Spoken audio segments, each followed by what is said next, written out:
What's up? How is everyone doing?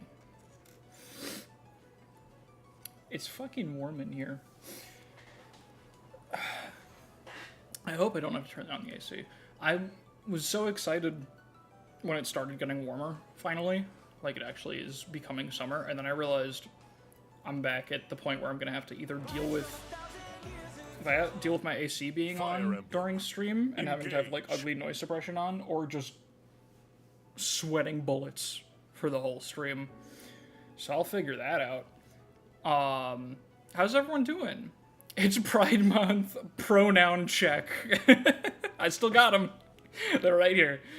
Let me know if you guys can hear any background noise, because I have my dryer running with a load of towels that I realized I had to do today. And I can never tell. I see it picking up on OBS a very tiny bit, and I can't tell if that's enough to actually go through and be audible for anybody. Engage. But let me know if there's any background noise, and I can turn on noise suppression. I just hate doing that because I don't like how it makes my voice sound. But we can do that if it's a problem. Got excited for about 5 seconds, then remembered you live in Texas. Yeah. No, I imagine that sucks. Fire Emblem Engage. We are in the gauge, I think. What's up, Loki? What's up, Aggressive Mediocre? P-View, Sumbrit, Parfait. How's everyone doing? In typical Egg Lemon Soup fashion, I have done half of my preps. But I've done, like, the important part. So that's good. There's a few things to decide on. But we're mostly ready to go. We're ready to start climbing a mountain, I think. I don't know how much it sucks. I normally go for a run at noon. Can't really do that when it's 100 outside. Jesus Christ, we just hit 80 for the first time, I think, yesterday. Which has been quite nice. So yeah, I realized something. Woke Battle Preps returns just in time for Pride Month. Hell yeah. Absolutely. I missed the 80s. You can't say that during Pride Month. I mean, I guess the 80s were kind of like not as bad as it could have been.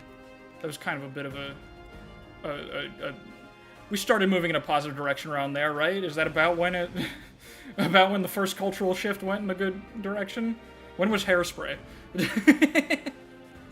You know? That's 80s, right? I don't know. Anyway, what are we talking? What's happening? Speaking of woke battle preps, I realized something I had neglected last. Michael Jordan was mid-late 80s, right? Maybe. I don't know things. I mentioned at the end of the last map, like, I have not used Engage Plus at all. That's like a good thing. And then I realized something that we had learned 2 sessions prior, was that the funny DLC skill Rally Spectrum stacks with the funny vanilla skill Rally, like, Rainbow Instruct. Or Instruct Spectrum, whatever the fuck it should be called. They stack, so you can get +6 to everything. It turns out, on top of that, Attuned also stacks. And I did a little bit of testing. Just a smidge of testing. Just played, like, the first turn. And if you just put all that shit together, you can take Alear and make them look like this. You can just do that.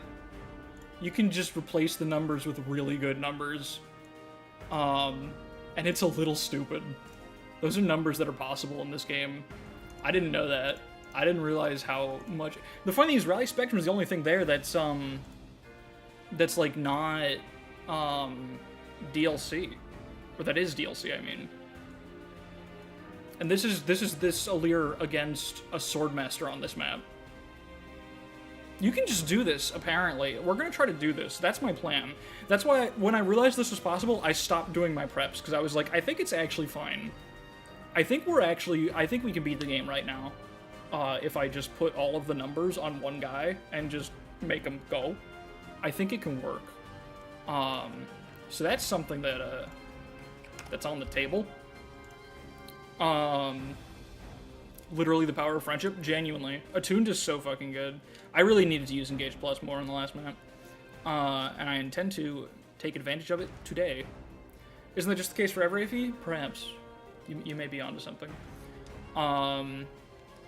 What else did I do in preps? Let's see, I have a list. Didn't do much, actually. Honestly, there wasn't much to do.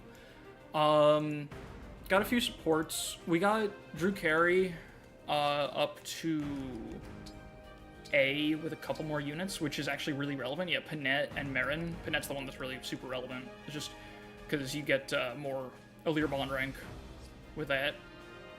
And then I also, through like Somnial activities, I got Vale Ivy up to A instantly. You can just do that, because Vale and Malavir supports grow really fast. So, like, we got a shit ton of Vale supports already online, which is good, because she's a dodge type. So at C, she gives 10 hit and 5 dodge, which is really, really useful, especially for Ivy, who now gets 10 dodge for standing next to Vale. That's, like, really, really nice, genuinely. That is kind of it for the supports. I got a crazy fucking well pull. I took a screenshot of that too, because this was stupid. This is what I got when I went into the Somnial and opened the well. I had to throw the rescue back, of course, as per my rules, but we got 4 silver weapons, Steel Great Lance, and a Hurricane Axe. And what I actually did was I sold most of that, because we don't really need the well anymore. We're close enough to the end. We also just have more books that I'm not even spending. So we have more cash now for most of this stuff. So that's pretty cool. All that's left to really do for preps here. Oh, I boosted a bunch of bond ranks, and we still have some fragments left over. A bunch of people were like close to 5 or 10 with the emblems they were using. Like, I didn't want people to get capped at like 4.9 during a map, so I put Cedal Lake up to 5. I put Rosado Marth up to 10. Kagetsu Roy up to 10. Maritiki up to 5. And Malavir Erica up to 10. And also Veil Byleth up to 15. Because the Sword of the Creator is really, really good. It's not showing it here, because it's the effect is that it raises damage with user's magic, not attack, which is a silly distinction, but it actually matters, because it means that it's not showing it. Because it's an 11 might sword on her 20 strength, but the raises damage with user's magic means 30% of magic. I mean, she's getting plus 10 damage on that. So it's actually 41 physical attack with Veil, with the Sword of the Creator. 1-2 range, 41 attack sword. That's stronger than Alear with the Liberation. So that's actually, like, really fucking good. She one-rounds mages with that. Like, very easily. So that's kind of insane that she can do that. Yeah, it's stronger than Boucheron with this poleaxe. That's, like, actually, yeah. I mean, Panette is Panette, obviously. But everyone else, that's just, like, straight-up competitive physical damage output against the rest of my units. Like, that's actually insane. She does more damage than Kagetsu does without crits. Like, that's... what the fuck? Sword of the Creator is actually, like, made for Veil, because she has good enough base strength and crazy magic. She's, like, the only mixed unit in this game. Turns out that's actually kind of good. That's, I think, basically all the details. So what's left to consider? How does that compare to her magical damage against most enemies? Not well, but she can break through res tanks now. That's the difference, right? She's not gonna do more damage with that than she would with tomes against anything except magical enemies, but that's still quite relevant, I think.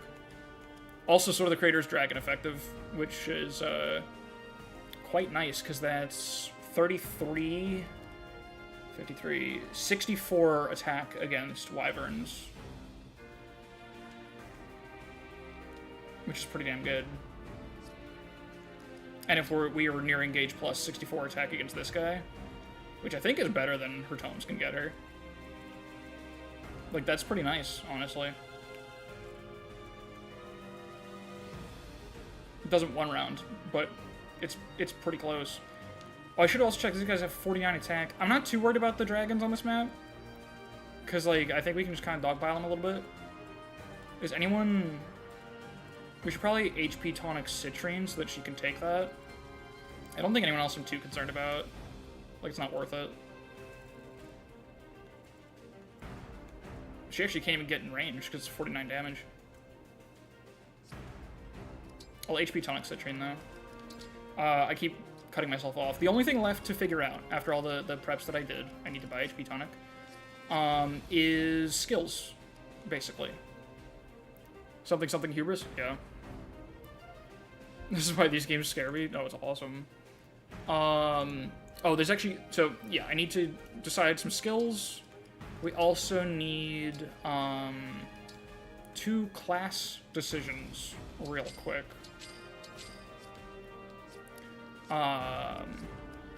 So we had 3 units hit level cap last map.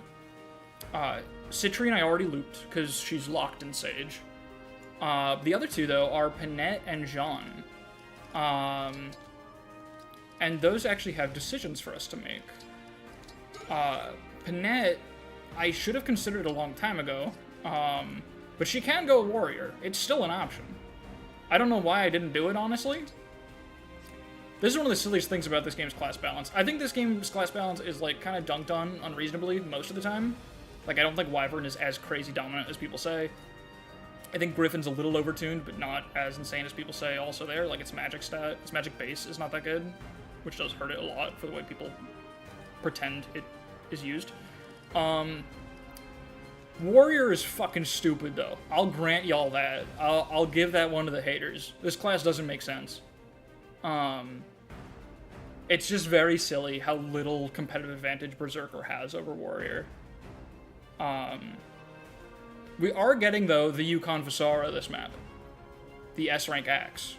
So, she can go Warrior and start using bows, sure. She can get another point of speed, sure. But she would be slower with the Brave Axe, because she loses, or she'd be the same speed with the Brave Axe. That's all we really care about when you think about it. And she wouldn't get to use the funny Yukon Visara. You have 1 strength, yeah. It's really, the problem with it really is just Warrior's base strength is like 2 points higher than it should be. Like, that's the only issue. It's just way too high a base. The rest of the class is, like, fine, I think. Hot take engagement 3 houses have most reason to not want to fly in the series. I don't think that's true of 3 houses. 3 houses is dismounting. 3 houses is the game where you most want to fly, because there's no disadvantage. This game, I think the class balance is actually... One of the reasons it's so good is because being a flyer is not great. There are a lot of bow enemies all over the place, and a lot of wind magic. And the emblem bonuses suck. Like, the type bonuses for flyers are not good. And you really... Like, that's not reason enough to ditch a flying class if it's good for you, but you do feel that, like, strain, you know? Like, you'd really... If you have a whole army where no one's mystical, no one's covert, no one's backup, you're playing a harder version of the game, I feel like. So, I think that's good, because flying just sucks.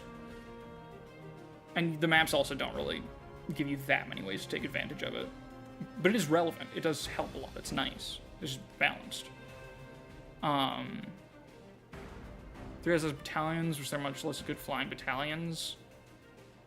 I guess so. Does it matter, though? Like, that's true until a point, right? I feel like there's a point where you just stop giving a shit. Like, I'm sure you got cool new class abilities and Kevin Flying get literally nothing new. Well, that's... You could argue their ability is their movement, right? They're the only movement types that can get 6 move. That's their trait. You know? I think that's the point.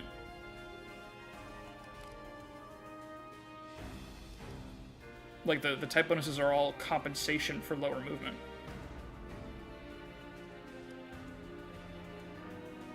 A lot of bonuses, not a lot of need to get places fast outside of warp, yeah. And also just other ways to augment movement. I mean, those ways stack with flying very well. That is certainly relevant. You know, it's like the leg ring on Sigurd argument. But yeah, like, you're not dependent on flying to be able to get the places you need to get to in time. Impregnable wall, except in Golden Deer, definitely matters. Well, yeah, but you need 1 unit to do that. That's the thing. 3 houses is like a game where you have 6 flyers that do most of your combat, and then they're supported by, like, a bunch of scrubs that you don't even really give a shit what class they're in, right? Yeah, Birthright has no upside. Yeah. No, it's like never good, but here's my favorite class. Here's good in a lot of games. Or, I don't know if you mean this game or in general.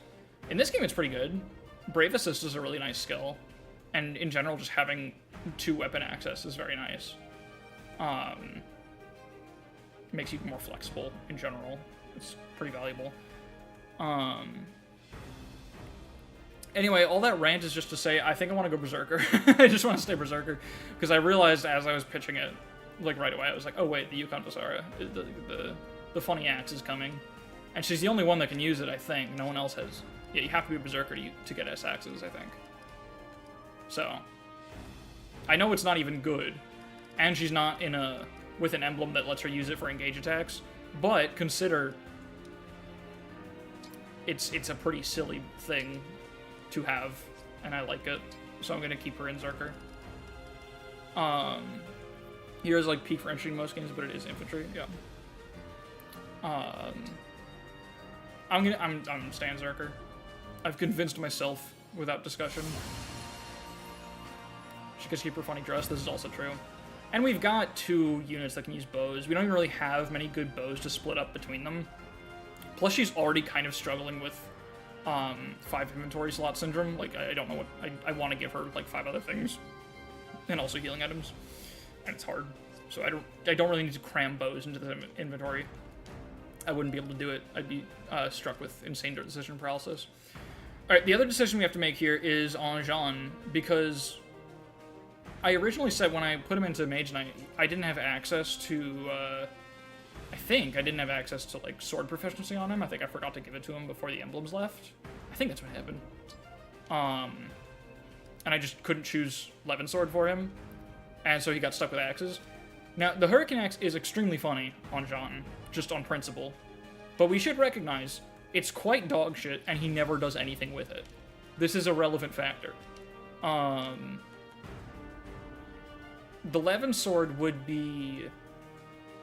I guess it's basically the same as this Elfire. So it's not that crazy. Statistically almost exactly Bolganon. I think it's a lot closer to Elfire. Is it like Bolganon? No, Bolganon's got like 5 more might than the Levin Sword. I think you're thinking of Elfire. Yeah, I don't know. I mean, I think it's cheaper to forge. Is that the difference? So we could do that. Forge Levin as Bolganon. Oh, is that what people do? I don't know. It doesn't matter a ton. I guess we should probably just keep Hurricane Axe because it's funnier. It does say 97 effective attack on it, which is, like, kind of incredible. The reason I want Levin is cheaper forge. Yeah, I don't think I have the cash, really, to be doing that anyway. So I guess it's just, we stay here, whatever. That's fine. I won't cry about it. It was just a thought. I was like, oh wait, we have a chance to do a different thing. But no, he's probably fine as he is. We also totally don't even need to do this. Like, we're so close to the end of the game. We're not going to get that many more level ups. I guess his IL is actually still pretty low. So it would have value, but whatever. What about Griffin Jean? Let's check. Let's look at that.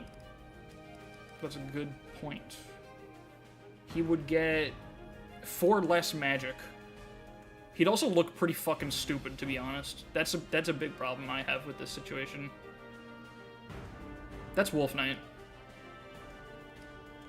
Oh, they have the same base magic. Yeah, I mean, all the numbers except magic and build are better, but I don't think the speed's gonna change much, and I don't think I want to lose that magic. If he had a speed emblem, like if we were really investing in his speed, this would probably be better. But we're losing tomes too. Like, I don't know if that works. And we don't need more staff users. We've got plenty. And I don't want to lose that speed either because he's gonna start getting doubled. I think we just stay where we are. I think that's all we gotta do, honestly. I gotta say, Jean sucks. Just slap Camilla on him and do engage attack funnies. We could, yeah, with the Hurricane Axe. It's not a bad idea. But I don't have the Bond Fragments, really, is the problem, I think. Speaking of Bond Fragments, I'm gonna do the... I'm just gonna stay where we are. But yeah, so that's the class things. We need skills, though. I need to stop putting this off. So before we start, we need to... Well, part of the reason I put it off, so to speak, was because I didn't actually have bond fragments. That was a problem that we faced. But now I've got some, I think. Even after boosting a bunch of people's levels. Where is it? I mean, 2,800 isn't a ton. Part of the problem is, like, I want to get people's, I want to get people Cantor Plus at level 13.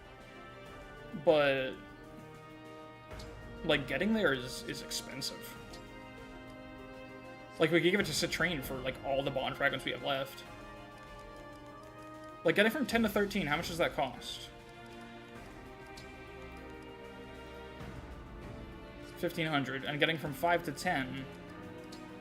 1,500. I can't even get her to level 13 Sigurd. I can't get her Cantor Plus. You need 3,000 bond fragments for that.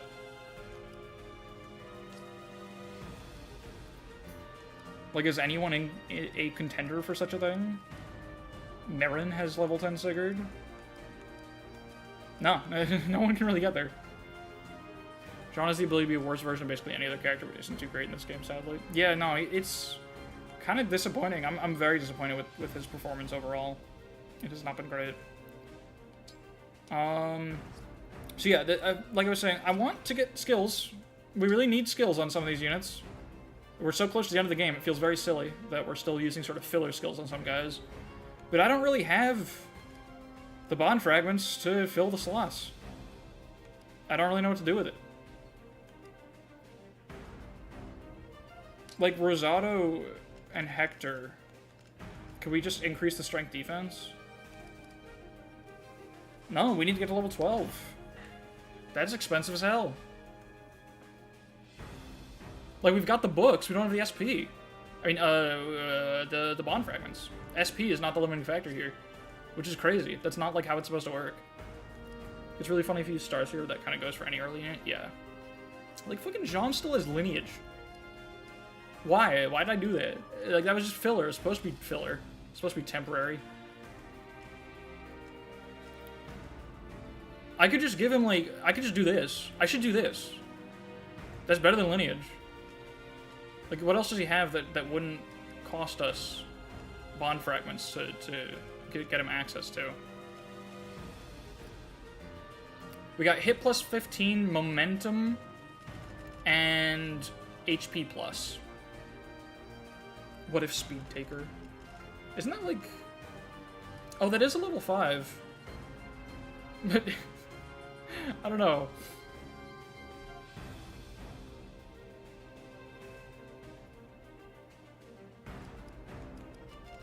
I think I want to not spend bond fragments on him. So it's a question of, do we want HP plus, assembly gambit, level boost, which doesn't stack. He's got that already, basically.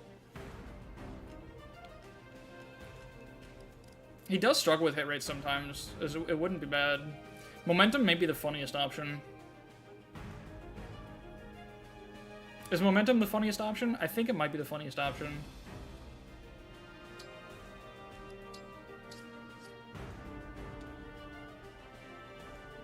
No one uses the gambit ever, but new choice. That's the whole point. It's just another thing you can do. It's another way to attack.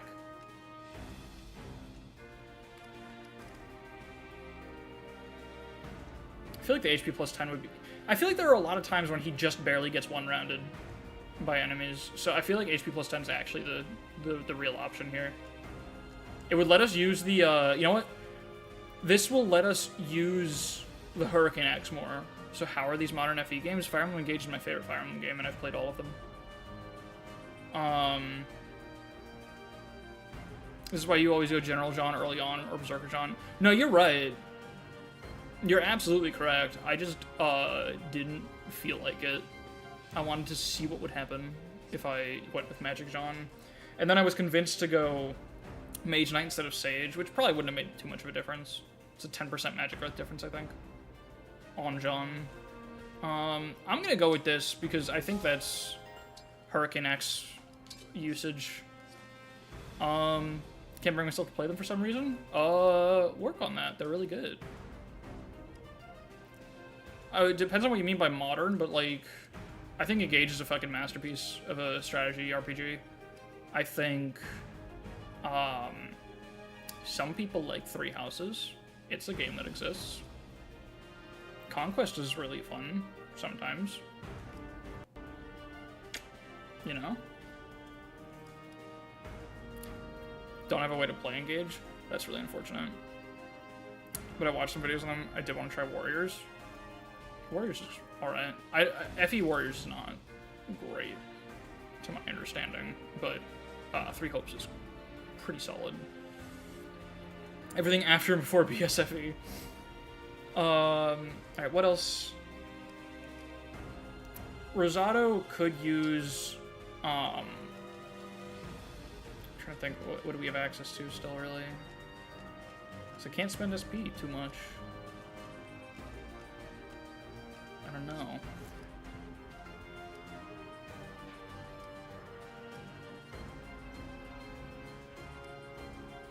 You know what we should do? Fuck it. Let's spend all my goddamn books getting this motherfucker another point of speed. He needs, what was it? I have to remind myself of what I said like a few streams ago, where I was like, our team is straight up endgame ready. We can make it stronger to have an easier time, but we're certainly not soft locked. Like, this team, if I was thrust into endgame right now without even being able to do preps, I think I could figure it out.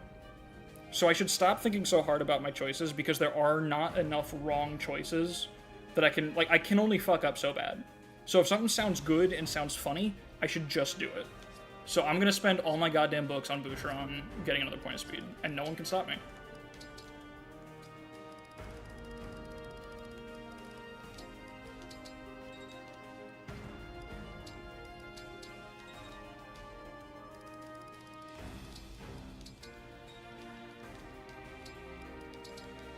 There we go.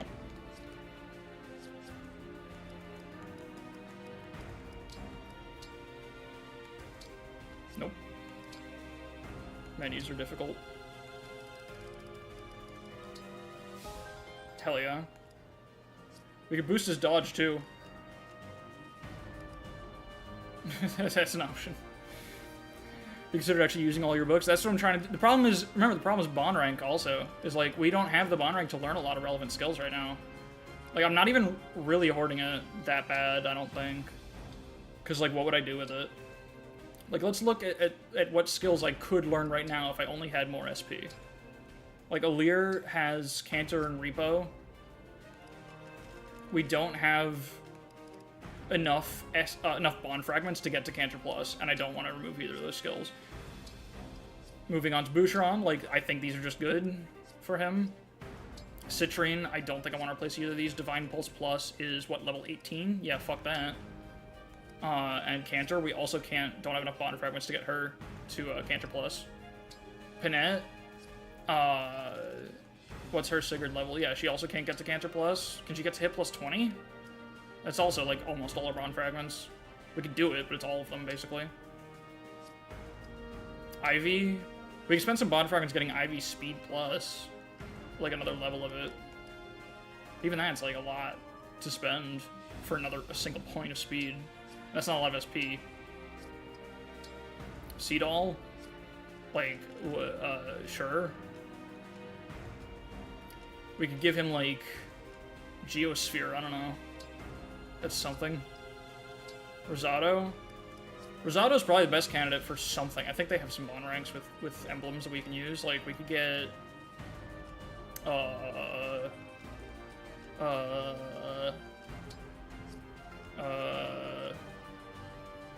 Did I lose Rosado Erica? I did, yeah.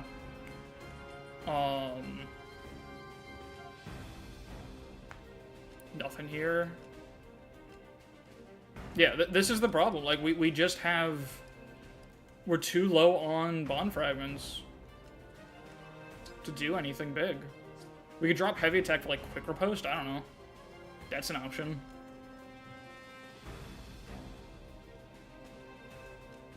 Like, huh? I could give someone Reprisal. Do I have enough books to give someone Reprisal? Hold up. Because that's like a real thing. I might not, specifically because I just gave Bouchon a single point of speed. We have 1,000, 2,000, 3,000, 4,000. I can give someone Reprisal. Who wants Reprisal? Panette? Do we drop hit plus for Reprisal? That's a bad idea. Kagetsu has Roy. We can put it on Kagetsu over Reposition. I think that's a play, honestly. He's also already, like, Brave Bow gaming, so he gets double the bonus out of it. He's got a lot of HP to lose. That could be pretty good. Do I spend all my books on Reprisal Kagetsu? In Sniper? I think I do. Because, like, what else would I do? Yeah, fuck it. Who's gonna stop me? Drugs, perhaps. Kagetsu, you need to be friends with Veronica.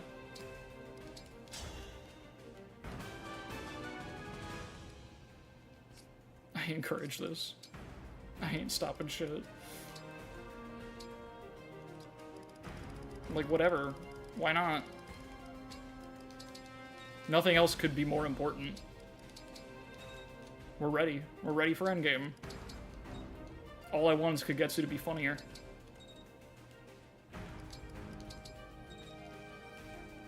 This is how Fire Emblem was meant to be played. Alright, that's basically all the books. We got a few novice books left. That Goddess Icon needs to go to someone too. I think probably Rosado. Like, who still faces crit? What kind of crit rates are we seeing from enemies here? 16, 16, 19, 15, 15, 14, 14, 22, 17. So who's around that, like, mid-teens luck range? Like, Bouchon's too far back, so you've got dodge built in. Oh, Panette, actually, is at a point now where she's facing crit from some relevant enemies. And the Goddess Icon would take her out of those ranges. Oh, so is Rosado. They're at the same point. Yeah, it's Rosado or Panette, really, where it would have an impact.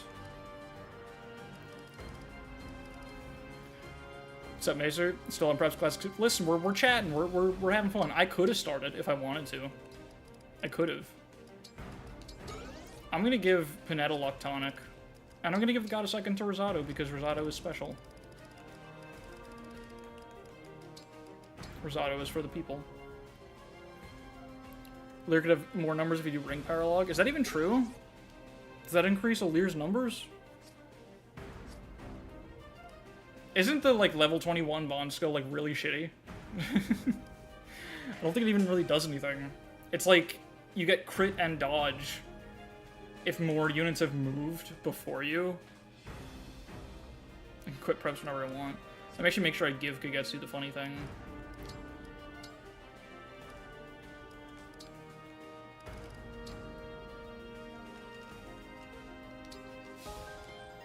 Alright.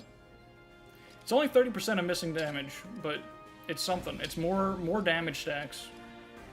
More gaming for Kagetsu.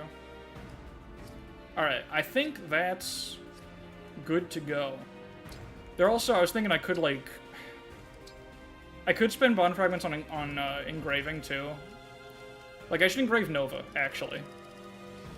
That's the thing that I should do. I need to put something on this. Probably, I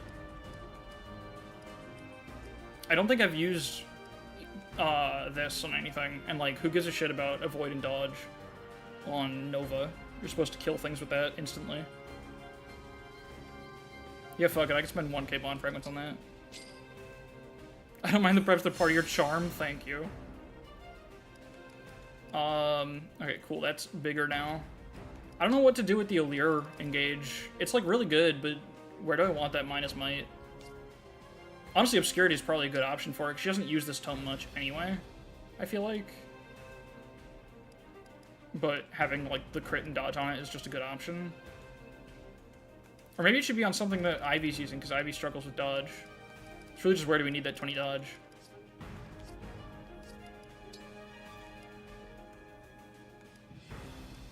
I guess something Panette has, but her shit's already all forged. Oh, you know what? Rosato's Brave X... Oh, no, I don't want to lower the might on that. That would be terrible. How about the Silver X? Just to give Rosato an option that has more dodge on it. That isn't the Compact X. Compact X is 40. This would be 47. Yeah, let's do that. Fuck it. And they've got Marth, right? So they're kind of dodge tanking already a little bit with, like, Perceptive. Or it'd be nice on player phase. Yeah, fuck it. That's enough synergy for me to justify it. I've satisfied myself.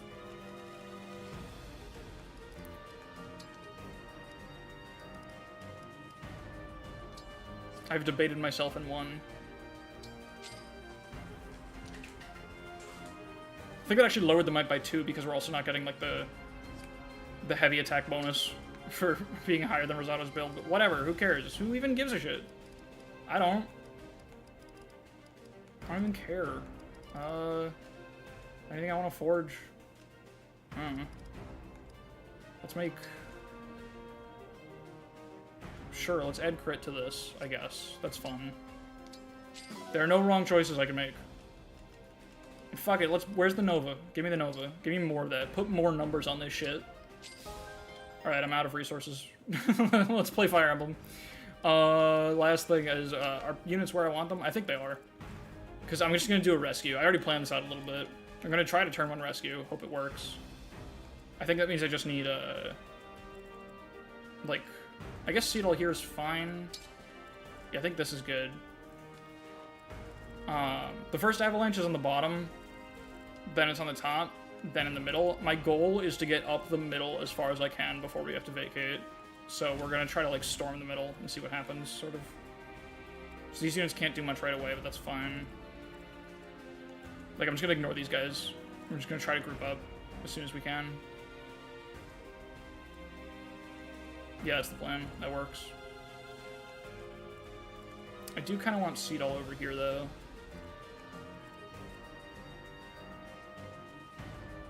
You know what? Here, I'll just swap Marin, because Marin doesn't give a shit about Marin.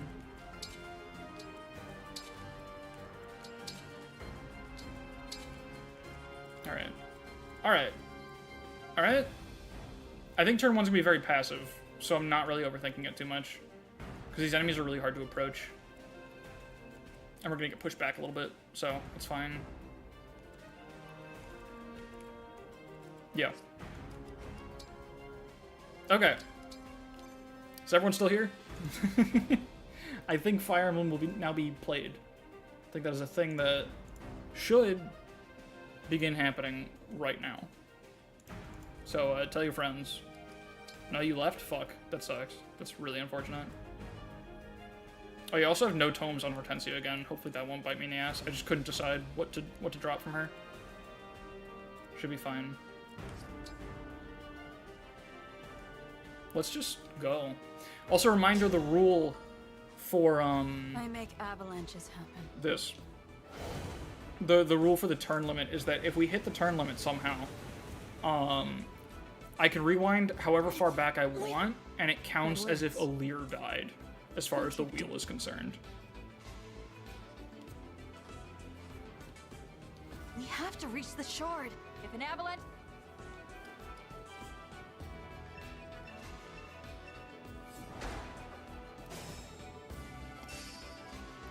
I make avalanches happen. She does do it.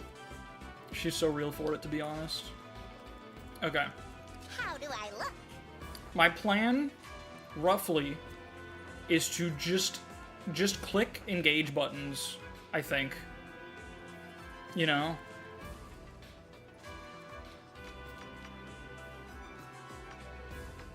Okay, like that's a safe tile for the Thoron, right? Because they've got 15 crit and how much attack? 55 magical attack. Hortensia has enough res to cope with that. And how much dodge? Yeah, plenty. So we can stay in that range where we're only in range of the Thoron. That works. My plan also, my other plan, aside from spamming engages and just like playing aggressively, is I'm gonna use my goddamn warp staves. Wow, that's hilarious. That's fucking marvelous, isn't it? What's up, Essie? Oh, whoops, it did the thing. And I got a World Tree proc. That is not supposed to happen. I need to rewind now. My rewind's never reset from the last map either. Need to do that. Shoutouts to the turn 1 rewind. In fact, I guess because that just happened like that. Here, let me like... Because this is just a mulligan, because my macro fucked up. I'm just gonna do this, because that's my first move. So I can actually have the rewind back.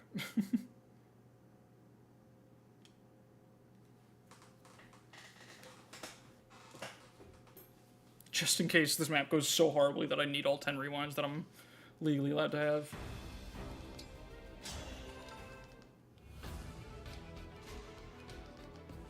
Wait, did that just count for deploying... Wait a second. Retrying the map counts as deploying a unit. So when you get a new unit and you get the achievement for deploying them 5 times for like more bond fragments, you can get that just by hitting retry. I did not know that. No, that's hilarious. Oh my god. Alright, so we're not allowed to do that. Shall we dance? Okay. That's fine. What we could do instead, right, is like... These guys ain't scary, so we could warp this group.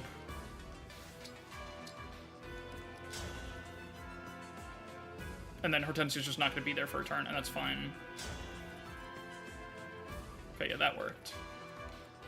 I guess, I don't know exactly where I want them. It's funny, the prediction line makes it seem like this is a tile that's in danger, but it's not. Because... Oh, no, it is, because the center tile is where Mauvier will be. I guess they still have their turn, so I'm just going to put them here. And they can run back if they have to. Which they probably will, but that's fine. What's up, Flash and Fire? That's so funny, yeah. Okay. She's good. Alright, what's the deal here? Part of the reason I moved Cedal over there was going to try rescue again, but then I just instantly did something else instead. That's kind of I'm with you. how my brain works. Yeah, look at this shit. She does this. She just handles every enemy type, kind of, except for these guys, but whatever. But, like, she can fight mages now with Sword of the Crater. That's crazy. As crazy as the bottom images, still not the craziest yet. Yeah, no, we've been so much worse. I've done a lot more damage. I really appreciate the moving... Where's Boucheron? Where is he right now? Is he loaded? Where'd Boucheron go? Hold up. Is he not loaded right now? He's doing laps. He should be somewhere. This is really important to me. He's behind Hortensia. Oh, there he is! He appears. OBS is trained for this. I really can't wait for, like, when... I think the finale, right before we get the Sombron kill, I'm gonna go through the overlay and see if I can remember what everything means. Yep. Because I think I've already forgotten most of it. Devoted to you. Okay. I can fight. Like I was saying, this turn one's gonna be kind of passive, because, like, I don't know... This is the most, like, do not take initiative turn one ever. Like, here are 3 Swordmasters in a row, and 2 of them are in fog. Fuck you. We can freeze them if we want. If we just move Mauvier first. We can get all 3 locked down, which would be pretty nice. I did say I want to play aggressively. And, like... You know, if I just do this, and then I freeze the middle, the Swordmasters with Citrine, that's, like, big progress, actually. Could Corrin. Yeah, I think I'm gonna Corrin. Do you remember what Steve indicates? Because I have no idea. I believe there wasn't even really a joke there. I'm pretty sure it's Pandreo losing access to something. I don't remember what. It literally had no connection to the emblem that he lost. It was just the Minecraft movie came out right before that stream, like the day before or something. So it was the joke at the time. That's the full depth of our bit here. Falter. That's what we do at egglemon.soup. Chloe and Suffer from Success's peak. That's my favorite one. That's my favorite one because I called it out before it happened. And it still hurt really bad to watch it play out. I think, okay, here's... Let me stop saying words and play Fire Emblem. Here's what we're gonna do. Malvir's in the way, and that's a problem. I'm gonna move him first, and we're gonna silence this bastard. That's an idea. I think that will make progress for us. Oh my god. He'll canter after he does it. It would just be nice. It's a 54 hit rate, but don't worry. It's actually 100. Yep, Divine Pulse. It's easy. If you simply believe in yourself. Okay. And that's a pretty good hit rate too, because she's quite well supported.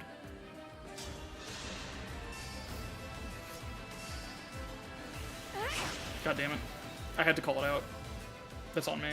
It doesn't really matter though. We got them to not move. That was the important part. She does survive the dragon, so we could stay in range here. No reason to, actually, though.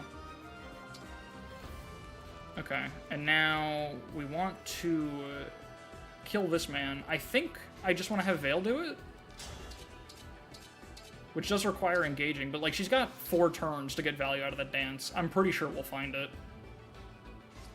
Do you think Emblem Byleth has Emblem Sothis in his head? Well, he's blue, right? So no, he doesn't.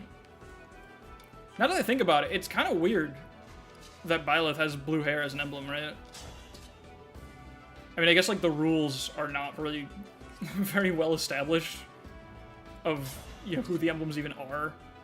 Like they're clearly they're not just like the spirits of that person. There's some like manifestation of a storybook legend, essentially. That's like the real lore of it. It's their most marketable form, but like actually. Blue means he does have it, green means no. Oh right, yeah, green means that he is... that he... Blue means that Sothis is in his head, green means that he got hungry. And she's not there anymore. I'm gonna hit this guy. Should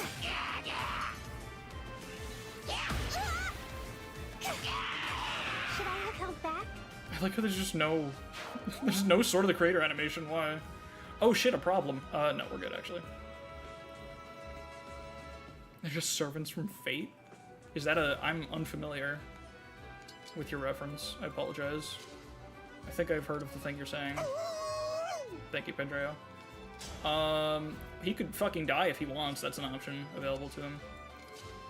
Oh, I covered a tile like an idiot. Point the way again. Oh, I also should have done this. I'm falling apart. Alright, here's the plan. I'm just gonna rally Alear and repo them. And it'll work, please? Please, I beg you, yes? Can I kill a man? Almost. Except not really that close at all to killing a man. Oh my god, this sucks. Oh, that's not good. Oh, it's no good at all. This is the guy that got hexed, right? So he's a little easier to punch in the head, but not much.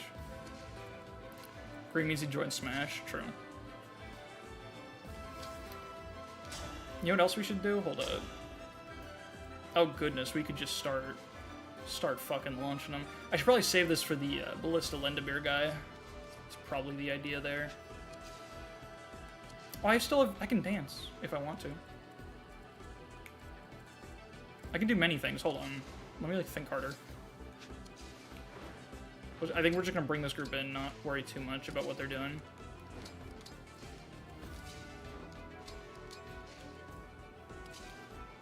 This guy over here, we can get him damaged if we want. Wait, 104 avoid, hold up. The man's covert. I forgot this. Never mind, they're strong as fuck. Like, we got holdout gaming. Would you lend a bear some honey? God damn it. Question is, do you think it'll regen fast enough that you can do it now anyways? Wait, what is that about? Oh, about Ash? No, I don't think it will. There's not a lot of engage spots on this map, actually. They're quite stingy with them. So I should be, like, a little smarter, but I don't really want to. I guess we'll just have to go this way with Jean. That's fine. We'll just charge his book. And we can bait just like the Tomahawk guy, that's fine. Oh wait, that's, we face crit. How much? Yeah, like a bunch. 51 attack. Well, we don't get doubled and we got holdout actually, so the crit doesn't matter. Yeah, that actually is fine. He can get crit. That's like, getting crit is optimal. Because it boosts his reprisal damage, because we'll get down to 1 HP. It's actually peak.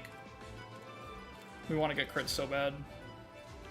And then I guess we dance for, maybe Boosh. Get the Boosh in range. Just to make sure you can do stuff next turn. And give Vale some quality time.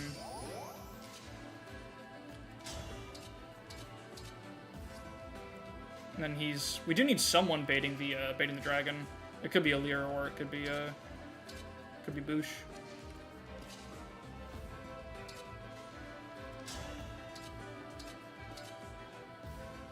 Imagine this whole map was legally peak tile and therefore plus 30 void everywhere. I mean, they've got plus 30 void all over the place, just not quite everywhere. But it's true. Alright, I'm not really sure. Oh, this is value. Let's just chip this guy and get the dragon moving. Although we actually can't hit Bouchron from here unless the Sage moves, which is kind of funny. That's fine. I guess I'll move Alear first. Right, so Alear's gonna do... I think just stand here with the shielding art, or whatever goes most avoid. Yeah, shielding art. Yeah, I'm overthinking trying to get like value out of this turn, and it's not really gonna happen. Unless Bouchron clutches the fuck up right now. Check it out. Nope, okay, that's still fine.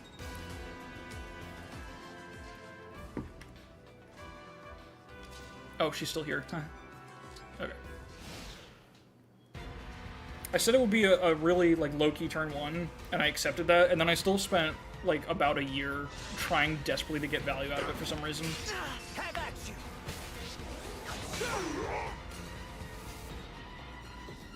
Wait, did Reprisal work there? I'm confused. Oh, right, the forecast shows Reprisal assuming you get hit.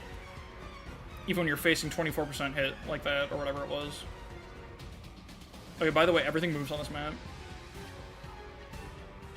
And reinforcements come every other turn. 6 at a time. It's a little terrifying. Okay. So first of all, what just happened? Did he seriously do... Oh my god. 38 attack. Jesus Christ, the heroes... The defense on heroes in this game is ridiculous. That's fine, though. Okay. First things first. Men need to be killed. Got a bunch of dudes in fog. What are our priorities? I guess mark this. And then we gotta clear this group. How about a little bit of Dark Inferno? That kind of sucks ass. Where's Corrin? Does that fix it? I mean, this will get rid of the fog, right? But it'll put fire there anyway, which kind of sucks. People die when they were killed. This is true. Oh, you know what? We could roar these motherfuckers. That would get rid of the avoid problem. And also make us not have to deal with them for another turn necessarily. But consider doing this is kind of pog. Is kind of epic if we can make it happen. And I'd like to. So let me actually use my brain to consider an order of operations that makes sense.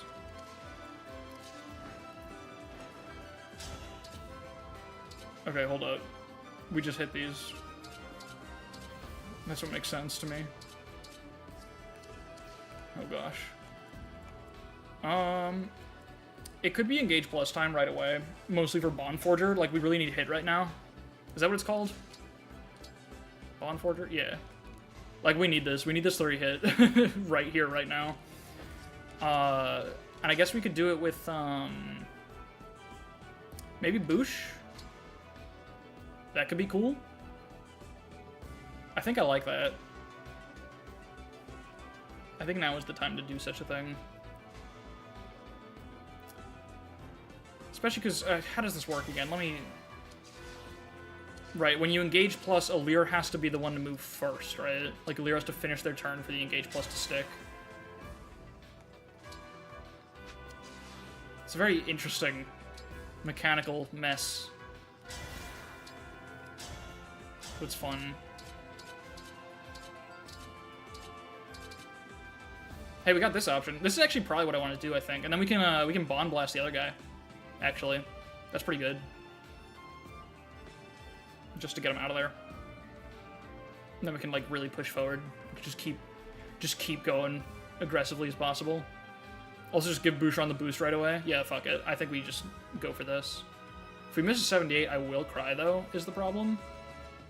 But I don't really have an alternative. Okay, I'm gonna have to find an alternative. God damn it. Well, how's, like... I mean, it's something. It sucks that you can't, like, engage plus like this, you know? That'd be really cool if you could.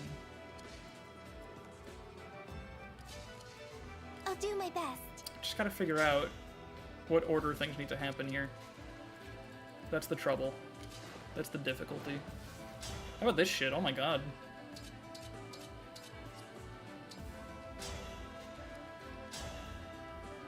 That's an option. As well as this.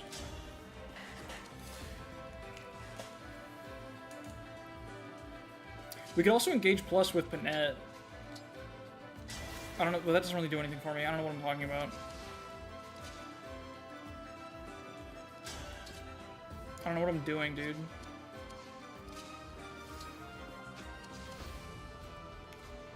Sorry, I'm realizing my brain is, like, actually a little cooked right now today. I'm looking at the situation, processing the fact that I can't process it. And then that's suddenly all I'm thinking about. You know? You ever been there? Oh, boy. Alright. Let's simplify the situation. The thing I want most in the world, the thing that would make me happiest right now, is if this guy was fucking dead. Well, actually, I already figured out what I wanted, and then it didn't work, which is the beauty of this challenge, which is what in fact, my own undoing. I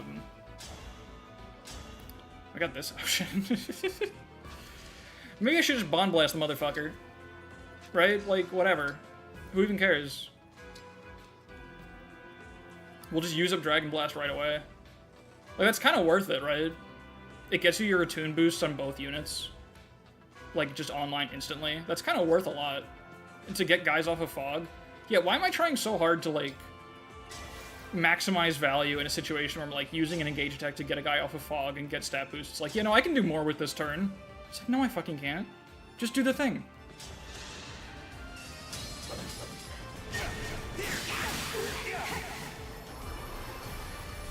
With the Divine Dragon. Engage blast! Dream well. I'm gonna stay right there so that Bouchon can get one of those other guys. Like, we can probably just fucking do it, yeah? Oh yeah, we can. I think that'll work. Can you do it without? No way, right? Oh my god. Oh my god. We would have a wheel-free pack ring paralog just to marry Bouch. Perhaps. I should say, by the way, I do really want to play the ring paralog for fun. But there is I am facing a limitation, in a sense. Let me look at the calendar. So we've got 3 chapters left in this game.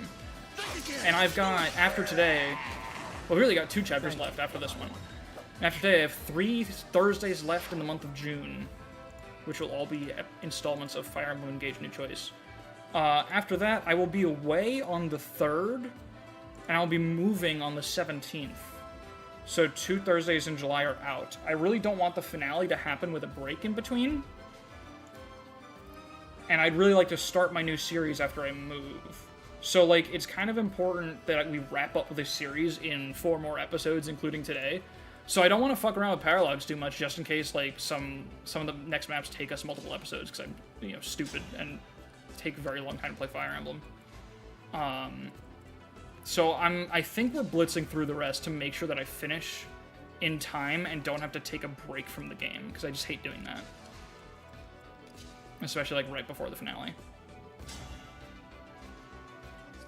We don't double this man, that's fine.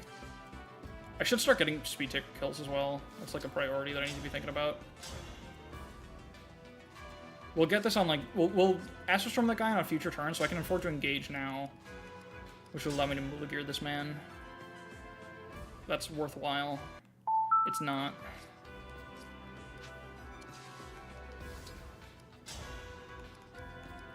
Or you know what, she can be the one... Ah, shit. How about I just fling Boucheron in there with a dance? We just see what the man does. He does something insane because he's got +4 to everything now, like a fucking lunatic. Jesus Christ.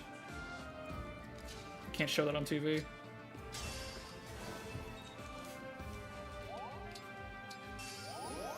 Can he just, like, murder a dragon? Not quite. What about with his, big special move? No. That's fine. I think we just have him kill the guy, and then... Oh, uh-oh. Silver Great Lance is, like, a big thing. Oh, this works, though. Hell yeah, actually.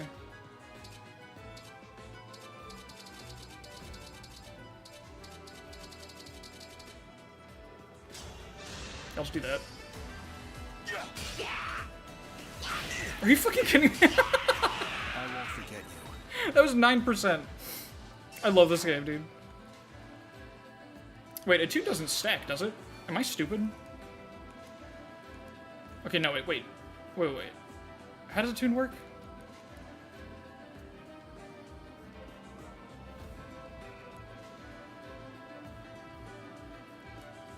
It doesn't. Why did it proc again? Did it just do nothing? Is that a funny thing that happens? Is this documented behavior that I'm unaware of?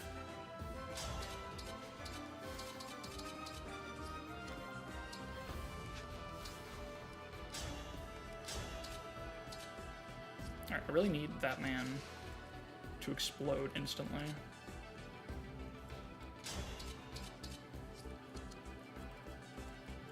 I guess Ivy should lead that off.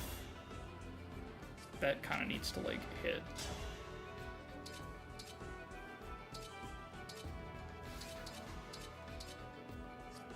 I guess... Oh, you know what? We Thoron from here where we're supported a ton. Oh my god, hit rate. You can always fix your hit rates in this game. It's so good.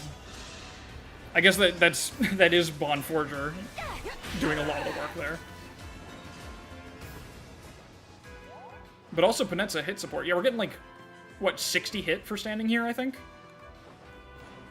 Yeah, 60 hit. Yeah, 30 from Bond Forger, 20 from Panet, and 10 from Alear. That's insane.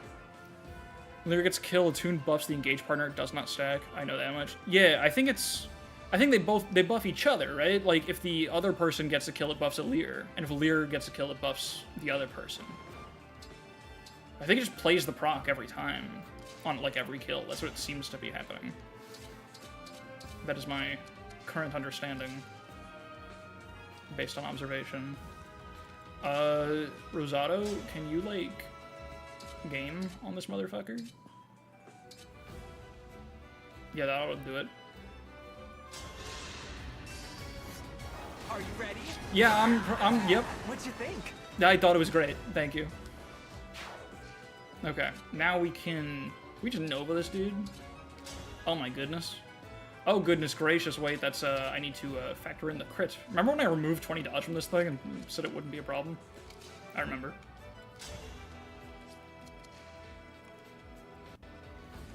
Wait a second, I should have done the thing. I had a button to click that I didn't click, that would have, like, made a lot of things easier. I have Rainbow Instruct.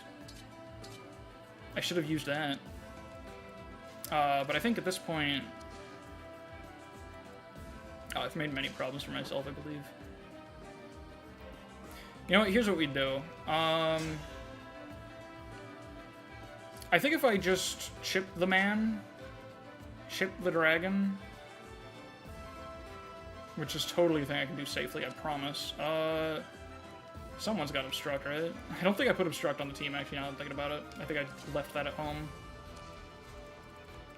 Oh, right, she's over here. We got warp, if we want. If we need to. I could do, like, a very tiny little tempo warp to get Panette in there so that she can one-range the dragon. Although, she doesn't have Canter, right? Or no, she does. So if I hit the dragon from here with a bow, she can go back to this tile, which is in Bad Town as far as this man is concerned. But he's only got 72 attack. She's got almost that much HP, so she's fine.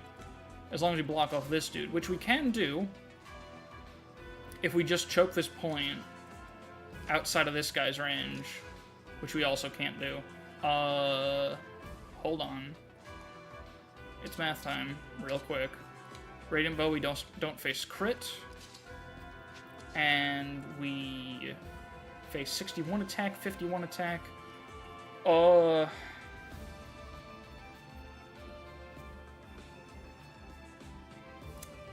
51 attack minus 23 is 31. 28. We take 28 from that shit.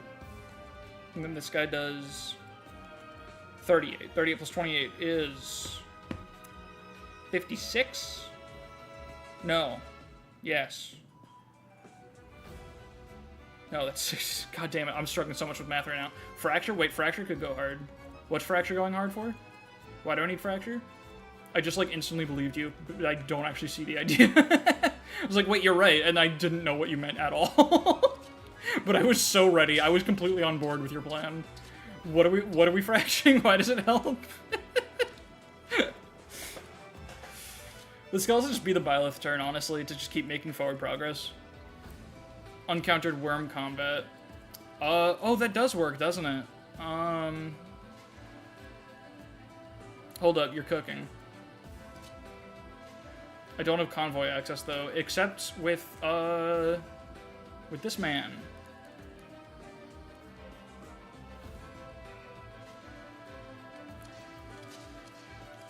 You know what? How about instead of that, actually, before I do that, I don't know why I have their store stuff. I don't need this map. First, I'm going to grab... I'm not going to convoy, actually. I can't. I was going to grab the fracture anyway, just to have it as an option. But we can warp Panette. So let's put her right here, so she has options. Actually, might as well go, like, here. Yeah, because I don't want her in range of all these dudes. This guy's got 1, 2, 3, 4. He reaches this tile. If she kills the dragon from here, she can go like 1, 2. That works, actually. That's actually real. Yeah.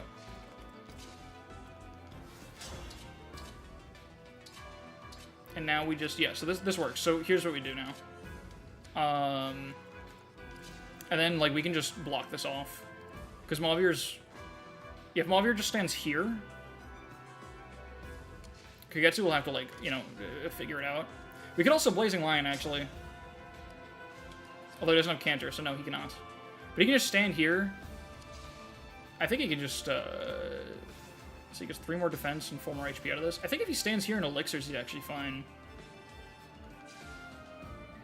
Oh, wait, no, he has Holdout. Oh my god, how do I forget Holdout again? He's actually fine if he just stands here and heals. That's actually fine. He just lives that shit. So if this heal works, we're good. Okay, cool. So that's those guys solved completely. Which means that now Citrine can do this, and then Panette can get the kill and Canter such that she body blocks for Citrine. And it's just fine. Yeah, no risk of death. There we go. I think that's like what I had in my head at the beginning of the turn, and then I completely lost it somewhere along the way.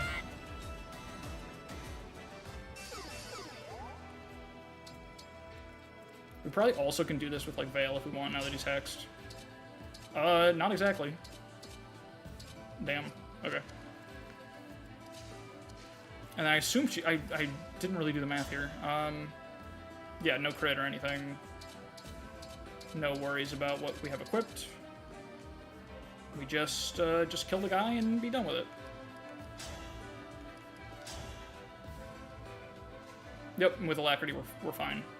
I would like to counter him, I guess, but oh no, it doesn't matter. I don't do damage to him, right? That was the whole problem. That's fine. We're playing aggressively. We're playing the feud. I need to get stronger until no one We can beat advance towards the objective, and we take speed that belongs to us. Yeah, I mean, I guess move up if you can, smoke them if you got them, just fucking get up there. Oh my god, this guy got frozen by corn. I didn't even realize he was adjacent to the wyvern. That's really funny, actually. Do we got repo in range? Do we got options? We could continue the aggression. Hold on.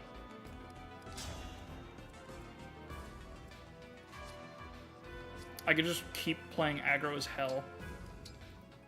Like, I've hoarded these warps too long. Let's take advantage. We don't want...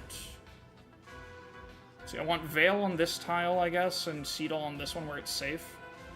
I actually don't know where Seedal will go if I click this tile. I guess why would I even... why am I complicating it? I can just put him like here. Because I know Veil will be there, but she still has her turn. Wait, no, that actually blocks the tile that I want her to go to. Because she's going to, like, Thor on this guy, and then... Oh, no, that works, actually. Because this is... Oh, that's not fog. I thought this tile was fog. That's why I thought there were problems. I love non-map skipping warps. No, me too. Tempo warp is my favorite thing. Yeah, he's safe now. And then she can, like... hit this guy. I guess it would be better for her to hit the guy that's going to damage Panette. Because she, like, might crit him, I guess. And save us some sauce. That'd be cool. That'd be pretty cool. Do it.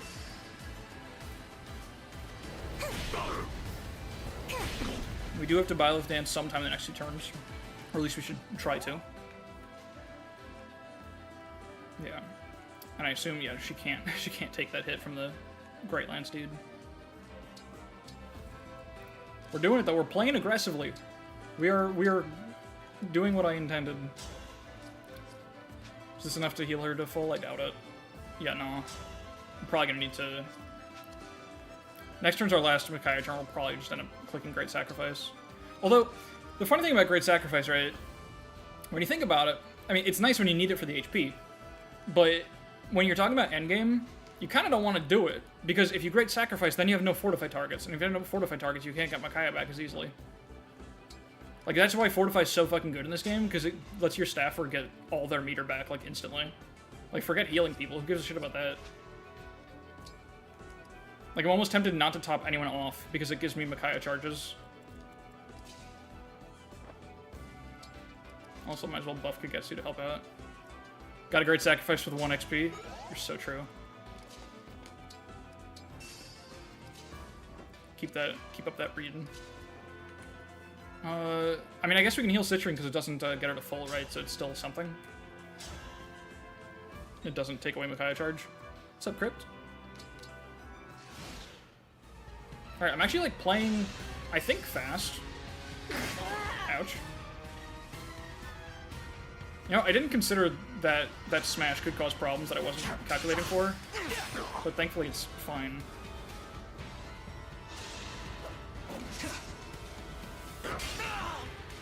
Hell yeah, Roy.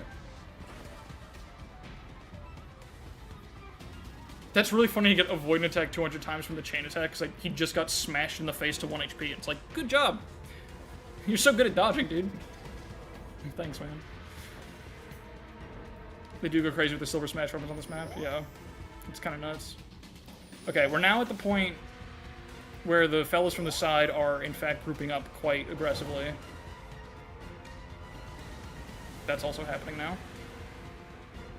And that's fine. Okay. But that's fine. I think this is probably Byleth Dan's turn because we've got so many fucking dudes just hanging out where they don't belong. It also would be the turn to remember that I should have grabbed the Obstruct out of the Convoy, and I didn't. I think I bought an Obstruct staff in preps, too. So I was like, yeah, I could use an extra one of these. And I already had, like, 2. And no one has them. Because I'm really good at this game. Every time I say aggressively, I turn my head. I'm sorry, we're gonna play mediocre this time. Don't worry about it. Stay focused. I got you. Also stay focused. Got any plans for the Yukon Cornelius? This shit? The Yukon Visara? That is what it's called, right? Okay, yeah. We specifically didn't make Panetta a warrior just so that we could have someone that used that. Just because it's a fun button to push. Oh shit, wait, Radiant Bow kill? Thanks to Reprisal. If we just stand next to a Alear that's a Radiant Bow kill, we're real. Kagetsu self-actualization is happening. In fact, if I engage, that's a Radiant Bow kill. Alright, fuck yeah. Retribution is due. She's gonna turn your Visera into Yukon. Yeah, you're so true. Alright, there's a lot of armored motherfuckers. My solution is, of course, the effective weapon, as you know.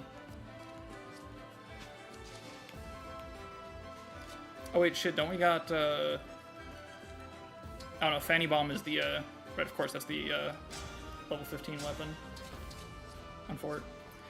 It is just fun to see that random enemy with 80 might on the map, too. Is there, where is 72? I don't know if that's a specific number you're calling out, or if you picked a funny, exaggerated number, but I do like just seeing the enemy numbers get that absurd. Is there actually a guy with 80? Oh, you're talking about Yukon Visara. I'm so sorry. I'm so sorry. I'm not... I had a long day. I had to, like, do my job today. It was kind of fucked up.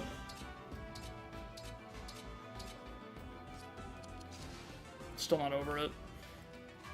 80 HP, 80 attack. Man's got numbers. Love him or hate him, you gotta admit, the guy's got numbers. Alright, as for this group, this can be choked because these guys have... I mean, they can only hit one guy. 61 attack is, unfortunately, one-shotting the man by 3. I was gonna say he would be a good candidate to just stand here for a sec, like he kill this guy. No such luck. Jean gets it, right? 49 plus 18 is 67? Yeah? Yeah, he can just stand there. Don't tell me he faces crit, though. He doesn't. Okay. He can actually do that, which is great. So once we clear out, he'll have to not get new choice on this kill, but, like, he can do it. If he fails it, we can summon, and then we'll be fine. So turning our attention over here, I'm going to let these guys just, like, flow in behind me. I think we're just going to try to outpace them.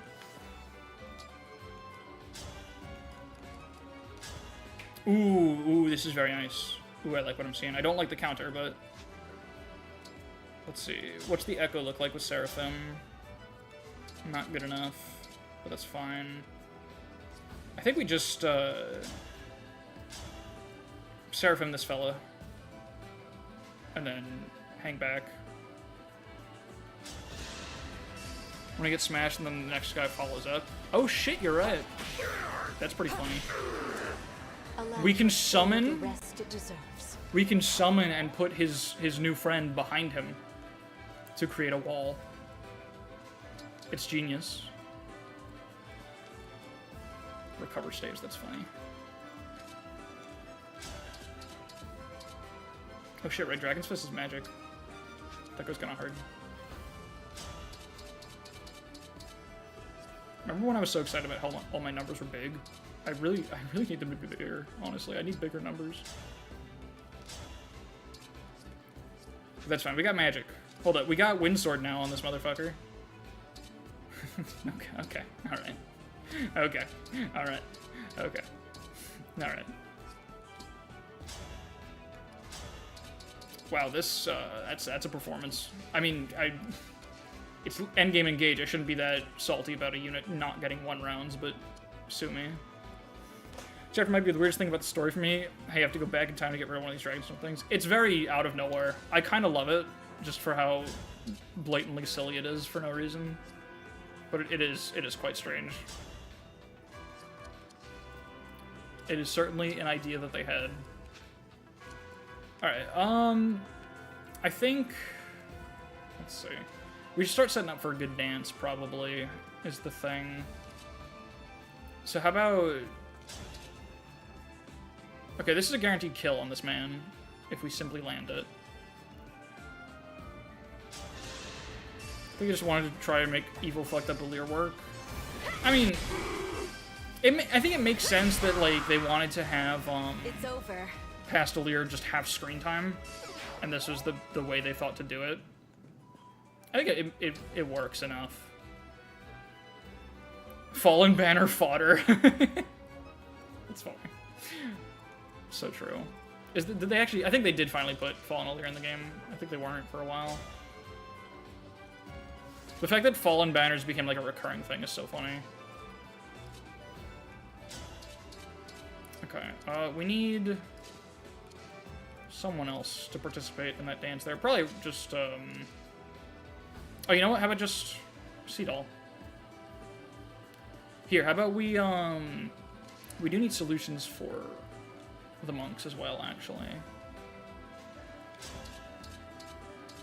Oh shit, we really need some speed takes, huh? Raisins was right.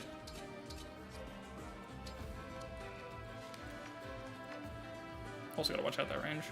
The fact that Fallen and Resplendent are just states you can enter as a person.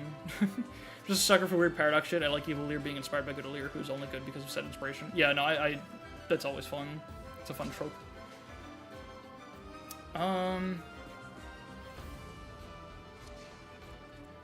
Okay. I guess I chose a bad spot for the dance, really. But we can make it work, because, like, watch this.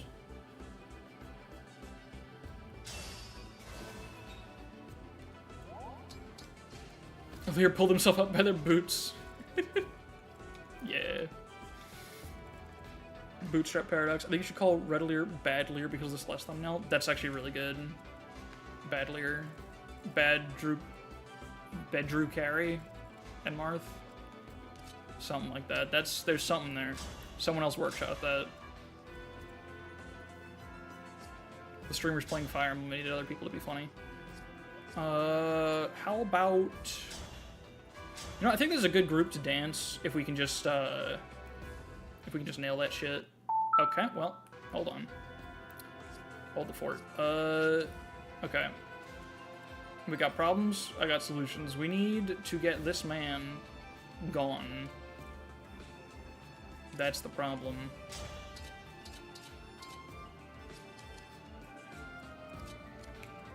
Because I want to dance right there.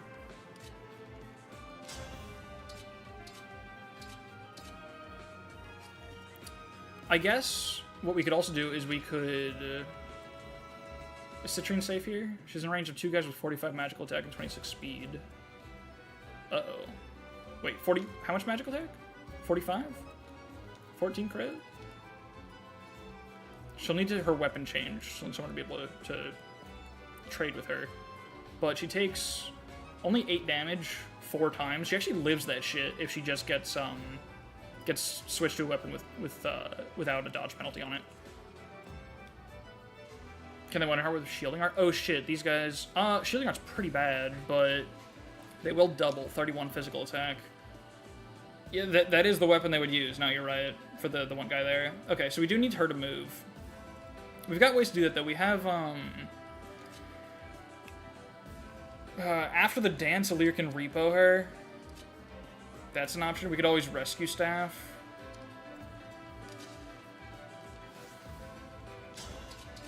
Oh, wait, hold on a second. Wait.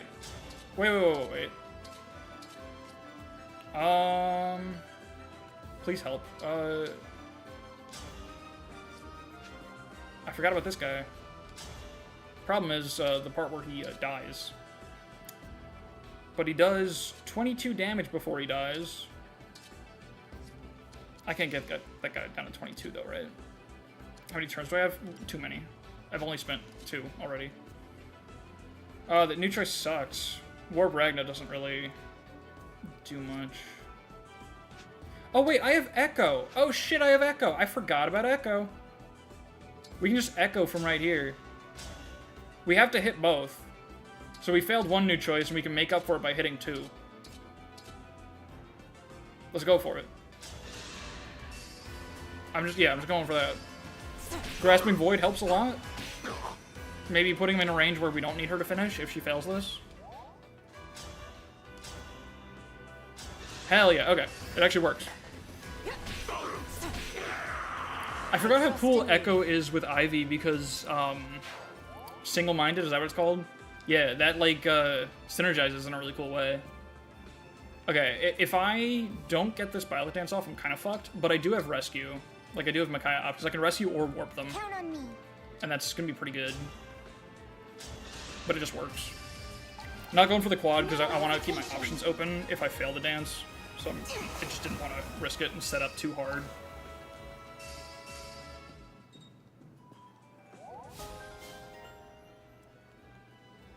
And I guess she can stay in range of that guy. I don't want her to be here. We're probably going to block this off somehow. You know, that's a problem I'll figure out. I guess I'll put her up front so that people can benefit from Fel Protection if we need to. Does Veil kind of look like Toxapex? I guess. You're not as incorrect as you could be. Sure. Worse things have been said. I'm just gonna leave her up front. Yeah, we'll figure this shit out. If I kill this guy, one of the monks can't move, which is pretty nice.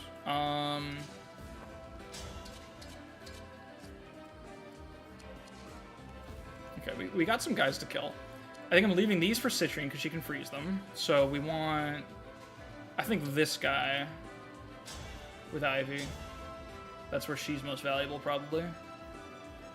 Yeah. The back angle is very Toxapex. Oh shit! Should have echoed.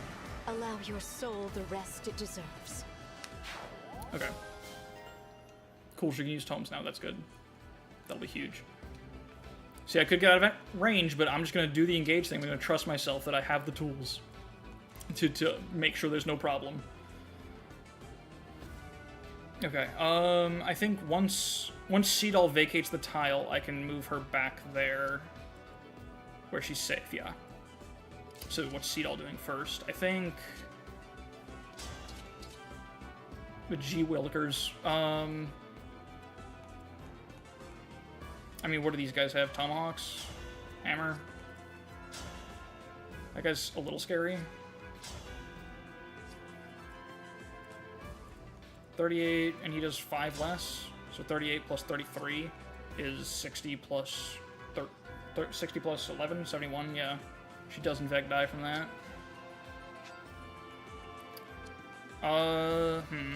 What do you got? Oh shit, hold up.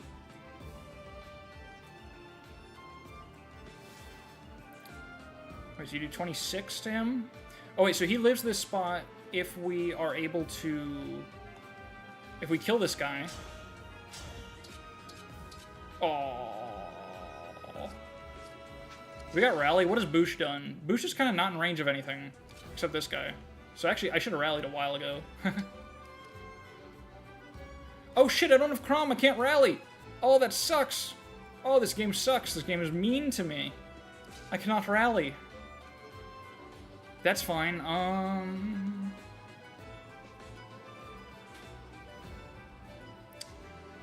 We could give him a crystal. Or I can just rally him with Marin. And he should have enough to sauce up Yukon Basara and then stand to the choke point. You said rally, I heard it. I'm sorry. Okay. I'm just gonna do it. Wait, did I miscalc? Do I need Twin Strike? That's unfortunate. Oh well. It's still fine, because he can canter back to this tile to be out of range of the dragon, and then he doesn't die from these guys. Oh, especially with the rally, he really doesn't die to these guys. Alright, Yukon Visara will disappear now, please. Thank you. Now is I was really worried when I realized he didn't kill without Twin Strike, because then it means that if I got new choice, we would have to think of something else to do, which I was not mentally prepared for.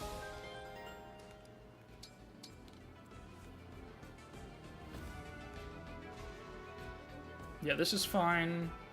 I'm pretty sure we're gonna figure this out over here with these fuckers.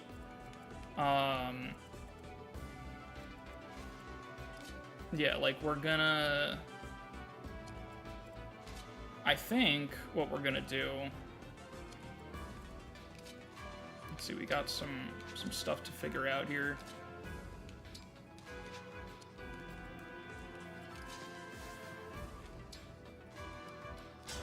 That doesn't do shit for me.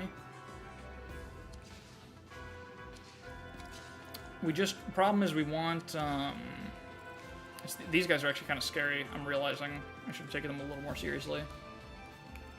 Because I can lock these two down, but, like, who gives a shit if we're in danger? I suppose, they got hella res, yeah? A lot of defense, too. Although they take +5 damage. I think we got a lot of options to take them out. Problem is you don't double. Ooh.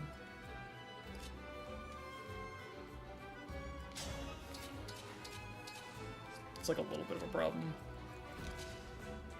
I've seen bigger problems, but I've also seen smaller. I could get a friend.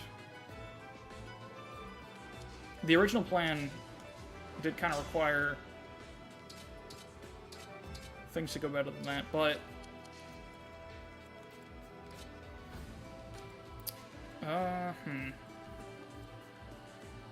Oh, you know what? Let's keep it up. Let's fuck the hoarding. Let's just keep doing it, right? Like, let's just get this group in there. Like, we can get them all the way up there, can't we? Oh yeah, fuck yeah. Let's just do this.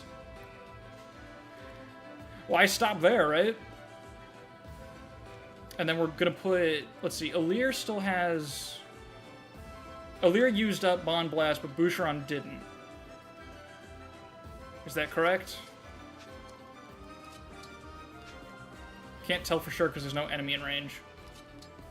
I actually don't know. I never realized until now that there's no indicator. One of them used it up. I think Alear did. But I'm not positive. I guess it doesn't matter, because with their positioning, if I put Alear here and Boucheron here... No, because if Alear needs the partner blast, does anyone remember? I can check, I guess, with the rewind.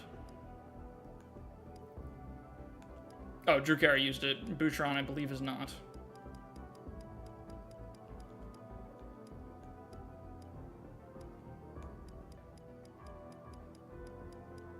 Yeah, okay, Boucheron still has it. Don't Great Sacrifice. We need to warp.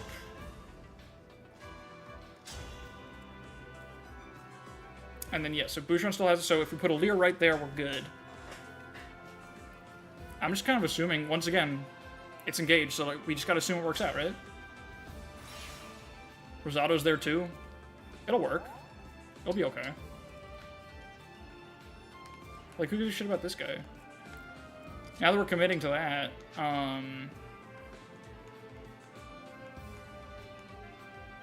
we need... who's this in range of? Let me see what Citrine can do.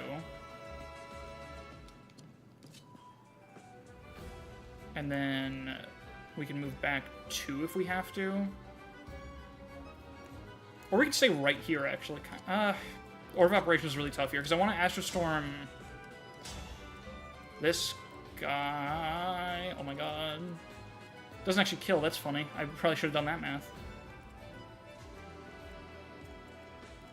Okay, well that changes the equation a little bit. But it's fine. I mean, he's got only 50 attack. And steel defense. And some crit. If that's the only guy, then we're fine. Like, this dude's got, what, 45? Magical attack? Boucheron takes, what, 20 from the ballista? And 21 from that guy? He lives that shit.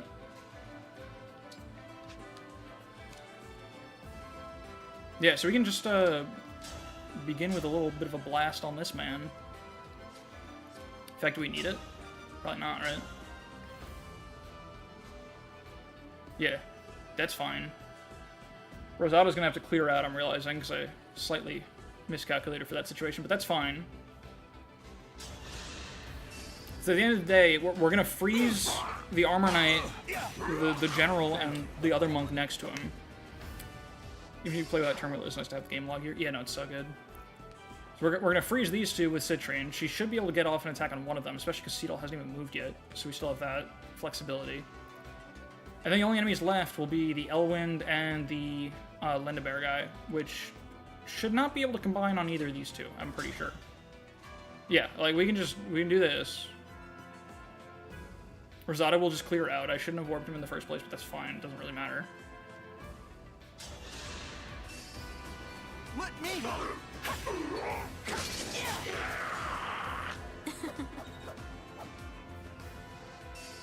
Also, yeah, Attuned does just seem to visually proc every time, even when it's not doing anything. That's funny. Yeah, if Rosado had Cantor, we might be able to do something here, but that's fine. We don't want Citrine to be in range of... Well, she can be at the edge of this guy's range, actually. That's okay. Even with Nova, actually.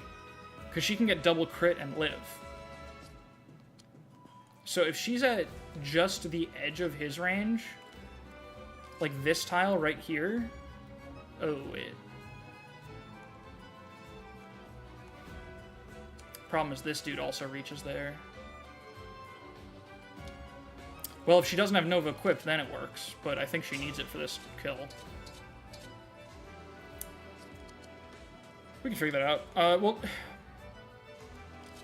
What about if she...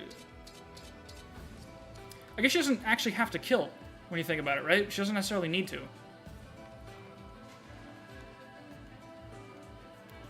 So, in that light, we can actually just, like, Thor on the guy from here and canter up to here to be completely safe. That works. We got plenty of actions, plenty of stragglers that can just take care of it. Yeah, as long as this works. Yeah. Yeah. Easy. It's actually fine.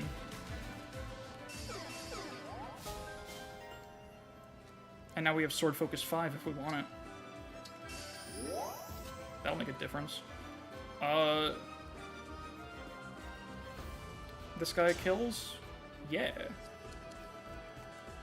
Can Pandreo heal? I should probably solve this problem. Hold on. Oh, check this out. With where Hortensia is, we actually solved the problem from before. Because these guys can't double, right? And Thoron... It's not like reducing his dodge or anything. We'd have to hit, is the problem.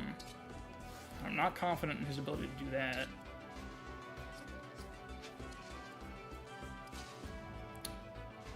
You know what? We don't need Kagetsu up there yet, so here's what we do. We, God, I really, really wish Kagetsu would canter right about now. We can longbow this dude, and then just put Jean right there in front, where he gets smashed, and then just gets knocked into Kagetsu, and doesn't open up a tile. We just have to make sure that he doesn't have a crit chance, which is fine. It's easy to do.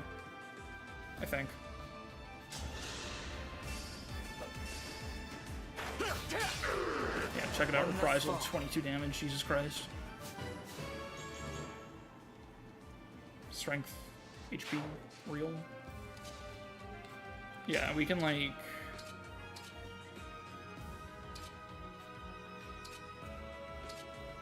Yeah, it literally doesn't matter what I equip, so I just want the most damage, I guess. Or I guess I want the most avoid, really. Which is L-Surge. chance to dodge is nice. These guys aren't so scary that I have to prioritize dealing as much damage as possible to them. Plus, not being able to miss is also cool. So yeah, let's L-Surge. Should just be fine, right? I'm not missing anything, right? I feel like I'm missing something.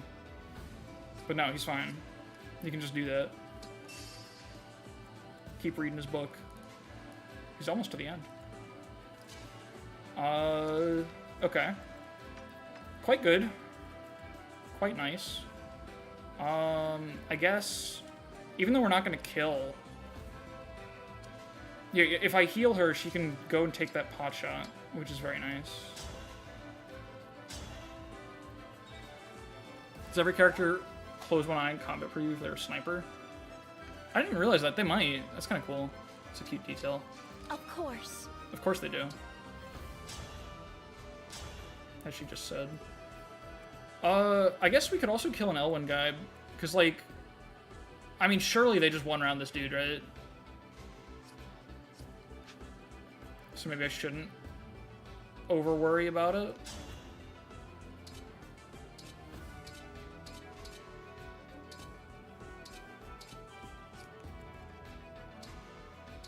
Yeah, it's probably actually more productive, I think, to kill this guy. It also gives us a speed taker proc, which is nice. Endless Rosado, like, hang out a little more safely, although the Ballista's still a problem. Belinda Bear. Belinda backwards aerial attack. Big fan of the Linda Jer. Now I have you. Real ones get it. We got Crom and Roy on the map. We got Jer. A good wind. Jer is here. Okay. And yeah, I guess I'd rather she not get her defense sealed, so she should fight this guy instead of being in range of the guy. Really don't want anyone's defense to get sealed, but, like, I'll have to fucking cry about it, I think. It's really the only plan of action I have. Oh yeah, that's a Hurricane X. Don't love that. 77 effective attack is, like, a bit much. It's a bit excessive, to be honest. I'll be real. Didn't need to do that. Yeah, we don't got Cancer, so we're gonna have to hang out, as it were. Could kill a man. That's on the table.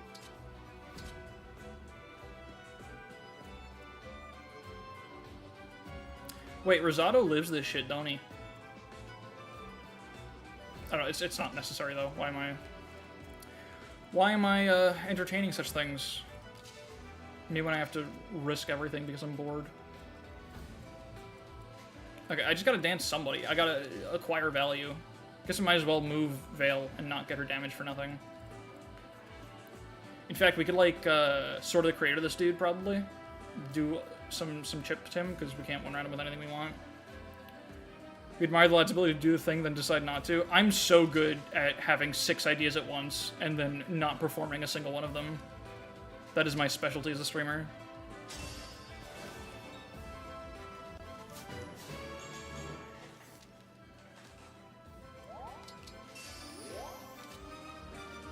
Alright, because, like, I'm thinking we can do the thing. Oh, she doesn't double these guys. Oh, it sucks.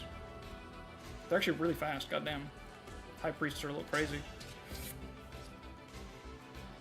I suppose this is a safe tile, so, like, we can just take this shot, I suppose. Or this one, doesn't really matter. Probably this one actually frees up more actions next turn when you think about it. Because it'll give one of those two the kill on him, which is cool. Because, you know what, actually, yeah, because here's what's going to happen. He's going to go for Panette, and maybe not die, and then Hammer Guy can't attack anybody. If we want to get this cleared more efficiently, we need him to be able to die on the counterattack, assuming he moves first. I don't actually know what they'll do. But that is a possibility that I should be accounting for. She's completely safe here. So yeah, that's what I should be doing. I gotta make sure I already did Battle Dance, what I'm talking about. Can't forget Instruct, though. Instruct is so fucking good. I really need to be using it. Failure HP set's very poor. She's doing fine. I trust her. Okay, who... Right, Rosado. I guess just hang out. I mean, that's like kind of tragic. Also, I don't want to stand in Elven range or sniper ballista range.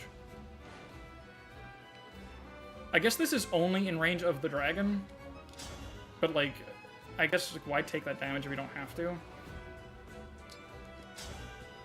It doesn't even kill this guy actually, so that's a little silly. Yeah, I'm just gonna take the safe tile and not overcomplicate my life for no reason. I just really want it. I'm so hungry for progress. I'm starving. Ravenous. Alright, the plan. It works.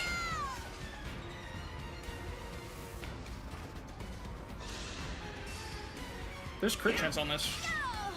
I didn't process that, like, emotionally.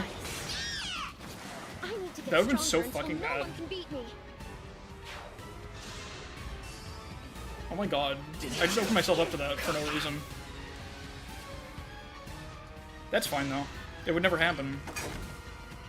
Stop getting hit. I can't. I'm really, really into it right now.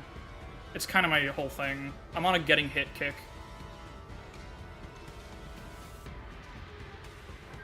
Alright, those guys are cordially invited to fuck off.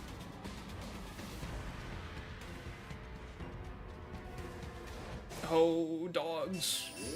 I don't want dogs. Not right now. Anything but cap defense dogs. Alright, so there's like a bunch of guys. There's like a few too many guys, I'll be honest. There's like an ideal amount of guys you can have. This is too many. This is beyond the capacity of guys that I was emotionally prepared to deal with. Hey, look, guys, effective damage. Me when the dude is not moth. You're so right. Okay, so let's do some problem solving. Problem number one, I'm fucked. Alright, any solutions? Oh, that's frustrating. How many guys we got with this range? We can do some healing. We can get 1, 2, 3, 4, 5, 6. We need 7. Wait, no, we got 1, 2, 3. Yeah, it's 6 right now. If I can get one person damaged, we can get the fattest fortify of your goddamn life. And, oh wait, Seedall's missing 1 HP. Was I counting that? Boucheron, Vale, Panette, Seedall, Citrine, Kagetsu Jean. That's Micaiah immediately back online. That goes kind of hard. Those flyers shoot like a Corrin-shaped position. Sorry, I completely fucking did not say that. I did not, I'll be honest, I didn't put 100% into speaking that out loud. I'd say I did my best, but I earnestly did not. Just completely fucked it up. But you're also right. The thing you were saying is correct. The thing that I failed to vocalize is, in fact, something that is on the table. I'm sputtering out all my words right now. Gotta say I'm happy about this. She's so true. She's so happy about having Micaiah back online. But no, yes, those flyers sure do look like a Corrin-shaped problem. Sorry, I just had like 8 strokes consecutively and simultaneously. Which, I don't know if you're counting, that's a lot. That's like a little too many. How do firearm units feel when they level up? I think... Well, how do you feel when you level up? Should be the same thing, you know? You know what I'm saying? Oh, this actually sucks. Hold up. It's like cracking your spine. I love failing to articulate ideas. No, it's my absolute favorite. Okay. We gotta boost Citrine in there. I gotta get in there, is what I'm thinking. I need Corrin to be in like 8 places at once.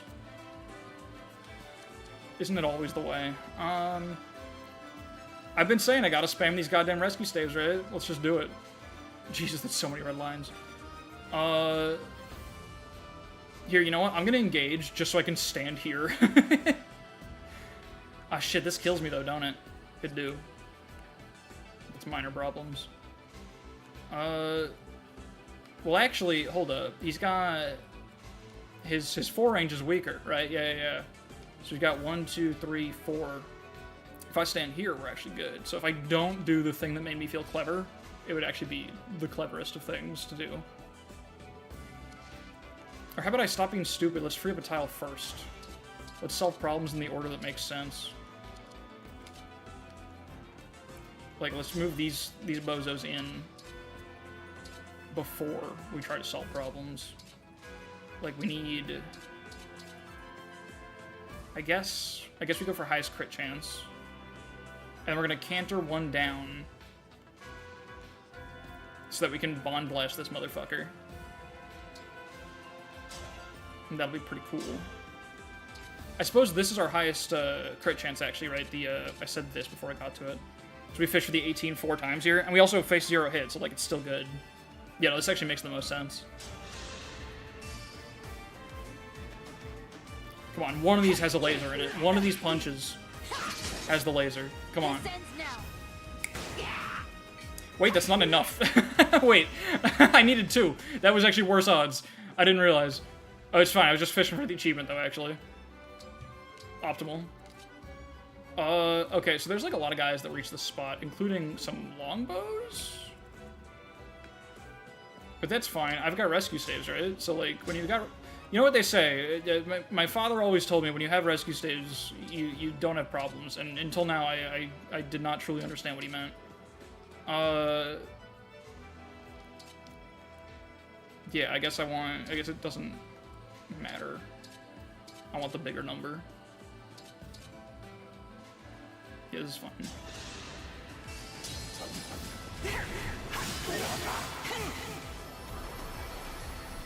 Sleep now.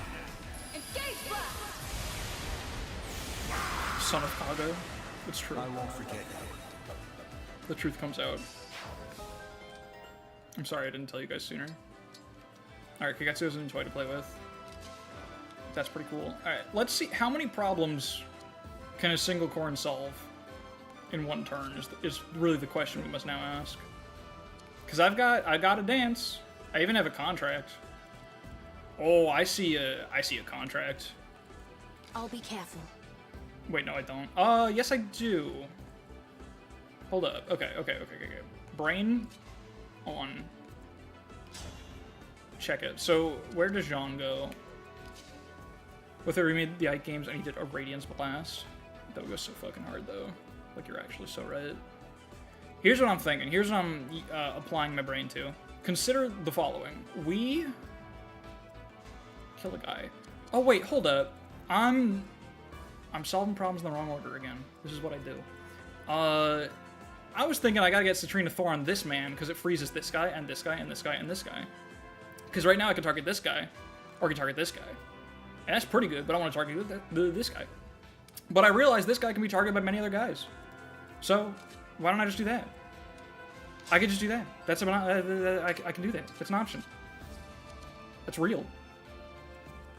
No one can even stop me from doing it. No one but myself. So, here's the thing.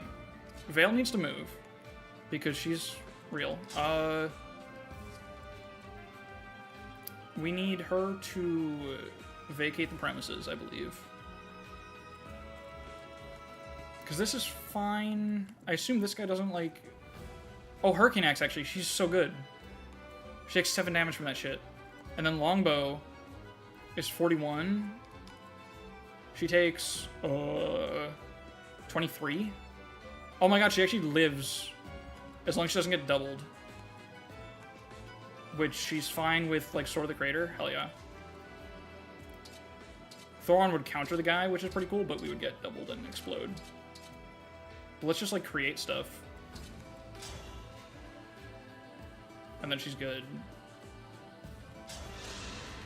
Maulveer actually looks sick with the teal hair. Maulveer looks sick with every engage. I used Roy with him in my last run a lot, and it looks so fucking sick. Okay, can't go in the fog because then I'll be in Radiant Bow range. Radiant Bow does 9 damage. Oh my god, wait, is she just nuts? Because she'll get she'll get the 1 less damage, right? So she'll take 8 from Radiant Bow and 6 from this guy, 14 total, right? Minus this guy's, what was it? 23, yeah? So 22. Does that exactly kill her? Did I count that right? No, she dies by 1. If I stand here. I guess it's gonna be easier to solve to find a solution to the south problem where all my units are. No distractions crit rate too. Oh yeah, she's got a lot of luck. 26 dodge. Oh yeah, it's just barely not enough. He'll have 4 crit. I'd rather not face that, yeah. Now you're super correct. Yeah, okay. I guess with Sword of the Creator, like, I don't mind being in, like, Elwind range. That's very okay with me. So yeah, we'll stand right here. Oh, excellent. Okay, now, here's plan. Step 1, shoot this guy. Doesn't matter if we hit. Just gotta shoot at him. Then we're gonna canter 1 left. That puts us in contract range to Thoron the General. I don't know if we'll need to do it, because we've got a bunch of other guys here, but it would be pretty cool. That's if everything hits her in the fog next to Alear. That's true, I kind of forgot about the fog part. And also Bond Forger. She actually had plus 60 avoid there. Oops. You're actually quite correct. Huh. Yeah, actually, yeah, she's got fucking 102 avoid. Hold on a second. Actually, the odds were kind of good. This guy, the guy would have had to hit his 17. It'd be like a 17 and 2, like, 60-somethings. That's, like, likely enough for me to be terrified. Unacceptable risk. But you are right. I probably could have avoid stacked that somehow. A little bit, like, 1 more support in range might have done it. I don't know who... I forget who has the avoid type for supports, but... Oh, I'm not counting the fog. Oh my god, she wouldn't have she wouldn't have gotten hit by this guy at all, actually. Guy would have had 0 hit. There still would have been the Radiant Bow crit rate, though. Although, no, because it's... She can counter. No, she was actually completely fine to stand there. Oops. Does the fog move at the end of player phase? I don't think so. I don't think it actually moves. It's not like that. It's not that kind of fog. I thought so, too, at first. But I don't believe it does. I have not been paying close enough attention to that, honestly. I'm pretty sure it don't. Okay, this guy does need to die.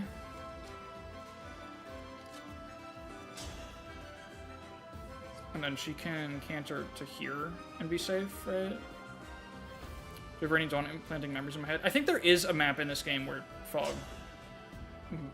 Is there a map in this game where that happens? I feel like there is. I don't think you're making that up, but I can't remember.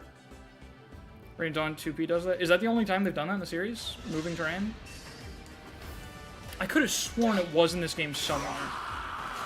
A good wind. But I'm also prone to making shit up.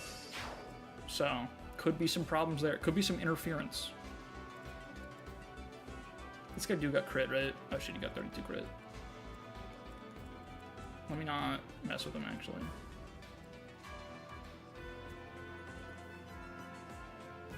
Oh, we're messing with him no matter what. Oh, that's fine. I got so many options here. Hold on. Before I even do contract, let me just dance Citrine, I think. Or see what options we have to kill here, right? Because, like, we got, like, what, Mercurius Lodestar Rush or something? That's almost there.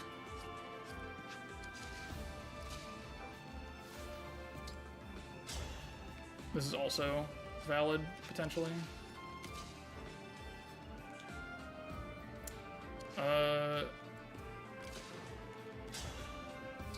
We do double this guy already. Oh shit, Rally will do that. Rally will actually close it out for us. So let me do that.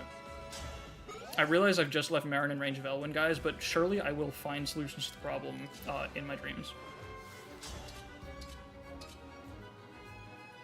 Yeah, I like this. This feels nice. Yeah, no, the flashing... He has flashing fist and he's still having so much trouble doing this damage to him. But we got it. And we got hella Rosado XP. Oh my god. I'm a little overwhelmed.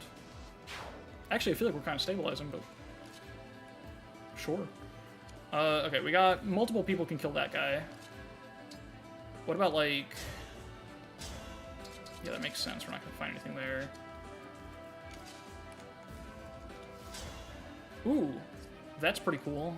We will need help evacuating from that position. Or we can do it from right there. Or you know what? We got the book. We can bust out the book right here. Right? We still have that, don't we? Oh yeah, it's fucking book time.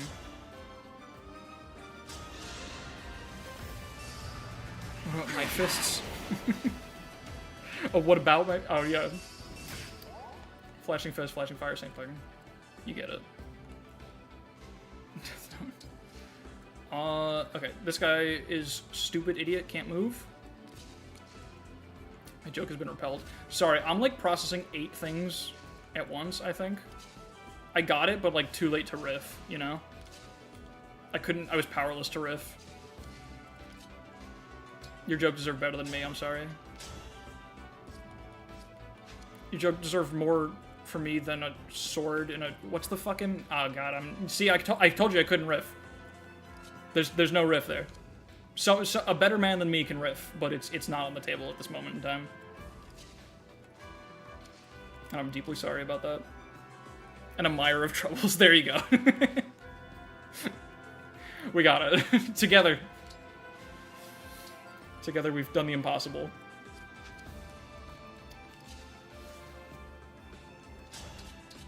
Oh shit! Untrained Pandreo can in fact perform great feats of lightning. Is that a safe tile that I see?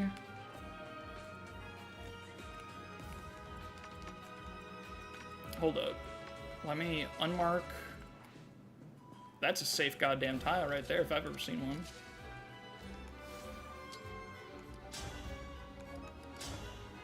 Check this shit out. Crom would never say Mire.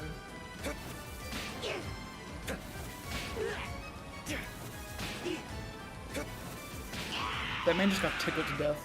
Did it hurt? Died. Were you hoping it would? I guess it hurt, like, yeah, like, all together. Kinda. But honestly, didn't seem like it hurt that much.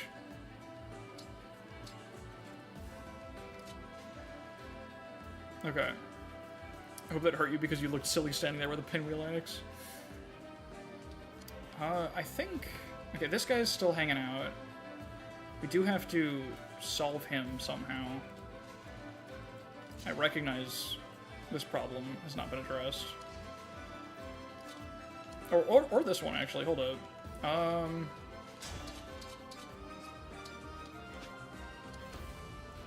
I guess we can still dance to Trine, and we can try to solve them that way. When in doubt, surely there's always a way to press the corn button. We can engage to allow us to stay in range of problems, maybe? Scroll kick will give us enough. Not enough crit avoid, actually. But he's got 41 attack. With Ike, we will have 23 defense. 41 minus 23 is 18. If he crits, that still kills us. Even with Ike. Creates fire train because why not?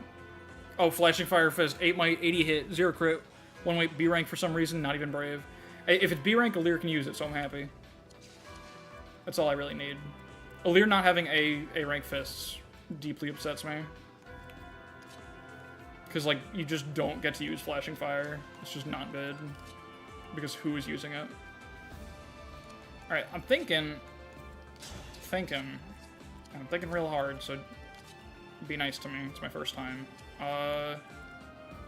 I guess my first thing is I should try to dance Kagetsu. Problem is I want this tile so that I can longbow this guy. That's why I'm overthinking right now, and I haven't vocalized half of that shit, but that's what's happening in my head, is I really want Kagetsu to be where Ivy is, but I really don't want to move Ivy first for insurance. But I'm gonna have to just cope with that and do this.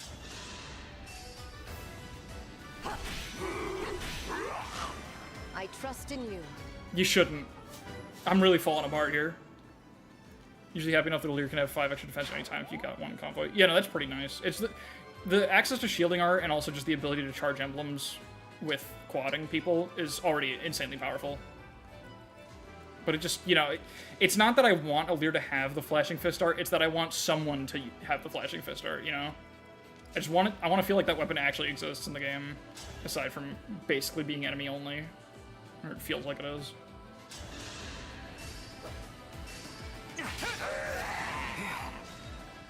Jean the Machine. You're so right. Okay, this is fine, this is fine. If we unmark this guy, what are we looking at? Oh, we got hella room. I don't know where to put the man. I guess this is fine. I want to keep Jean safe from this guy's one range. So I think what I'll do is I'll put Seedall here. We'll dance Kagetsu from here so we can canter to this tile. I'll engage for safety. And then we'll move Kagetsu. And if Kagetsu fails to get his attack off, I can still body block. Nice. And I might also be a really cool puncher. I think there are a few, like, I think Ivy's okay at it. I think Anna might be okay at it. Jean exists. And Vale. But, like, none of them are good at it. It's, like, not really a thing. It's kind of tragic. Alright, this is a 100 hit. That's pretty cool. Safe tile, yeah. Yeah.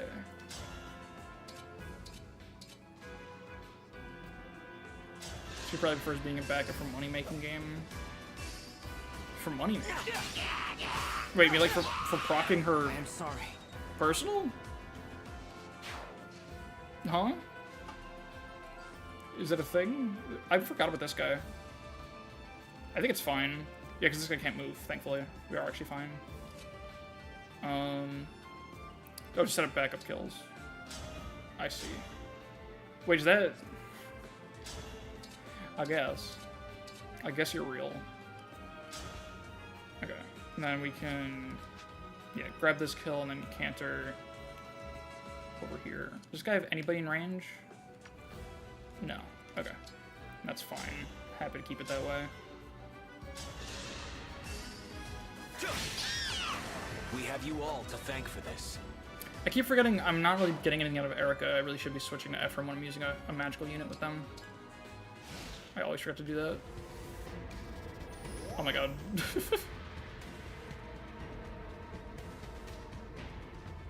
Oh, hello. Right, those guys.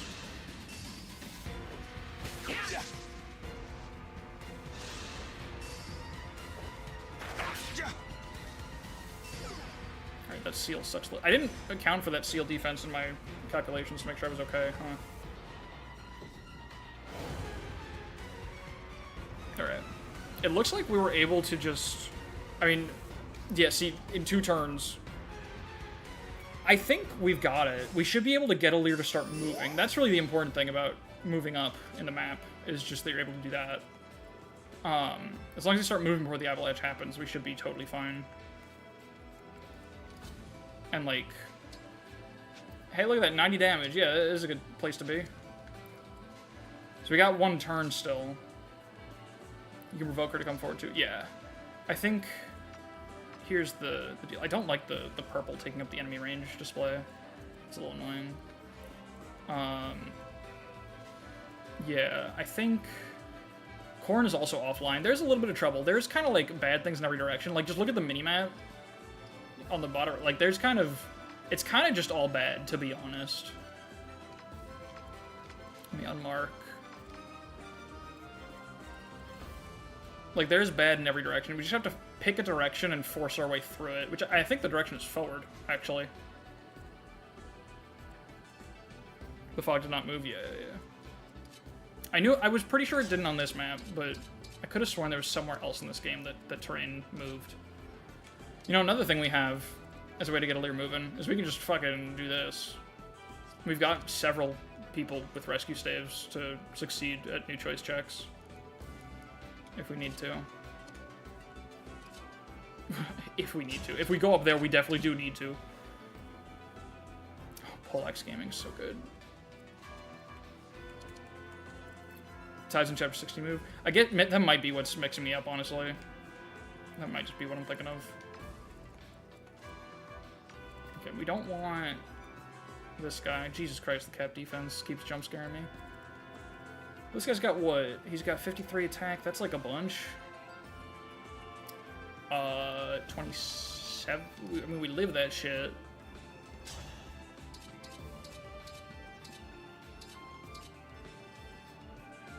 Not if we get hit by this, though. It would kind of suck. Oh, we also have Micaiah online, because I did that big fortify. We could even try to warp in a boss killing group. I don't know if I'm really equipped for that, but like we could try it. I don't think it'll work. But yeah, I think the move is just we try to go as in as we can right now. I think a good starting point here, let's see. Is he in holdout range?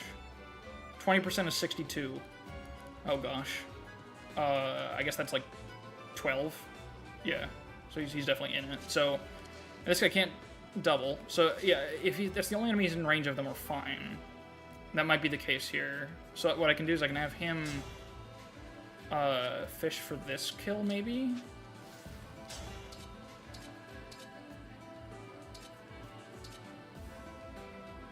Not quite.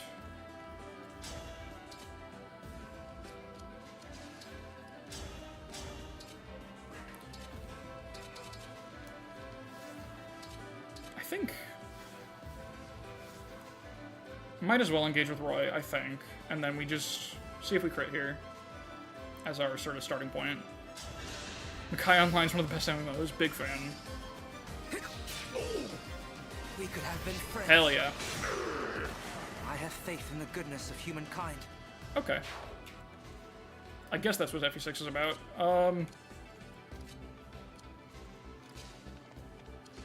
We really need to get Corrin back online. That's a big priority. Corrin or Byleth.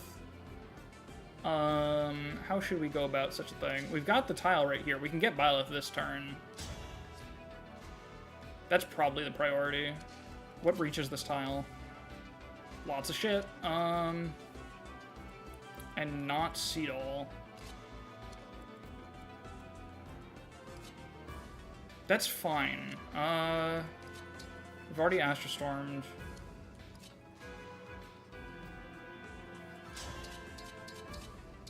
Ugh. What does Alear got? Alear got anything on these dudes? No double.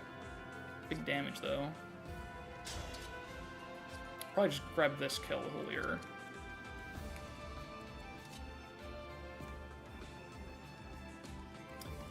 Yeah, problem is this guy's range. What does Warp Ragna do? No way it, like, fucking kills him, but... yeah, that's no good. I'm seriously considering just sending it with this. Partially because I wouldn't be terribly heartbroken if we lost Ivy Celica. It's not, like, the most insane thing in the world. She'd be out of magical emblems, but... I guess it would kind of suck.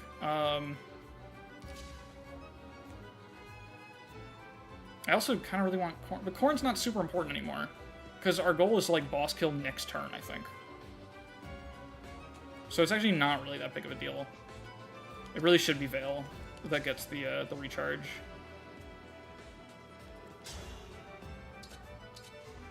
So here, I'm gonna start with that, and we're gonna work the turn around saving Veil, and I'm just gonna solve that problem retroactively, because that's just how it is. You get it.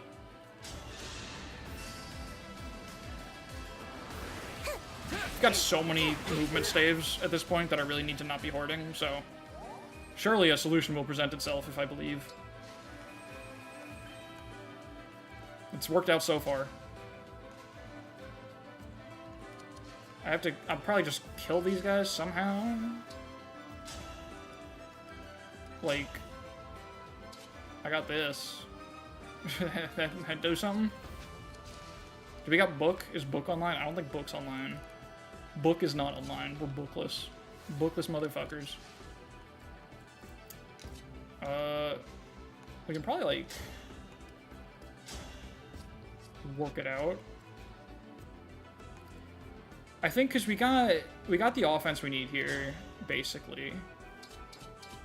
Boucheron gets one of them, and I think, like, Does Ivy get another? They got the 1-2 range, which is small problems for her.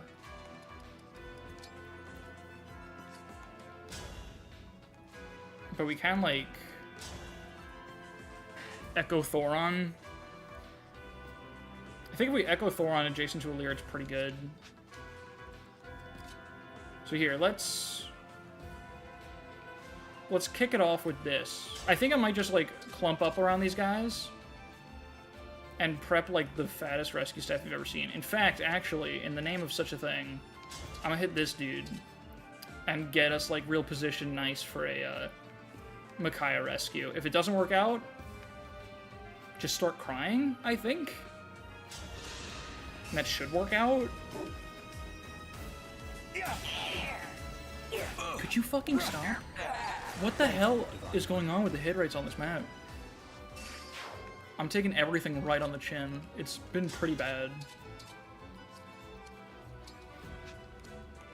I think Boost still had Bond... No, I used Bond Blast. I was about to say, I thought he still had it. But no, I know he don't.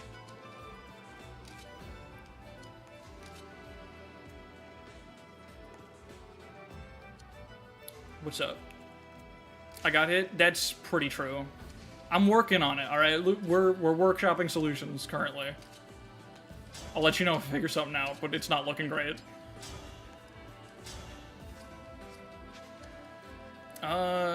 Everyone's about to run out of Emblem at the same time, which is not my favorite time to run out, but should be fine, I don't know.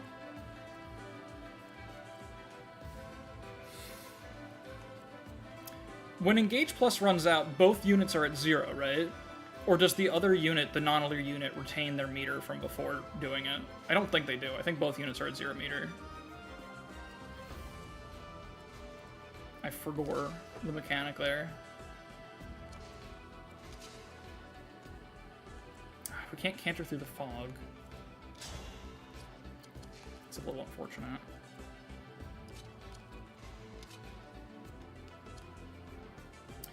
You know what I might want to do? I might want to free staff these dudes. Just, like, make that problem not exist for a second. And then we're going to try to dance Hortensia, probably. Which we can do from there. I like that plan. And if the quad rescue doesn't work out, I'll be okay with that emotionally. Alright. This free staff has been with us a long time.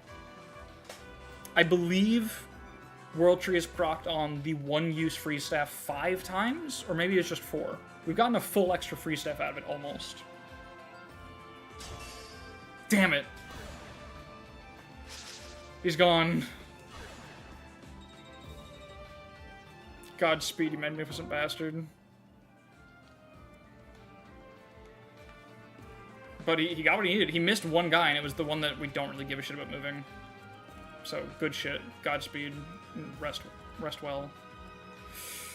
Glorious free staff. I guess I don't really care where this goes. Probably just right here's fine. Oh no, out of dragon range actually is pretty important.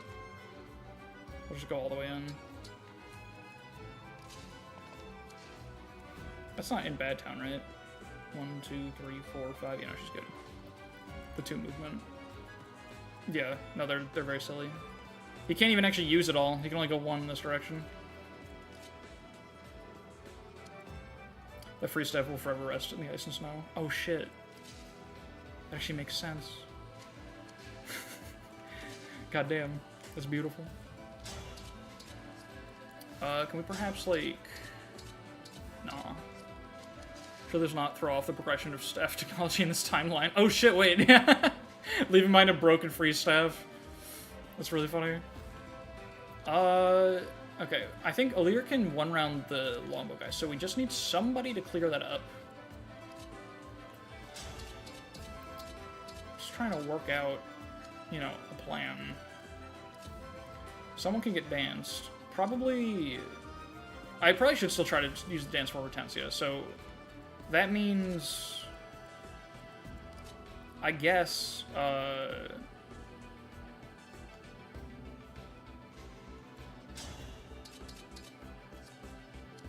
just trying to figure out, like, order of operations here is really clunky in my head, because I'm just trying to make sure we're not, like, wasting anyone's actions that can be doing something better. I think this is fine.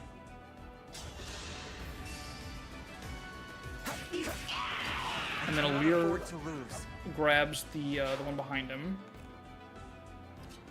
and then inserts himself into the rescue that we're still hoping to make. What happened to my numbers? There were numbers here before. I've lost them. I don't know what was happening before. I swear to God we had a 1 round.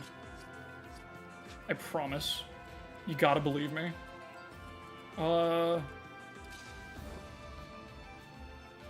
That's fine. We've got ways to... Where's my voice? Jesus Christ.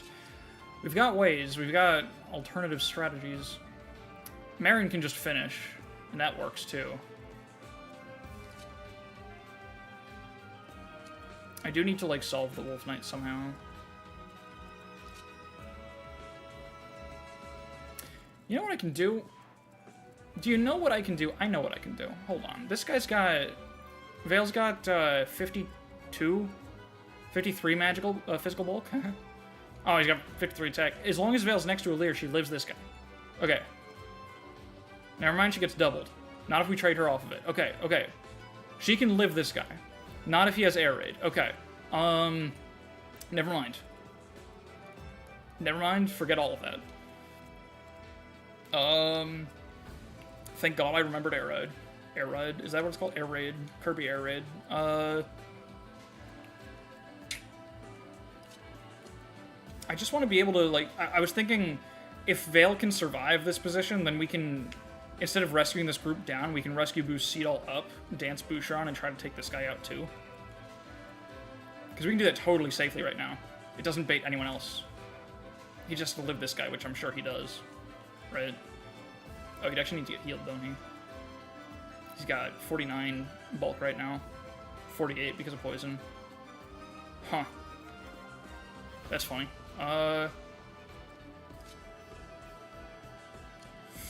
Ooh. Well, we can physic. We've got that.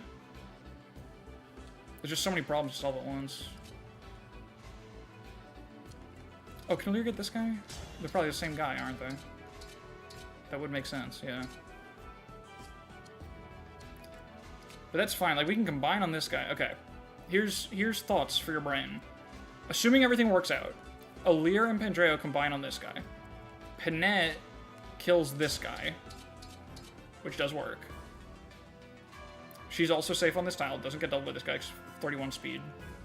Yeah, air raid doesn't let him double her. With Brave X? Yes. Okay. That works. That's the snipers both dead. We rescue in Seedall, dance Boucheron, kill this guy, and Citrine physics Boucheron so that he lives the Tomahawk. All of that works. The problem is there's not really a backup plan inside of that. So if it doesn't happen, I don't know. We still have the dance on Hortensia though, so like things can be fixed. We also got like Ivy and Malvir's actions are unaccounted for in that. And we can crystal someone. We can always push the Tiki button. So that can be pretty good. We could even refresh the turns on this engage with the plus version, actually. I don't know if I want that, though. I guess I do. Yeah, I do, because I'm not going to get their meters back in time anyway to do anything. So that could be pretty good.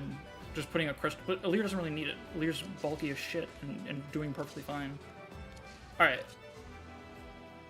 Oh, here's a good step one. We don't even need to hit a physic. We can just do this with Mend. And then canter out of the way. This is good anyway. This is just value, I think. No, hold on. Hold on, sorry. Order of operations is very difficult here. I should start with the attacks that can fail. Because we've got a lot of options for the staves. We've got to make sure that the attacks happen. This could also miss, theoretically. Okay, new choice allows it. Nice. I need to get stronger until Hitting no one can beat me. 489s was actually, like, not that reliable. I probably should have fought a little harder, but it's tough out here. She don't miss, it's true. She's perfectly fine to stand right here, because I'm assuming I'm going to work something out, you know, that'll solve the problem. Or actually, I'll put her right here, because it's another person that Seedall can dance if he fails on Bouchon. Either of them can get the kill on this guy, I'm pretty sure. She's got 1, 2, 3, 4, 5. She gets there. That's big. Seedall can even reach her if he just gets repositioned. He doesn't even necessarily need the sauce, although she will, you know, die for that, but, yeah, small problems. Okay. That's pretty good. Next step in the plan. I suppose Alear needs help with this anyway. It sucks we can't get... I guess it does make sense to, where do I need to start this? I'm having a lot of trouble figuring that out. Because if Pandreo's another rescue unit, right? But he's also another unit that can attack here. Ivy doesn't have this, does she? No. I'm going to start with Pandreo rescuing Seedall, actually. I think that's the smartest thing to do. Because this kind of needs to work. Pretty cool. I think he can stay... Doesn't really matter. This is fine. Give party animal to people attacking the sniper, sure. Alright, we try... I think... Boosh still needs healing. Panette doesn't to do this job. Although she doesn't double the guy, actually, so I don't know if she has the kill. She has 46 attack. Oh, she doesn't have the kill. Actually, Boosh needs to do it. Ah, shit. Whoops. Seedall's also safe here. He takes 16 from this guy, and then... I mean, he can do that. We can also dance Veil, and that's another way to get her out of here if we have to do that. Okay, that's problem number 1. Seedall's Giga Chonky, it's true. I'm gonna hit Veil with it, I think. Because what... you know, Also worth noting, this guy's, like, not... Like, another way we can solve this problem is just someone that lives it can stand there, like... Like, does Jean handle it? You know what? I don't have anything that gives him dodge. Wait, doesn't the L-Surge give him 20 dodge?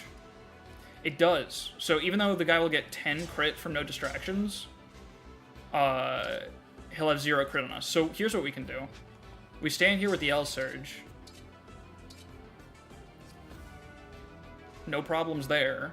Right, we don't take enough damage to die, do we? That's important. You know, we're good. L-Surge, we have how much speed? 26? Yeah, okay. Yeah, perfect. So this guy actually doesn't need to die anymore. And now our 2 options are we can Fortify.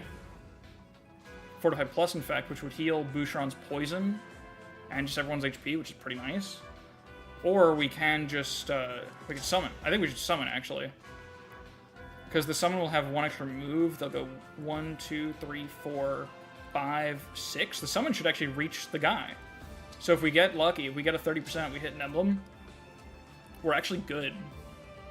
So we probably want, Colorless could give us Claude. Claude would go so hard, actually. But Micaiah would, like, fucking die if it's any of the tomes. We want either red or colorless, I think. The blue pool is so fucking bad. I'm gonna try colorless first, because if we hit Claude, that would just be so legendary.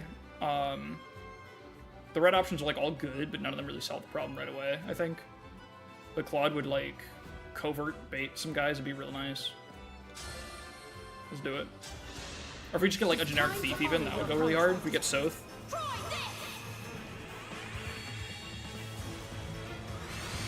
Any covert, really. Sniper would be good, too. That's a 3-star mage. Also, that's not the tile I was hoping they would spawn on. Well, it'll still get the wolf's attention if we fail. Like, that's pretty good. Jesus Christ. It's something. Could have been worse. I don't know if it could have been, but it's still something.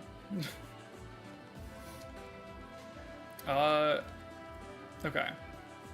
So that frees up the situation. Boucheron, we could not dance. I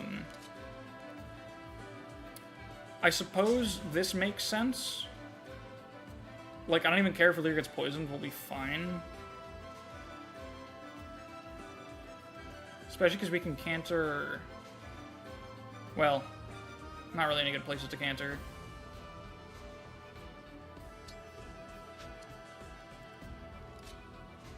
I'm just thinking, like...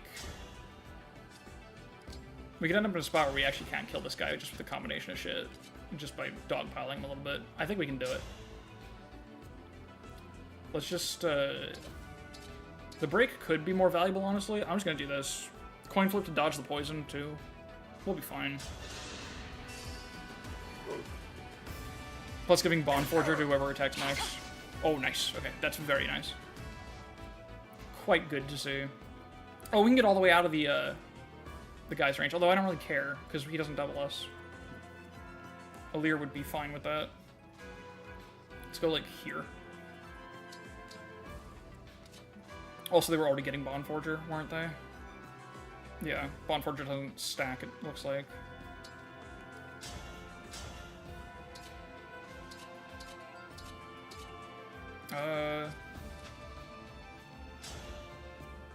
That's a little dangerous.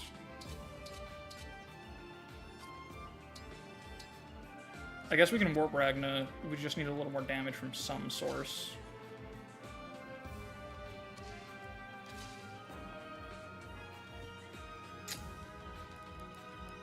Oh, we do have Obstruct. I didn't even realize I did bring it. It's on Marin.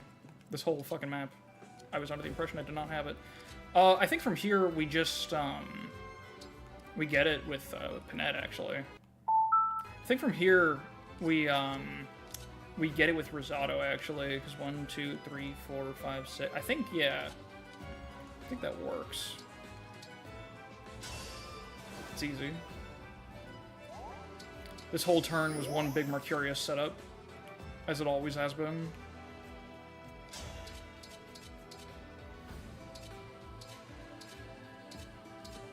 Of course, Mercurius is the only goddamn thing we don't get the kill with.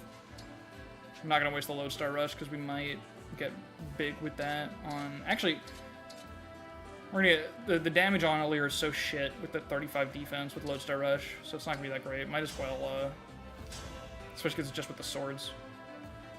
Yeah, might as well use it here, right? We don't get doubled by the Wyvern, so we're safe here. Nice. Okay, the problem actually has been solved. That's crazy. It's time to grind gems from Mercurius using the Nintendo Switch Online gameplay part of the game. Hell yeah. We need Mercurius to be stronger until no one can beat them. Alright. Okay, now we just have to kind of escape danger here a little bit. Which I think we can do. I guess let's start healing. Alright, we need, like...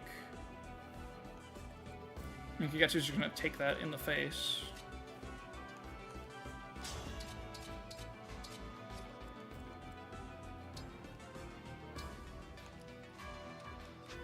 Feels bad not to use the Warp Ragna, but what are you gonna do?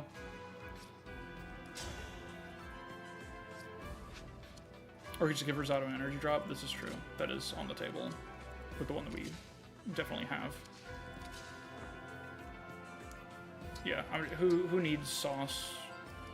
Oh, I don't have a Physic on her. I don't really want to top Panette off, and we lose crit for that. That'll be absurd.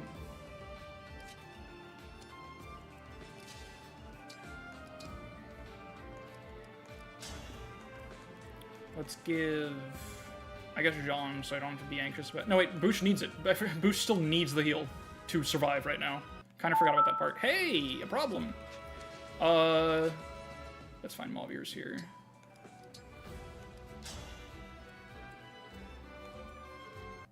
Hey, oh, okay. Alright. Fellas. Let's be serious. I swear to God, if you make me regret not getting a level 10 Celica right now, I'm gonna fucking lose my goddamn mind. Please. Please be enough. Okay, okay! That's why you move last with the staffers. It's okay. It's alright. Everything is going to be fine. Alright, she failed on Boosh, but, we could top off Kagetsu, sure. Not top off, but you get it. Really just wanted to canter bounce her, honestly, that was the main reason to move. Same with this fellow here.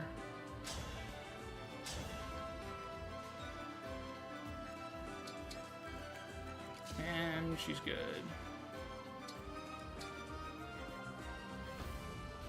Don't even have canter on her, so I can't obstruct bounce. Sag.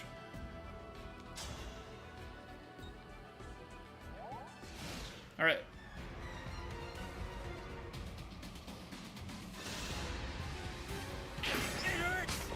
I was gonna say I didn't... Oh, wait, shit! No way. Don't fuck with me. Oh, he's still above the range. Oh, I love math. Oh my god. I actually almost got fucking Smash Weapon pranked. It was off by one. By one. That's incredible. Holy shit. Right? I think it was by one. I think it was actually perfect damage. Yeah. Perfect HP. That's insane. Alright. Let's not act like everything's solved now. I'm kind of out of emblems. I won't miss a step. Not off by one, just hold out? No, that's when he was in holdout range by one.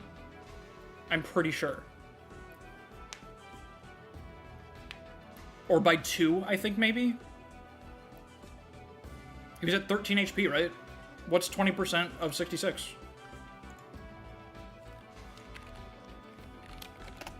$13. That was perfect. My leg is cramped. His leg is fucked up, but that's fine. That's actually insane. Off I go. I'm so good at Fire Emblem. Alright. Hi, Alear. Wanna hang out? Not really. Okay. Oh shit, you do keep the meter of the other emblem. That's insane. That's crazy that they let you do that, actually. They just let you get away with that. I'm really scared, by the way, of this thing that's about to happen with the avalanche. I actually have no idea what the consequences of that will be. I haven't even really been paying enough attention. Does it happen at the beginning or the end of enemy phase? If it's at the beginning, we're kind of in some trouble. I don't think it is, though. I think it's at the end.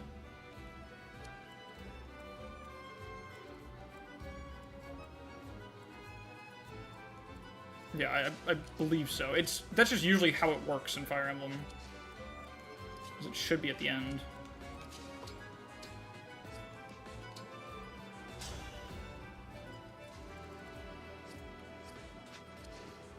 Okay. Jesus Christ, 99 damage Lodestar Rush. Where do you get off?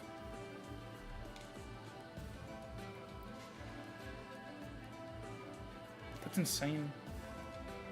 How do you do that? What are you doing that with? Right, I have my defense sealed. And then that's the Falchion being effective. Falchion.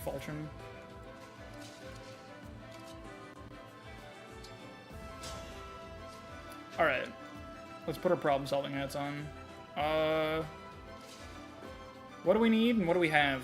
We need to be okay, and I'm not, is the problem, really.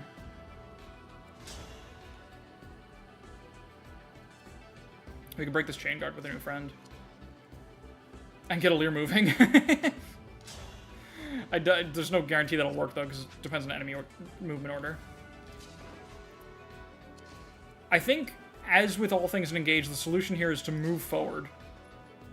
Maybe we can just do it, honestly, with, like, the Byleth Dance. Because what do we have? I guess not much. I don't have a lot of resources. We kind of need to really dogpile with everyone for this to work. Because we don't have a lot of sauce, and this motherfucker is 40 speed. Which is like a little much. It's a little bit a lot. And I have not taken enough speed with Pinette either, which sucks. We're getting doubled. That's tragic, dude.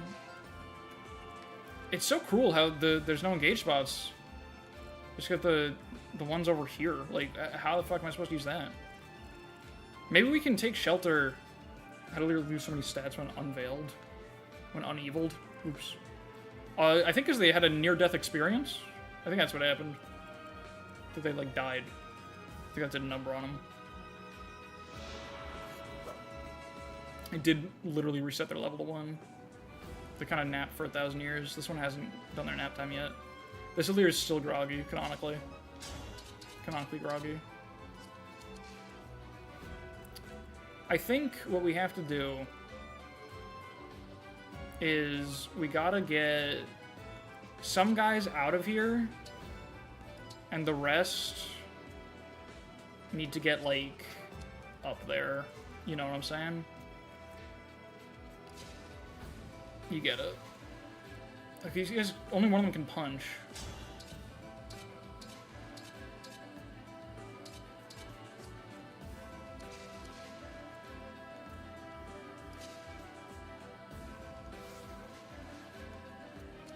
Part of the trouble is, yeah, we can't really get into Lodestar Rush range here.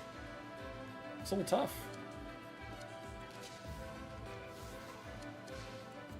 Because we got weak to Dragon Slaying, weak to Dragon Slaying, and weak, because he's got his defense sealed.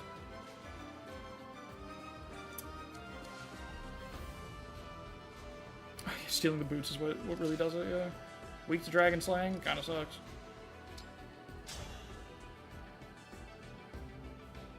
I'm honestly considering doing this and then just, like, rescuing out, just to make sure they get moving.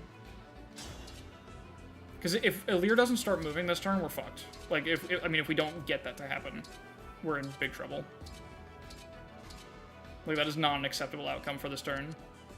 So that means we need to move real quick. Our other option, honestly, I don't want to do this, is we could play it real slow. we could turn back, fight this group, and make space, make a safe space for ourselves. But then we'd be, you know, we'd get launched back to, like, this and this, and if anyone's in this row, we'd go all the way fucking back. And that's not good. I think it should be possible to create a safe situation here, actually. Maybe we can just take the avalanche.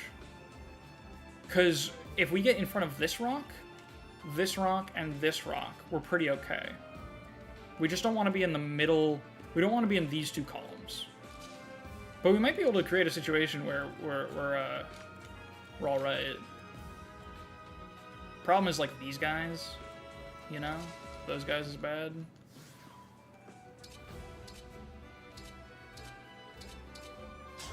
Amir, anyone?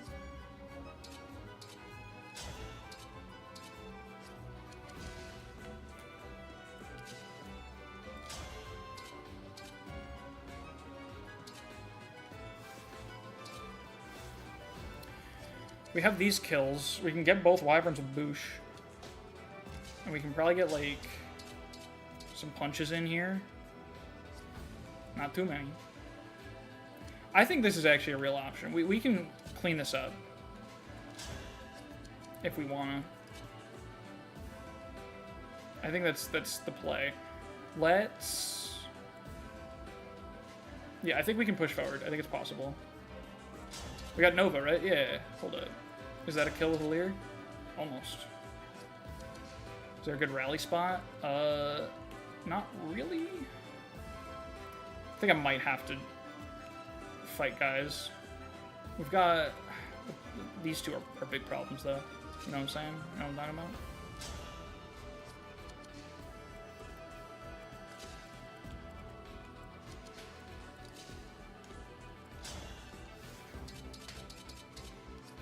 Imagine if past Alear Emblem Roy and the Binding Blade, we'd be fucked. We'd be so fucked. I really, I just underestimated the boss a little bit. Like, we're definitely not gonna be able to, like, blitz them down too quick. So,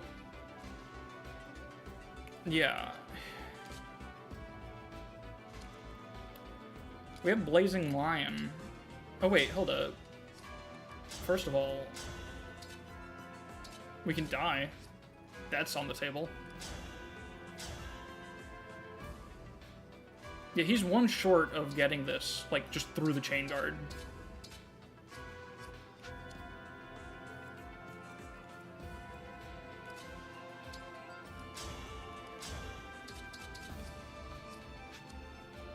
Yeah, the rapier could be no good. I guess this is where we could sack the fabrication.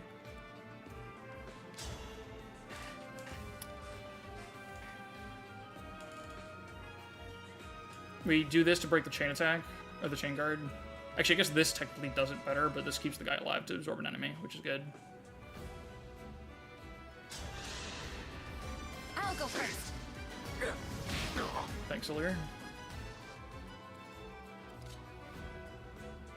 We do have Rally Spectrum back online. I have to remember that's an option now. Ooh. Oh my god. We're in range of the guy. But that's gonna be okay, because here's what we're gonna do. We're gonna... fortify plus... from here. Which should still hit everyone, I think. Yeah. This will heal the poison on Boucheron, get Seedall back to full, sort of for more tanking this turn if necessary. I think this is good plays. Just mostly because we need Kagetsu back online. So you can do this safely.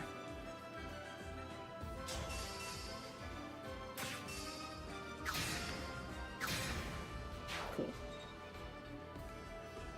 Okay.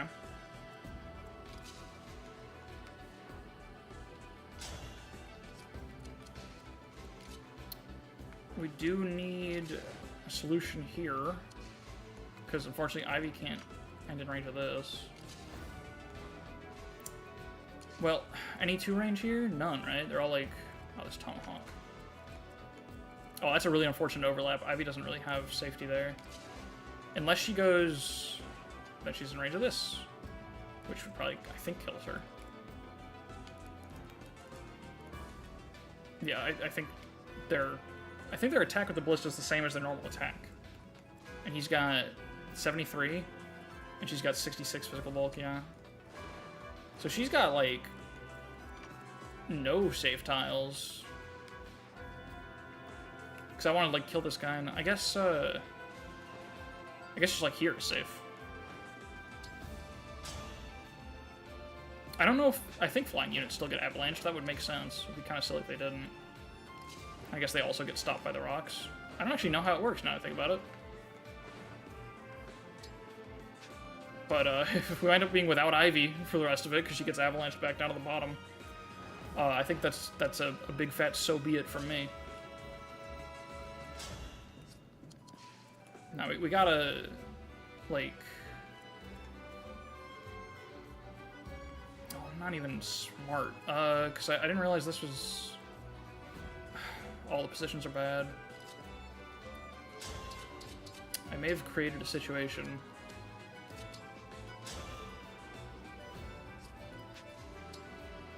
Some fire. Oh shit, wait. This would solve a lot of problems, wouldn't it? I gotta move some other people first. No, this is all flyers down here. So no one really would be impeded except for Panette. So if we are willing... I don't even know where I want Panette right now. I guess here is fine. Yeah, I don't think she really needs to do anything right now. That's fine. I just want her, like, up. Check this out. Don't even need to attack someone with this. We just need all this fire to be down, to exist. All right, Corin? Camilla! Say night-night.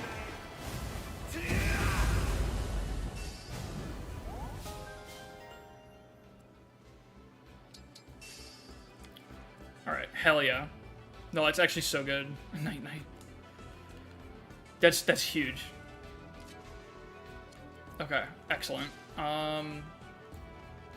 That affords us many options that we did not previously have.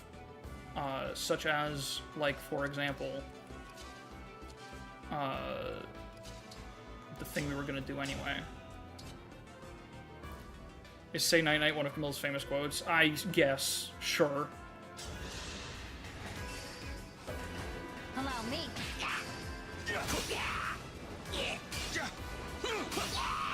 I did it! Bouchon really does not want to dodge. I know that was not, like, that low, but more build, hell yeah. Okay. Alear, I'm pretty sure, like, as long as we're not in range of the boss. 35 is still a lot of damage, but... HUD stat increased to maximum. The choice is yours.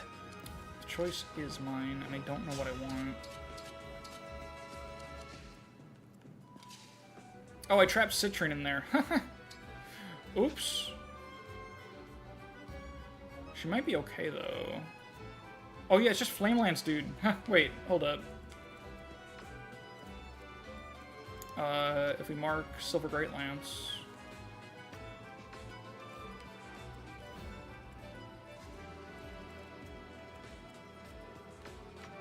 She actually can be fine because it's just Flame Lance, which is 20 crit, 38 magical attack. She takes 1 damage. Yeah, she's fine. That's actually so good. I guess we'll move Seedall first so that she can, No, you can't canter into flames, right? Because they cost 3 movement. That's why she can't get anywhere in the first place. So, this is just her tile, but that's fine, actually. It's genuinely fine. We can get a heal over to Boosh. That's good. Okay. And then here's another thing we can do. I think we gotta dance Boucheron, probably. Oh, whoops, I'm still cantering. Say they're just generals, but with magic, then where are the magic Sage Slayers? I'm almost following you. I'm so close to following you.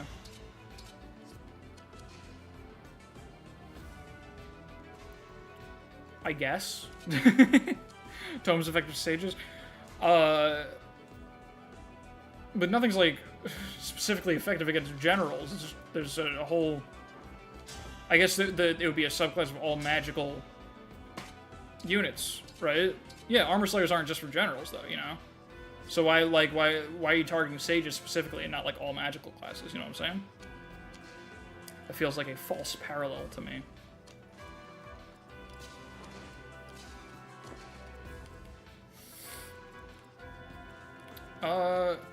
Where's this guy's range? I already have it marked. But I can't tell where it is. It is... Oh, I see it. Do I see it? That's so hard to see. What the fuck? Who else do I have marked? I'm so confused.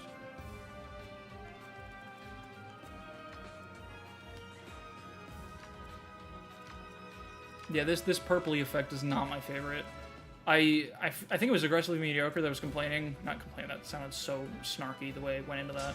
I'm sorry. Who was saying that they didn't like the way the danger radius in this game looked. I think someone was saying that. And I disagreed. Oh, it was you? That's funny. My bad. Sorry for the stray. Aggressively mediocre. I didn't agree at the time. And I still don't agree in general. I think it's fine. I don't think it looks good in most of the Fire Emblem games, honestly, but, like, it's fine. I will say right now, not a fan. I don't know how I didn't notice it before, but not enjoying trying to parse the information on this map specifically. Not my favorite experience that I've had. Let me blast this guy. Wait, I stopped thinking about my my avalanche-related positioning a little bit here. Yeah, because Pandreo's kind of a bad spot right now. But that's fine, because he can fly and get out of there a little bit. He's got 7 move. So as long as it happens when we think it does, like at the end of enemy phase, he'll be okay. But I should be thinking about it more. It's pretty unnecessary to light up the whole map to indicate where the avalanche goes. Yeah, no, it should just be like down the sides or something. It's a little, it feels like a placeholder. I'll be real. There were better ways. Just have the crystal point? What do you mean? What do you mean have it like flash at the beginning of the turn or something? I think it's good that it's like up all the time. I don't think that's necessarily a bad thing, if that's what you mean. Like a finger coming out of the crit. That's, I don't know. I think having like fucking airport like lines down the way would be better probably. I think that's a better way to like just like all the way down the edges. Maybe like a little fire effect or something if you want to make it a little more thematic. Okay. Seedall should be fine to stay like here, I guess. Like you can just stand right here. Because he's bulky, man. Big blob of snow at the end of the lane. Well, then you have to go check at the end of the lane. The point is that like it's unmissable. You know, that's the idea, I think, of why it's done this way. All right, 66 minus 23 is 43. Cut in half is 20 something. This guy's got 47. I think he's good. Even if Seal Defense hits first, I'm pretty sure he's good.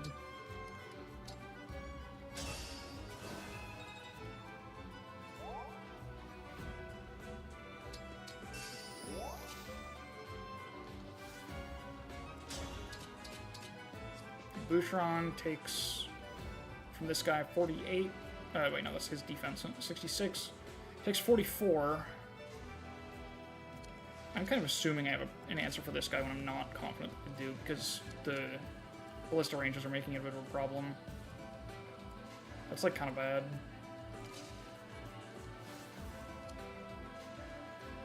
Veil can at least Thor on him and then back off.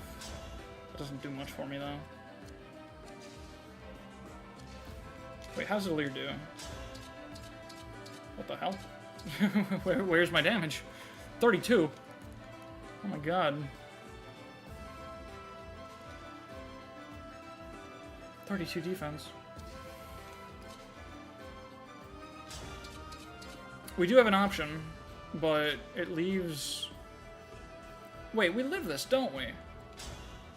Oh, we live this. We face crit. Face crit. Not if we're next to Alear. So that could work, actually. This could work. Yeah. That should be fine. We'll be in range of the Paladin, too. But, like, no, we won't be, I think. Because we're going to put Alear... 1, 2, 3, 4, 5. We're gonna put Alear on that tile, and that's not where... Yeah, the boss doesn't reach there. I think that works. I think that it works.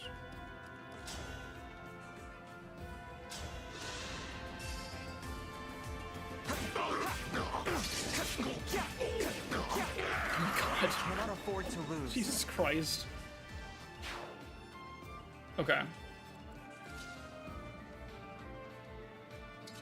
Now if we just post up here with the shielding art, we have 118 avoid, and like 31 defense, and it's fine, and I'm pretty sure we're okay.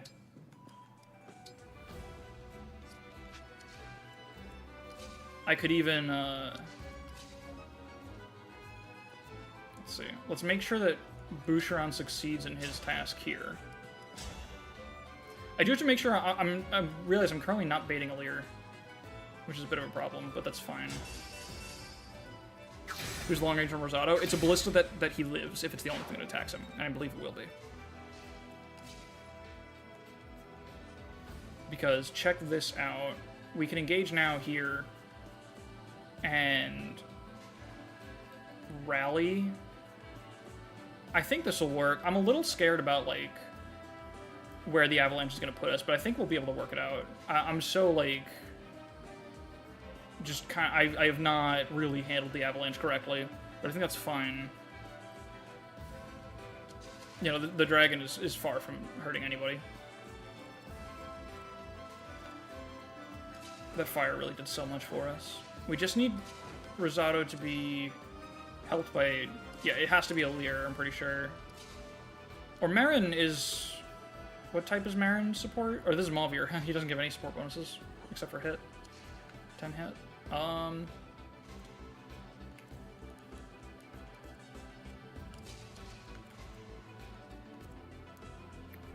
Yeah, we might not be baiting Alear, but I think that's okay. I think I can cope with that.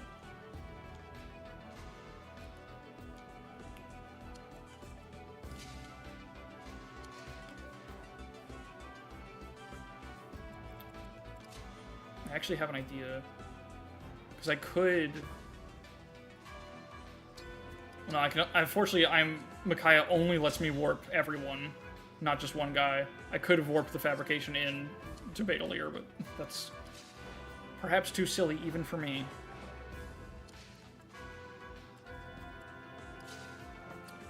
We will have multiple ways to get Ivy out. If we want to Thoron, then back up. We will have a couple ways. We'll have Marin can go here, and maybe not actually. Okay, here's what I was thinking. Let me do things in order. I want to instruct right here. Hit all the folks. Cool. Found Pandrea's item. Now we're even chunkier. Still can't take Lodestar Rush, but that's okay. Because now we can just stand here very safely. Can even stand here, I think.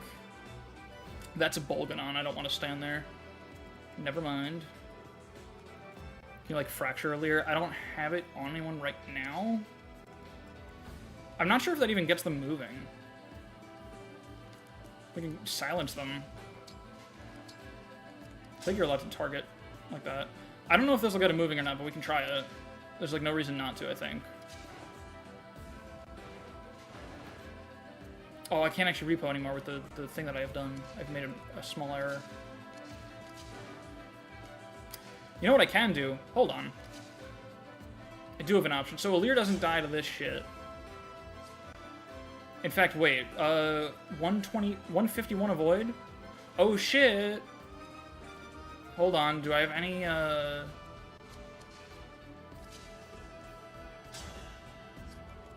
As long as this guy can't hit us, here's a plan. We can bait Alear. We can bait the boss. We just need the power of science.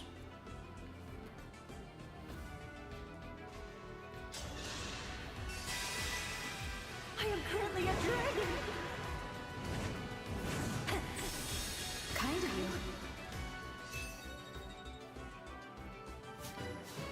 I love that so many of Engage's tools are just, like, you're allowed to make something, you're allowed to do something that would be a mistake, you know? Like, that's, like, the whole fucking premise of it. Now, this does leave a problem, I think.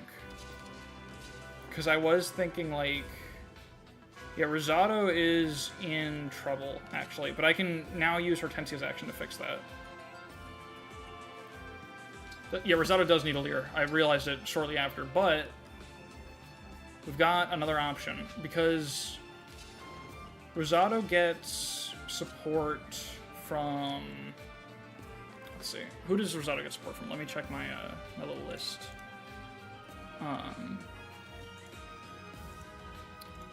Rosado gets support from... Pandreo. Pandreo is a dodge type. Pandreo is a dodge type that can help. Where is Pandreo? Right here? Okay. Here's the situation. We need... Okay, I need some fancy bullshit here. I mean, this is all just to avoid a crit chance also. So we could just, like, raw dog it. Although, no, this is actually pretty bad now that I think about it. I can just rescue, though. It's gonna have to be rescue. We just have to find a spot where we can do it. I guess this is fine, because this is only the Flame Lance guy, right?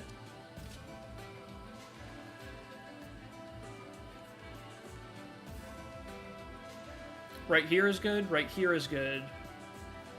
I'm not sure... Y'all want to see some just fucking pure guessing of what rescue's gonna do? Like, we just have no earthly idea. What do you think's gonna happen here? Where will they go? Who knows, right?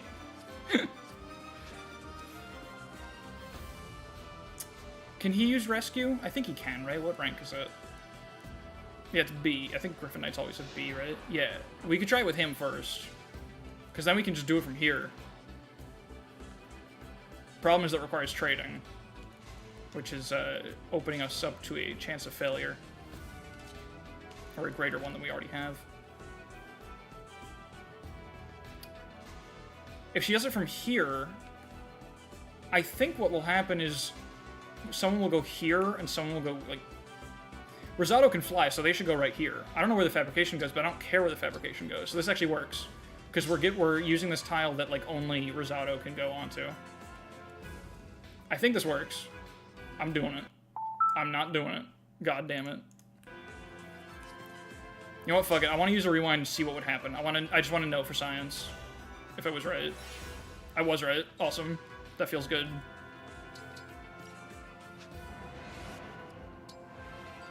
Okay. Anyway. Alternative solutions include, but are not limited to, screaming, crying, who knows what else? So we're not choosing to fight Seek and him right now? I think that's what's happening. This is all literally just to fucking avoid a crit chance, which is the crazy part. Like, it ain't even that high. Right? Because this guy's got 22 crit with no distractions, 32. Wait a second. Rosado has a goddamn compact axe. I'm so fucking dumb. Is Mauvir okay? He's got 27 dodge. Oh, part of that was from being next. Okay. We could transfer the risk from Rosado to Mauvir. That's an option. Are you winning? A little bit. Almost. This guy's got 22 crit. Mauvir perfectly dodges it, but he's gonna have 10 more from his funny thing. His funny little guy. Just sack Mauvir to appease the cartridge's bloodthirst. We could also just not bait the boss, right? But I really want to is the problem. I really would like to see that happen.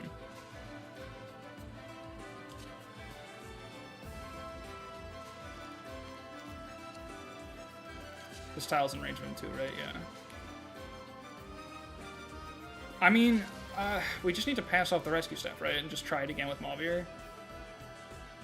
So, like, we just need Hortensia to go kind of in the tile he's in right now is the problem. The Paladin, I think the Paladin can... Yeah, I mean, we've got Obstruct on Marin, right? Where's Marin?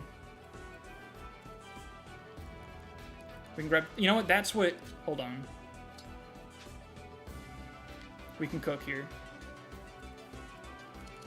We need to make sure that Alear still has a way to attack Alear, which they will. Okay, okay, okay. Oh, check out... I've got all the science right now. Wait, this game... Does this game have Thracia trading? Hold on. Genuine question, I can't remember. I don't think it does, right? Can you trade with multiple... You can't trade with multiple units in this game, can you? On one turn? You can convoy and then trade, but you can't Thracia trade or FE3 trade. You think you can? Okay, I actually don't... Let me just... I'm gonna check and then, like, not... I'm gonna rewind. Just to confirm a mechanic. You cannot. Okay.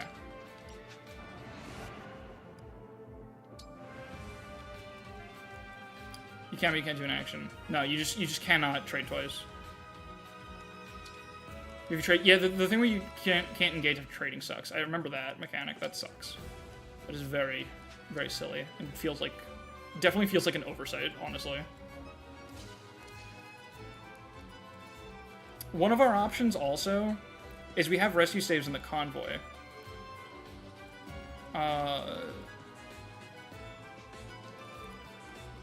Who else has... There's other rescue staves. Oh wait, Pandreo has them. Hold on. I don't need to...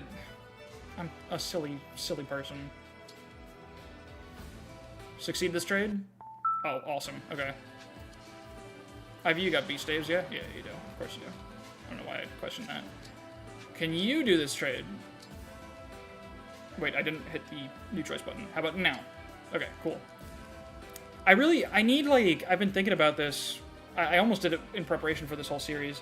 I want, like, an on-screen indicator that actually verifies to you guys that I passed a new choice. I feel like that's, like, one of the core weaknesses of this series, I guess. Like, it doesn't really communicate that well when I actually hit the fucking button. You can get it from intuition most of the time, but there's some, like, odd circumstances where I kind of wish it was communicated that I'm passing the check. But it doesn't really matter. Please, for the love of God. Awesome. Okay. Is it wrong to call it Thracy Trading if it was an F3 first? Yeah, no, it is. It's unethical, but that's okay.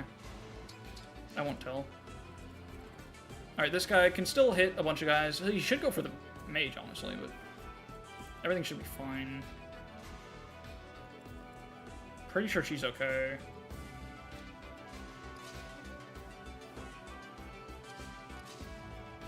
I don't know where the hell to put Mauvir, but we'll figure it out. I guess I can still, block this guy while also letting Alear move in and do stuff. You know what? I got an idea. This is fine. That's just the guy. Succeed? Yes.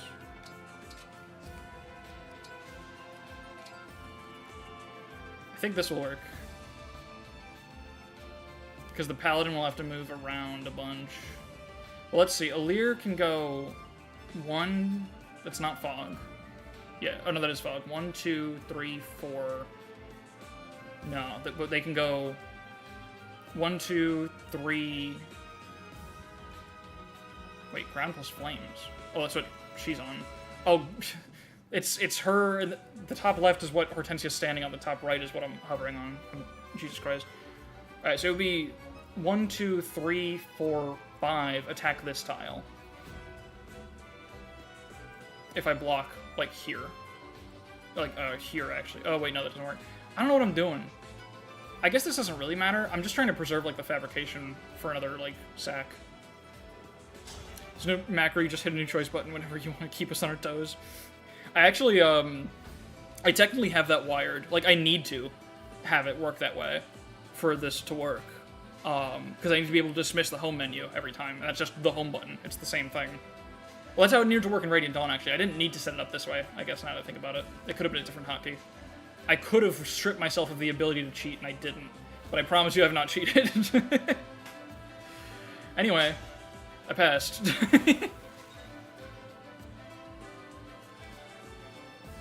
Oh yeah, we're good right here. Doesn't really matter. I guess going here... No, I don't want to be in the ballista range. I think right here is good. Because I don't want the guy to go for Seedall. And this, like, blocks him off. Yeah, Leaf can't die here. Oh, no, we need to be in fog. What am I talking about? I forgot the whole plan kind of depended on fog. Whoops. We're good, though. This works.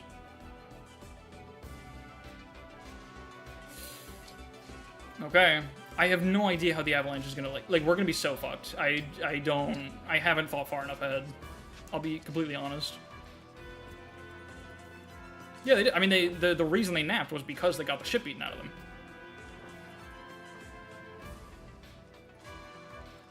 It's literally the same thing as, like, Breath of the Wild. Like, you had a near-death experience and had to sleep for a long time to get back to just being able to stand on your feet. The whole game is actually Alear's physical therapy. That's the real plot. I guess we can stand here and bait the Axe Paladin. That's, like, fine. He doesn't kill us. And we can heal Kiketsu this way.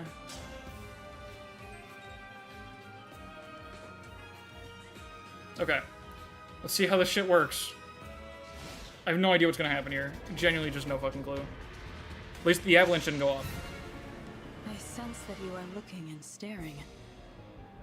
You will not win that way. Or are... Sleeping for 1,000 years after I got the flu. Real? Yes, of course. I've been scared from the start of all this. It's only natural. Scared of losing battles, of losing what's important to me. Losing people I care about. I will admit, I am jealous of you. You have my face, but you say the things you feel. Out loud, I am not allowed to show fear. If I say I am afraid. The character that started with forgot about a little bit. Alear Alear is definitely like a little too think. brave I in am like like the the middle of the story. corrupted. It's a little strange. It feels like they've They are awful. there's that Really interview that says dislike they the corrupted too. toned it back, I and I think that was a mistake. hate them. They have killed many of my sisters and my brothers. If I lose to you, they will kill me.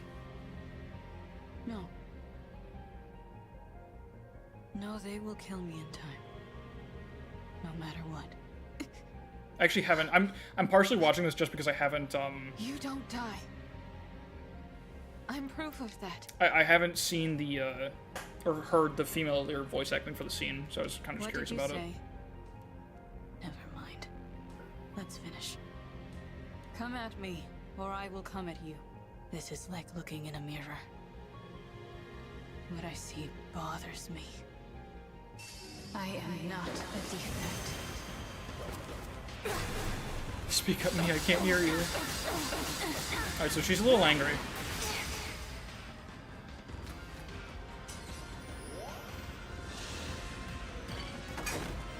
God, I love this song.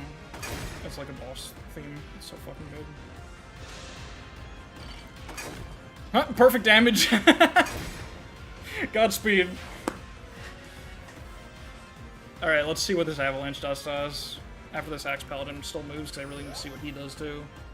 Maybe use the avalanche. Oh, okay. That's your choice of target?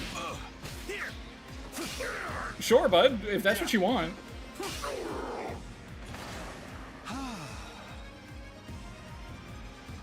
The storm that is approaching.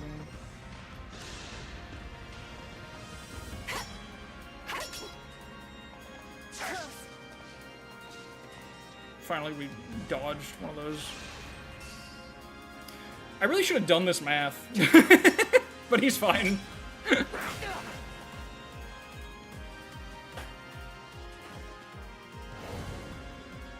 Alright. Are we okay? Oof.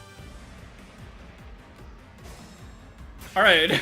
Oh, we got pushed into my own fire. Okay. No, it's fine. Check it out. Look, Panette's still right here.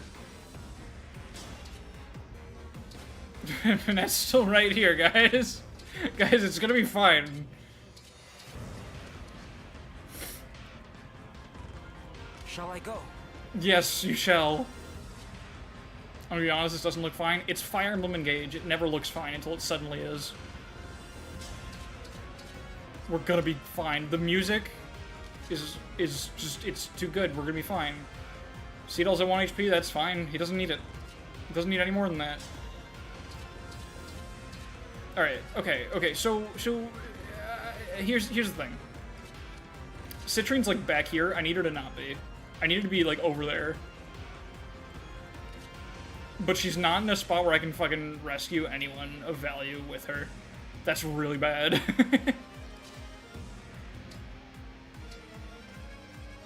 You know what? Oh shit, wait, hold up. Hold up, we can be smart. We can be a genius.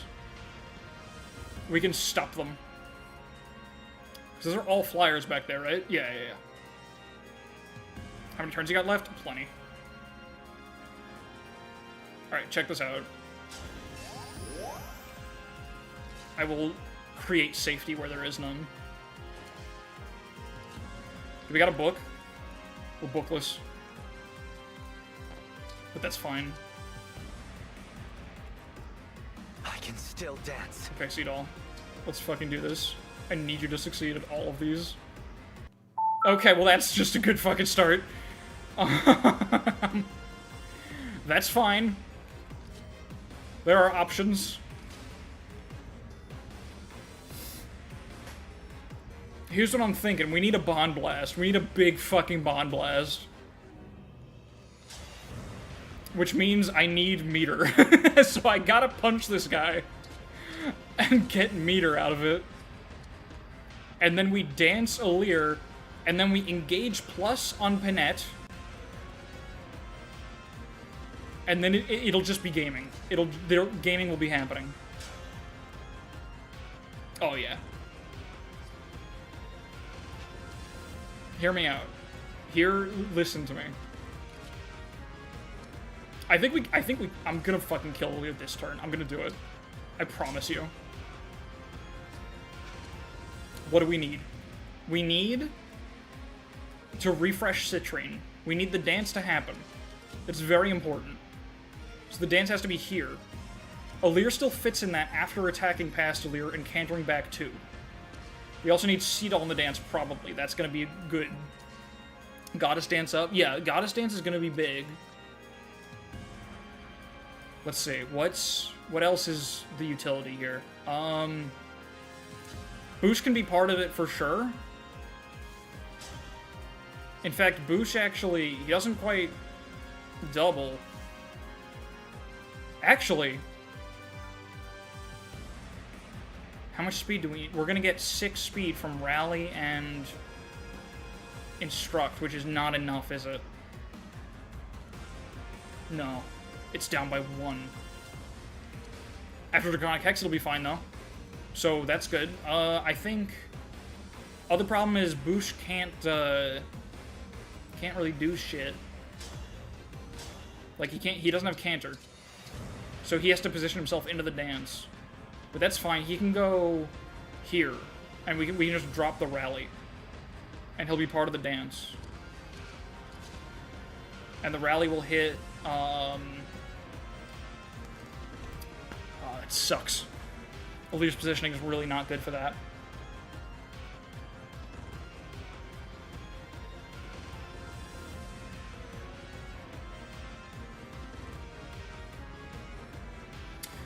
Alear moves first, because Alear needs meter anyway.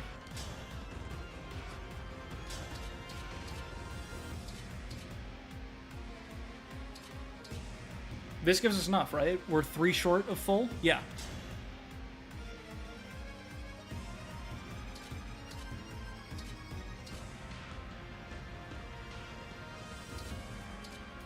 Right? Can I read correctly? Yeah, because we got...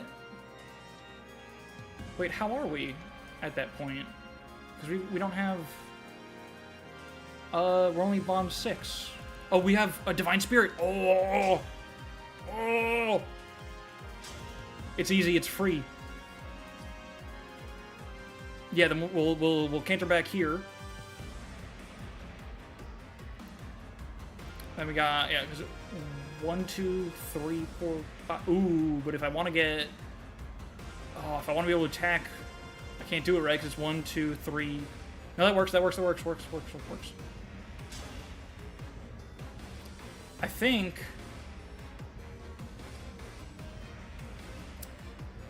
Or you know what? I'm not putting Alear in the dance, actually. Necessarily. Alear's gonna get danced by Seedall, I think. Well, is Alear really one of the better units to get danced? No, I don't think so. I think our best dance target is probably... Might still be Citrine after she gets... Well, that's for the second dance. It doesn't really matter. Who gets the first dance?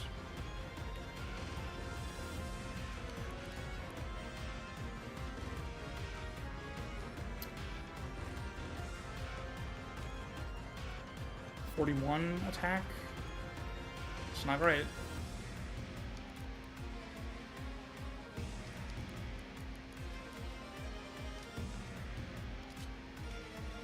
It'd be risky. We could do Veil. That kind of sucks, though.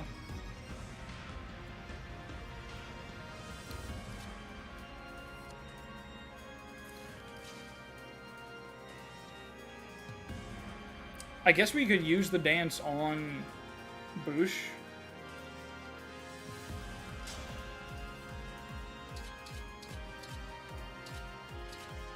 Yeah, you know, like, we'll get the chain attack started. So Boosh will go here.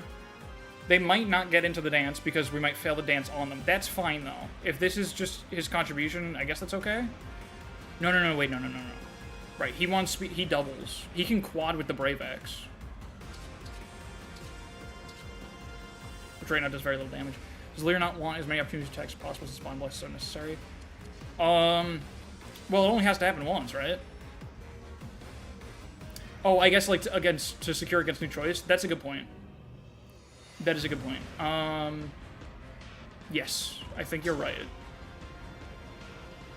Okay, then I'm gonna do this, and then we're gonna try to dance them, and just put Seedall into the formation as well. Please dodge this. Thank you. Okay. That's Engage Plus online.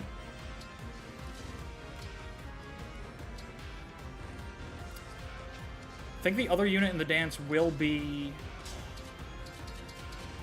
I want it to be Panette, but she can't attack safely right now.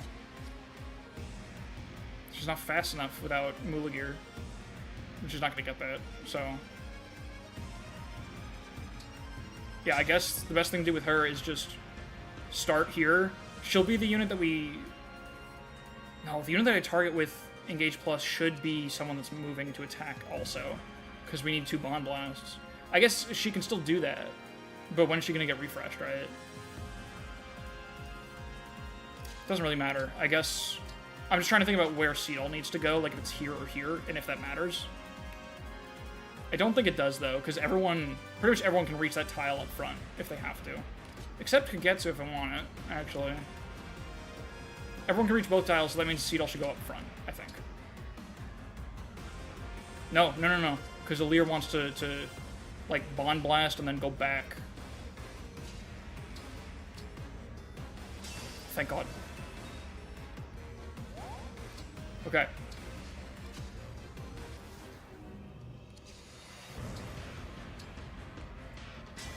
What does this look like without Bond Blast? Oh boy. Dragon Blast is so much stronger, though. Or that's Dragon Blast, we need Bond Blast. Bond Blast is so much fucking stronger. It's a little insane. I think... we need someone to, like, start, because we need to hit this dance. I guess Alear needs to, like, act first anyway. Maybe it should be Boucheron that gets Engage Plus. Or no. My brain is not really sure of anything. Draconic X, well, no, Draconic X doesn't matter right now. We're trying to figure out how much value we can get before we click the dance, because Citrine is gray. So it doesn't work. We'll get Draconic X first thing first, once we do the dance, of course, but right now it doesn't matter. We're not going to do the Dragon, the Bond Blast before that, though, I guess. So... Ooh, I have an idea. I have an idea. This displaces Seedall, actually. No, here we go. Succeeds the new choice. We put them here. This puts Panette right next to Alear, where we can Engage Plus on Alear's turn and use Bond Blast instead of Dragon Blast. Alear can canter back into the dance position. Panette still has her turn.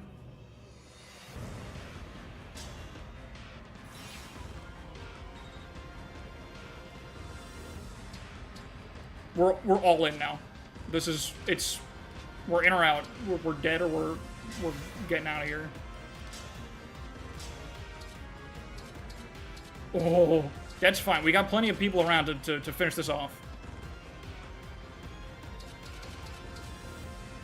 We have to do it, I think. Wait, we're not... Yeah, Marin. We have Marin. We do this now, here. Easy.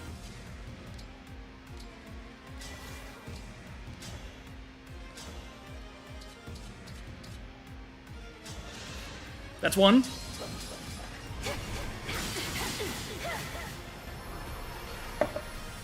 With the divine dragon, gate blast!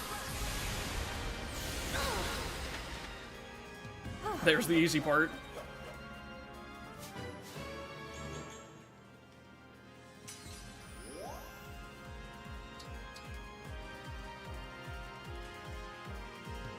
I think we have enough actions. Oh, she's gonna do this real good, right? Did that activate attuned, by the way?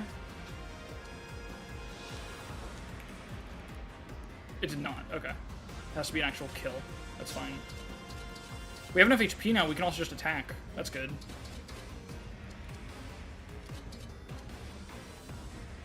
$81 HP. It's a lot. I think we have enough actions here that we should try the dance now for maximum flexibility. Because if we fail this, we need to do other things. We need to try other options. But we need to know if this works. I think that's the most important thing here. More important than fitting a 4th unit into it. Fuck yeah. It's over.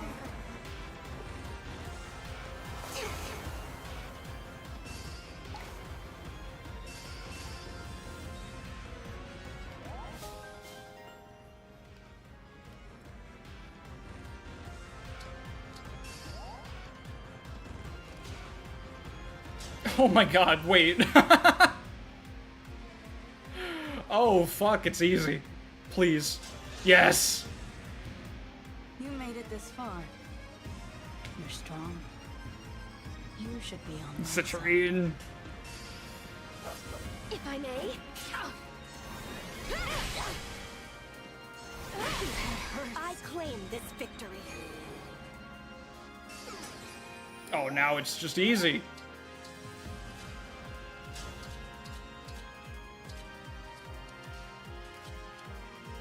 Who wants some? Who's hungry? Who set us up? Or take it if you want. It's up to you. You're ornery. It appears I've lost. Let's fucking go. Now Father will dispose of me. Fire Emblem Engage. You just gotta believe. If things look bad, just fucking sprint. Break into a full sprint forward. The problem will be solved. God, I love this game. And we took her shoes! They still fit after 1,000 years.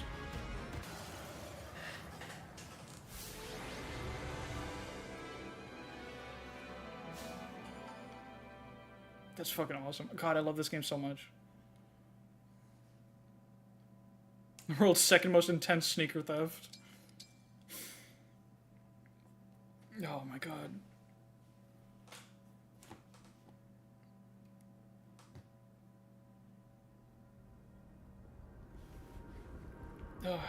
Hi, Alfred. Why do you have things to say? So,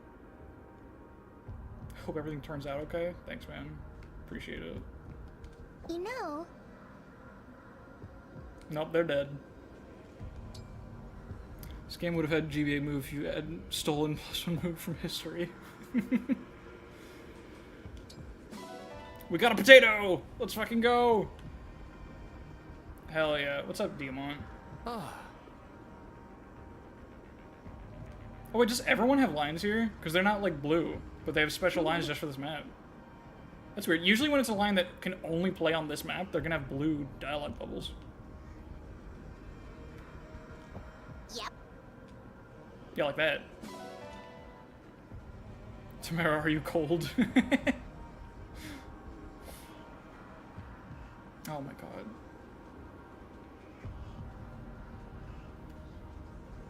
Am I too stupid to adopt this cat? Oh, this cat's not even real. I can't bring a cat back from 1,000 years ago? Is that like an invasive species or some shit? Past cat, yeah. Can I not butterfly affect this cat? Is that not allowed?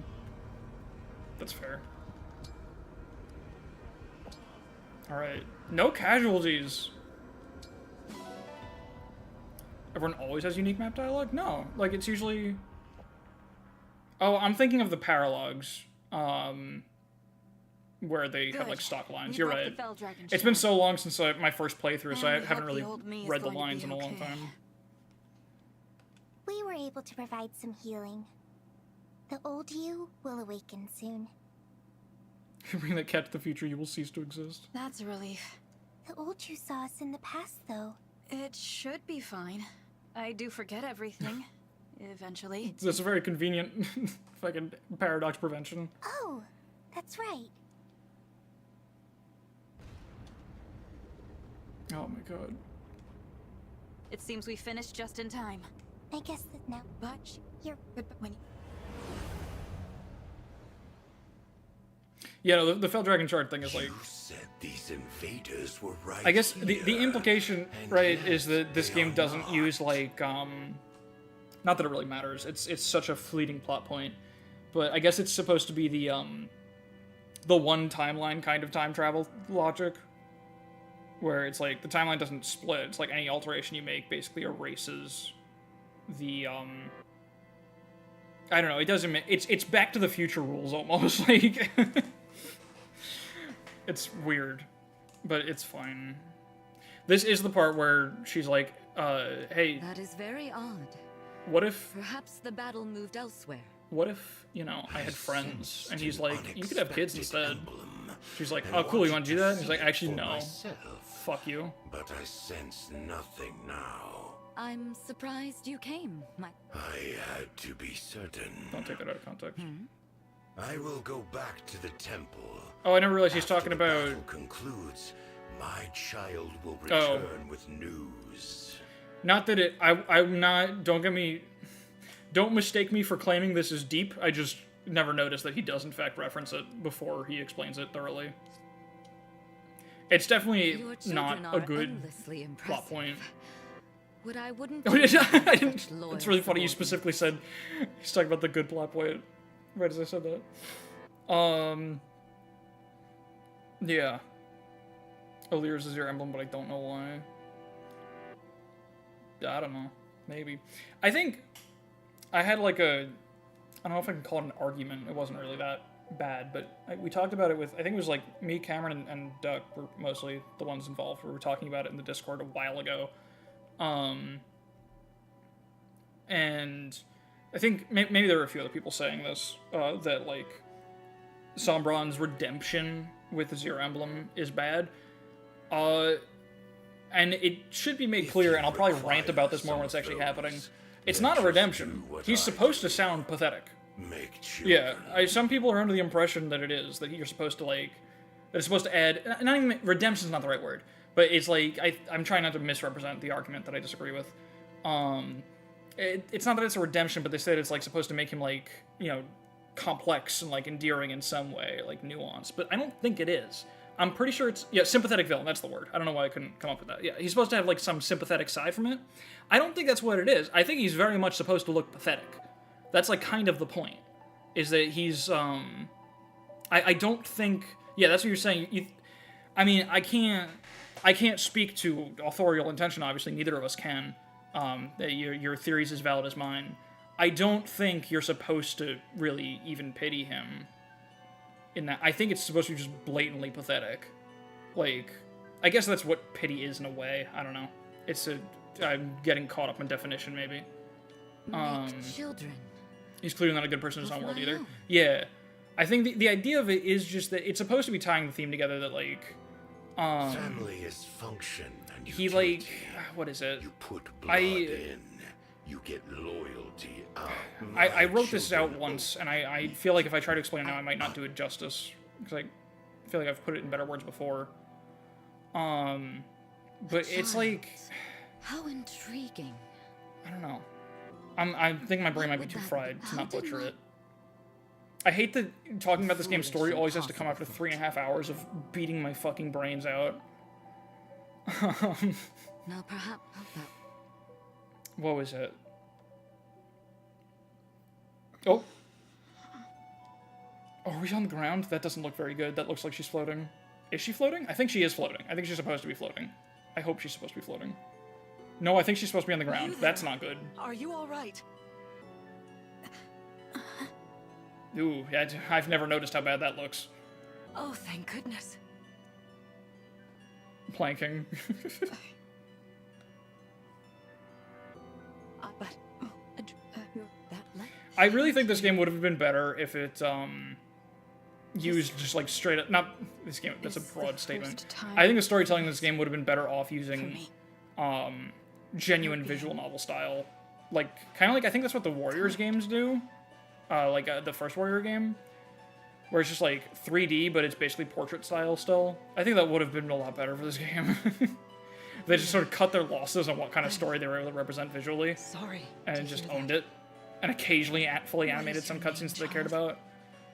But the 3D models walking around in actual 3D space, it never helps the story. It never makes the presentation better. It's just not a good choice that they presented it that way. Mother told me. This was before she died. That Father called My name's Drew me that Carey. name. Just once. Models' emblems never look good? Yeah. What is your name? I'm Lumera. I know that name. The name of Father's enemy. If you are the divine dragon, if I don't, They're Father using will models call like me a portraits diva. anyway, so it's weird in between. Yeah. dispose of me. They could probably get more expressive if they just stopped spending, like this still takes time to put together. Like, it's not like a huge investment, but, you know, they spent time on this. It would have been better if they spent time on, like, making, you know, specific dynamic poses You instead are of kind to me. this. I am thinking a thought that doesn't belong. Like a defect. Oops. Defect. Don't say that. But I must do my duty. That scares me more than I. Then Yeah, let's I'm trying to remember keep what it today was that I wanted to say between us. about the whole Emblem Zero thing, and I I'm don't want totally you to fucking die. blanking. How about this? I'll, like, look back at that Let's discussion, meet again soon. and remember for a what I nice, wanted to say long, about it, hopefully, maybe, kind. What do possibly. you say? All right. Anyway, that's that. You're saying that Summer is a pathetic baby? No, I mean, like, a while ago we had a conversation about it in the Discord, and I articulated it a lot better, and I'm trying to remember exactly how, and I can't quite get there, because I just got the shit beaten out of me by that map, and I can't articulate. We actually met Zeph. Now, when? Emblem Zero sequel bait for the 60th anniversary game. What's wrong? Oh, no. Yeah. We play. Thing.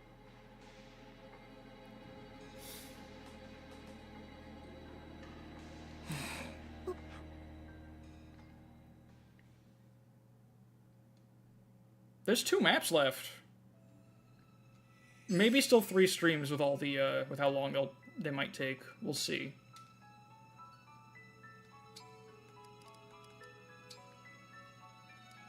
I'm not. You know what? I think. Let me check something real quick if I have to go or not. I think I can still. Well, I got time. You know what? I'm not gonna start the map because there's like preps and shit to think about, and I don't want to do that. But we can do some more, what do you call it? FE8 Roulette idea review. Yeah, I got time. Let's, let me just go down. Let's see what we got. Let's check the well and shit real quick. And, like, supports and stuff. I'll do the bulk of the preps off stream, but we can do some stuff right now as we wind down, and then we'll go to looking at the thread again, just talking about ideas. What do we got? How much silver? 2 silver. Pretty cool. 3 spirit gems is also very nice, because we do want to build more earlier supports.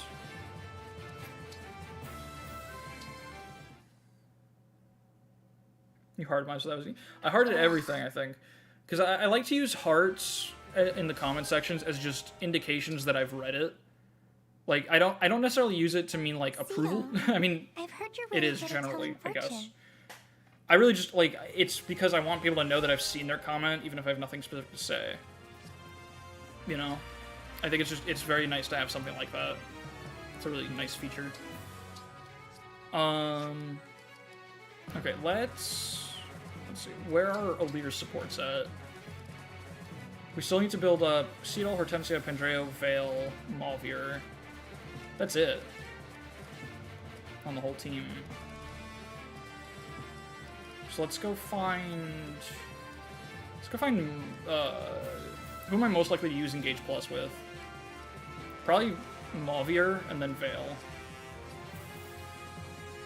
It would be Vale if not for the fact that she's using Byleth. So where's Malvier?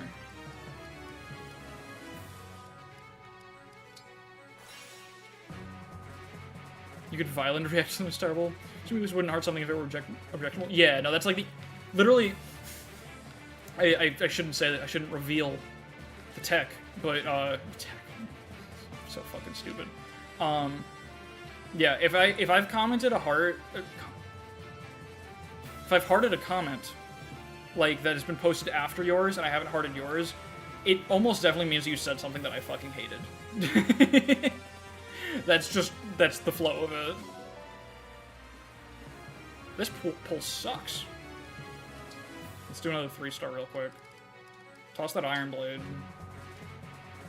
Toss that Jav. Any other trash? We got so many Elfires. I don't need the extra Elf Thunder, actually. Thunder? What do I need to toss to get to 3? Pre-use Mend? Yeah, there we go. I'll buy another one. Just want to keep doing 3 stars because you might as well. Never hurts my live chat comments.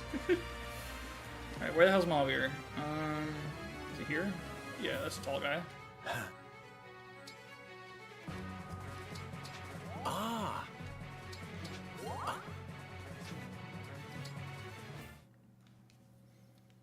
The food weapons sell for money? I've been selling them, I've been yeah. thinking about how you said you are not a good person.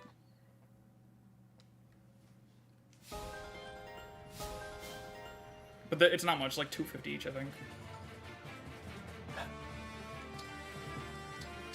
Yeah, this won't get us all the way, but that's fine. I think if I cook with him and Vale now, it'd be good. Or actually, what other supports do I want to build on the team?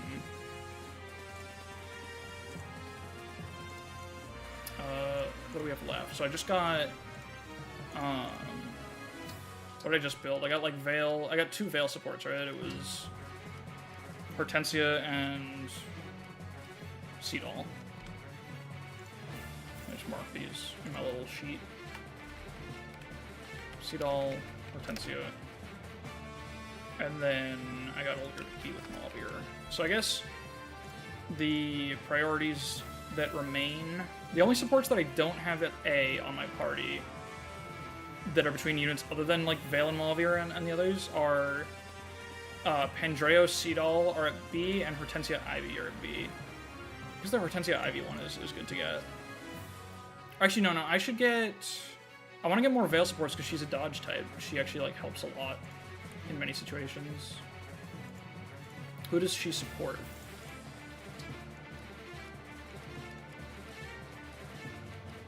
Well, I guess I don't really give a shit about giving dodge to anyone else there. I kind of already, like, Ivy was the one that mattered. But it could be nice for like, Citrine and, like... Yeah, let's get Vale, Citrine, and then if we got stuff left over, we'll do, like...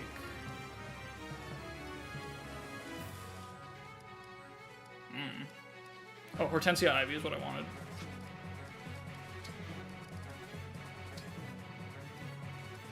Yeah, do one with Hortensia Ivy.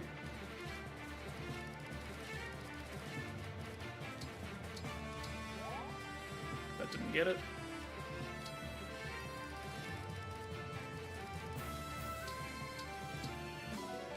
Okay, and then Vale with Citrine. Sounds good. Yeah, the Vale supports built so fast. very nice.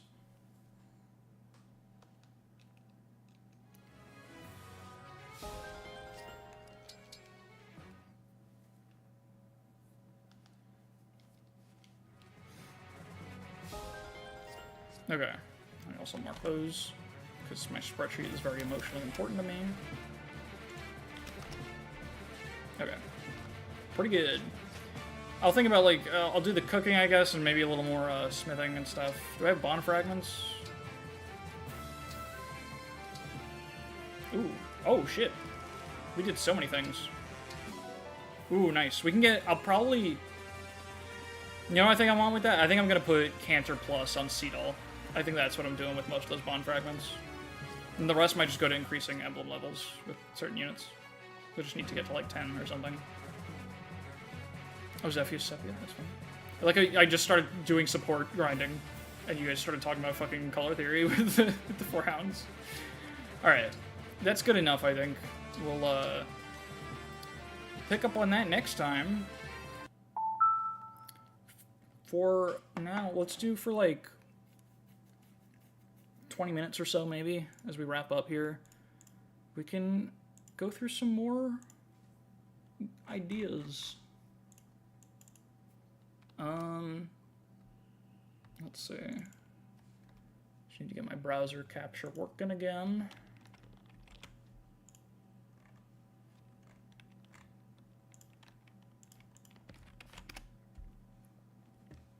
Let's see, how does that look?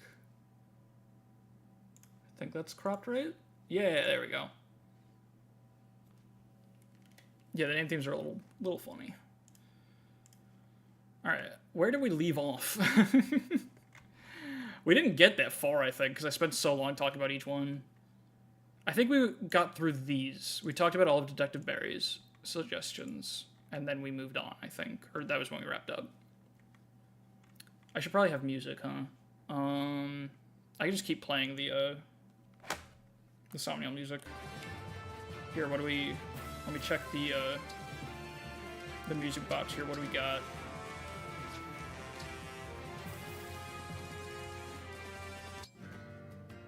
You know what? Yeah, let's just do that.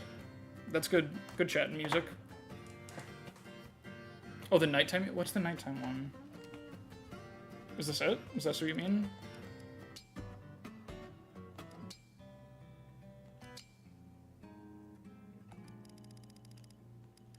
What's the title of it? Or is that it? I'm just gonna do Tea Party. That's fine.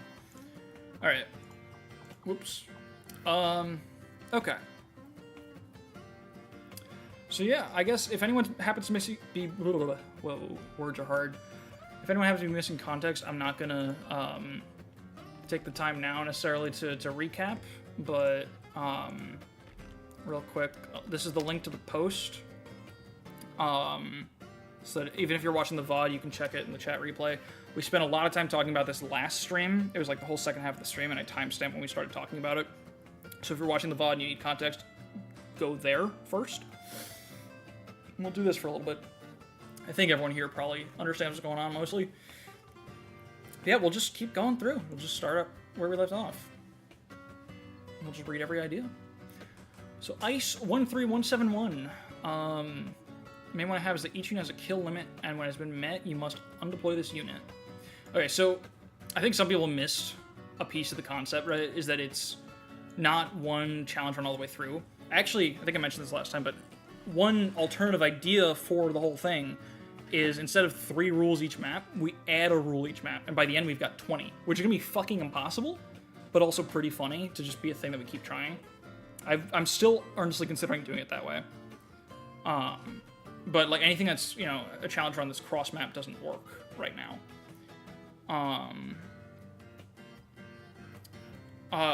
You know, I mean, there's ways to work it. I'm just clarifying. Stack rules for season 2. Yeah, no.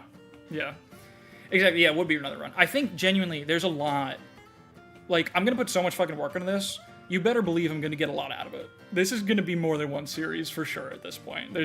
Especially if people like it, obviously. I will milk this shit. Don't you worry. There are many ways we can play around with this. Restrictions would have to be smaller, simpler in order to be able to stack so many. Or we could just not. We could just accept the fact that it's going to be insanely brutal. And that's okay. Because maybe what we would do for the one where they stack is we would take off the 1.3 times growths. And we would just... It would be vanilla FE8, so it would actually take a while before enough rules stack up for it to even really be that hard. A lot... Yeah, some would definitely have to be taken out. It would need retooling, but that's okay. We'll work on that when we get there. Alright, to make sure you don't get soft locked, the limit has max capacity for like 5 to 10 characters, and when a new one's added, the capacity is full. Yeah, so the idea, I think we discussed it somewhere else. There's a similar one. It's almost like an opposite version of Doom that Detective Barry suggested. Where it's just like, units can do so many things in a map before they're fucked. And I think there are definitely ways to retool that and use it. It's tough. It would have to be... yeah, I think we did talk about this with a different suggestion. There would have to be like a formula based on the number of enemies on the map and make it so that each unit can only contribute so much. And if they go over, they die. Like, that's it. I wonder if the game's been ported to Lex. Probably. I'd imagine. A lot of those are one-time things too. Yeah, that's true. Yeah. Okay. This is hilarious. I'm not trapped in here with you. You're trapped in here with me. Zero idea there. It's just they like the name. I support that. I also don't have an idea for that, but that's funny. This one though, I fucking love. This is genuinely one of my absolute favorites. I don't know how it will work, but it's funny. It's oh shit, my ice skates. Units have to keep going in a straight line until they hit a movement affecting tile or an enemy. Combat with enemies not required. So it's just you turn the game into an ice puzzle. And there's a lot of ways we could spin that one. We could increase my unit's movement a lot. Or maybe not like a ton. Like give everyone like 2 boots or something. So that it's like... I don't think diagonals would count. No, I think you'd have to... What we could maybe do is like... You can turn when you hit a wall. Like you don't have to stop necessarily. As long as you're able to go until you hit something. In fact, the most brutal version of this, which is possible to do, I don't think you'd get like soft locked. The way you could do it is just straight up, if you can't reach an object to stop on, you can't move there. But to make it possible to not just get stranded, you can stop on other blue units. And even, like, pivot there. You could also allow moving not your maximum move, but you're still bound to that line for future turns. Rather the opposite of it, kind of. Oh, that's way too much to keep track of, to remember what direction someone moved last turn. That's not logistically feasible, I don't think. The simplest execution of it that I imagine... There are many ways to do it. The simplest in execution, I think, is... increasing my unit's movement by a lot and making it so there's no corners. Like, you can't corner. You have to just go straight and hit a wall and stop. That is really limiting, though. There's some maps where that just might mean, like, you don't get to fucking move for a long time, which could suck. Love the custom ice sliding puzzles. Thank you. No, I put so much time into those. That was a lot of fun, making those. Everyone go make an ice puzzle. Get out pen and paper, just make an ice puzzle. It's so much fun. If you're, if you have my special kind of brain. But, I was really proud of that. That's one of my favorite parts of Spite, low-key, even though it has nothing to do with the rest of the design philosophy. I just really enjoyed designing that. Ice puzzles are very fun to make. It's so much fun. It's just such a fun, like, way to think. Like, just that kind of, like, visual puzzle-solving stuff is so much fun. Yeah, I don't know exactly how I want to incorporate this. Yeah, I don't think diagonals would count. I think... single block changes literally everything? Yeah. No, that's cool. I think... I like the idea of, like, other blue units counting, so you have to sort of... I don't know. Super Sex ROM is only ice puzzles, not a single battle. That would be pretty sick, actually. I would enjoy that. I would enjoy making that. Maybe I will. We'll see. I think... maybe something like no corners in general, but to make sure it's like possible, because there's some maps where you're just like too open, you like all my units get +4 move, maybe something like that. I don't know. It's a little map by map almost what makes the most sense. Ice physics, but only for 3 highest level. That could be interesting now, if it's like the brutal kind, right? Like we're saying no help, essentially. No cornering. So I have to use my shitty units to create walls that help my good units move where they need to move. That sounds fun. It's a little more complex, but it could work. I think that's my favorite idea so far for how to do it. Sounds like it should be a run on its own. It could be. You change who's ice by leveling up? Yeah. I think that's what it is. We can... I wonder if 3 is a good number? It could be. That's probably fine. I think it might want to be higher, honestly. Maybe we'll do, like, just half the deployment limit. The top half of the deployment limit, maybe? I think that could work. At the start of every player phase, you have to make an ice pun. A really terrible one. It's just ice to meet you every single time. I changed the inflection a little bit, but it's the same joke. That could work. I think I like that, yeah. I think maybe top half of the deployment in levels is ice physics. Let's kick some ice. Oh god. No, that's good. Okay, I like that. That's on the wheel like that. Let me make a note. Top half of deployment for ice physics. I'll remember what that means. This joke's pretty cold. Alright. Name please. 8811 gave me a bunch. There's some good ones here, I think. I think a lot of them are kind of shitposty, but that's fine. Shopping spree. If there's a shop in the chapter, you must spend at least 5,000 gold. If you don't have the money, you must sell items until you get there. I think this is fine. I think this can be more brutal, and it doesn't have to be on map. I think the idea of it being on map, I guess that's better, because it's a limitation, and that's funny. Limitations are better. But also the problem with, like, a failable condition, right, is we're getting into that complication that I'm trying to avoid, I think. We can put up with some of them, but I don't want, like, challenge punishment structure if I can help it.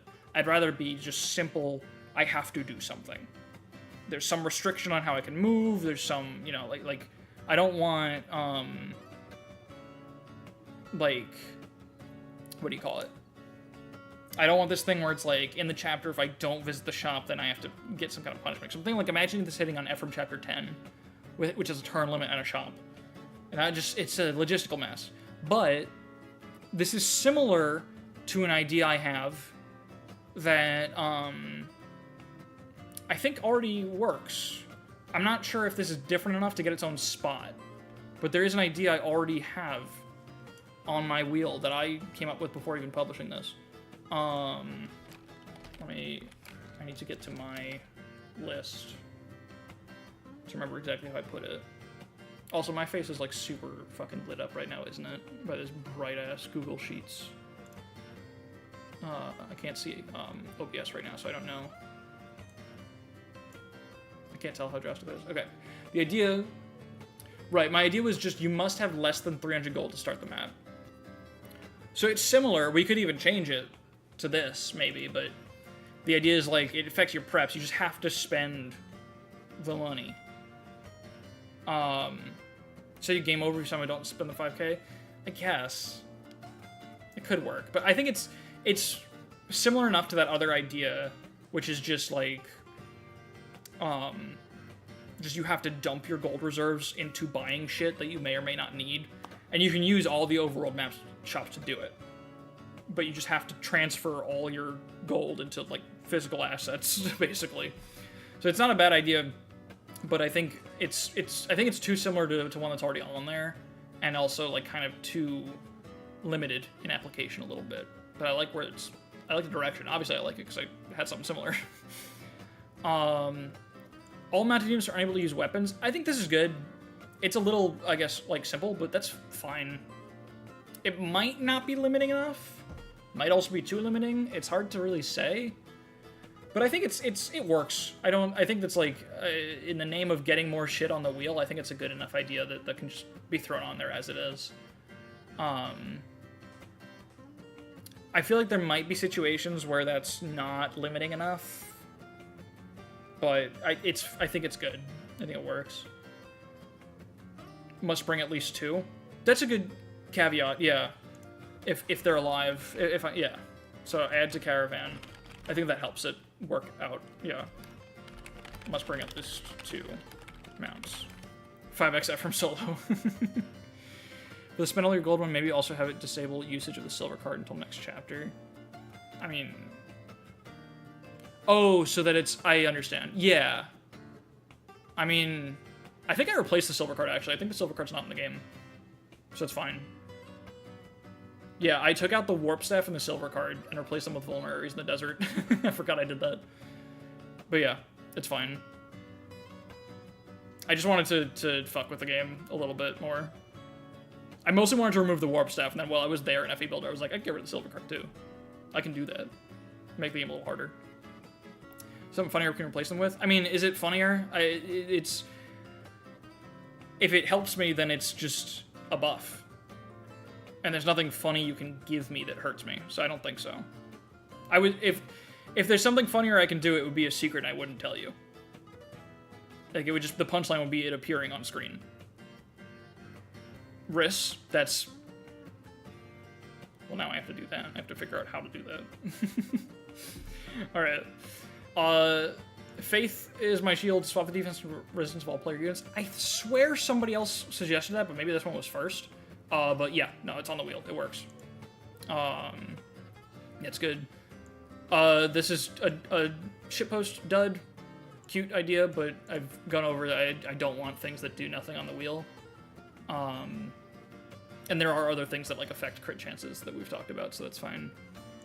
Only allowed to use swords. I think that has overlap with, like, other stuff that's not... I guess what we could do... You know what we could do to make that work is give everyone sword rank equivalent to their current weapon ranks. Just like they keep their class, but they're stuck with swords. That's kind of funny. That could work. We'll call it FE4. No, we'll keep their name, Way of the Sword. Yeah, and I'll just change, like, everyone to have only sword weapon rank. That's kind of funny.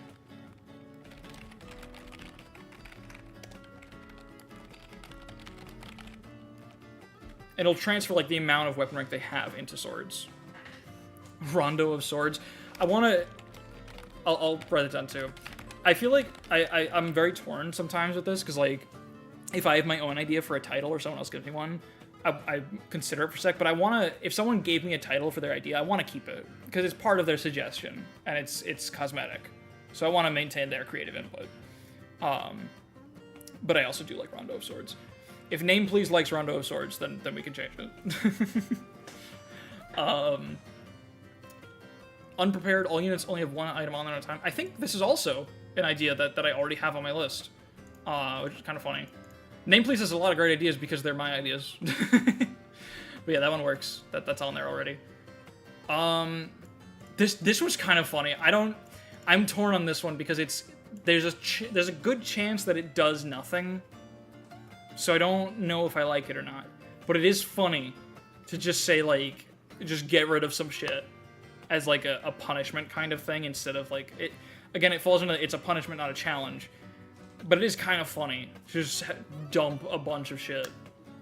Would this include staves? Yeah, I guess so. Why not? It says weapons. I don't know. I'd consider staves part of it. Dump all one-use vulns. I don't think it's damaging enough either. You can make it reroll the wheel if not enough items are hit. Rip the Sacred Twins, I guess. Goodbye, Ridgeon Leaf.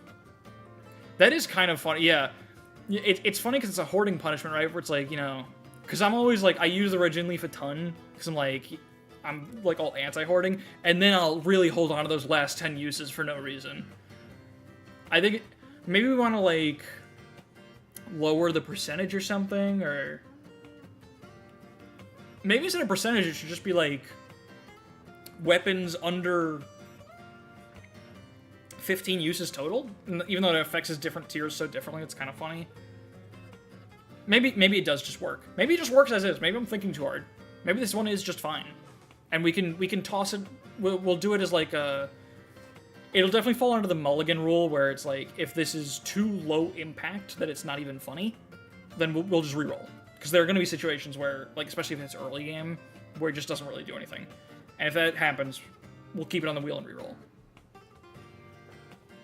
Toss all weapons that be used at least once if you want to be ultra cruel. That could work. We could raise the percentage, honestly. It would be quite brutal, but it wouldn't be like a fucking instant death sentence, you know? We're not talking soft lock. That would be kind of funny. We could adjust the percentage. Maybe we'll do like 60%? I don't know. All non-fresh weapons is kind of funny. Might be too much, depending on the point in the game. You get soft lock by multiple effects, but not one. Yeah, that's the... It might be overwhelming with other effects. If we were doing like one per map, maybe that would be a good one. If we could soft lock right back, I guess so. Yeah. I think it's good at 50%. That's my vibe right now. And it'll fall in the camp of, if it's not funny enough when it hits, we'll re-roll and keep it on the wheel for another time.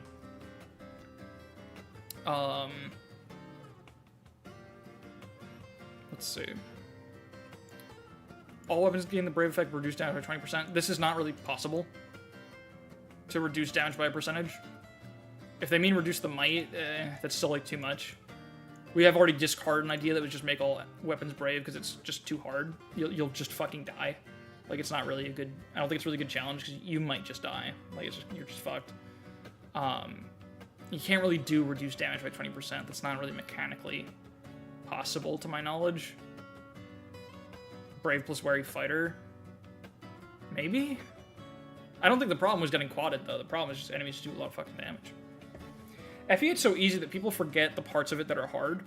Or, like, hard. Like, not hard, but the parts that can kill you. Enemies in FE8 actually do a lot of fucking damage. Like, Steel Sword Mercs will do, like, half your health. It's fine. It's an easy game because their other numbers are low. You can just kind of kill them. They're mercs and you can still double them sometimes. And it's like...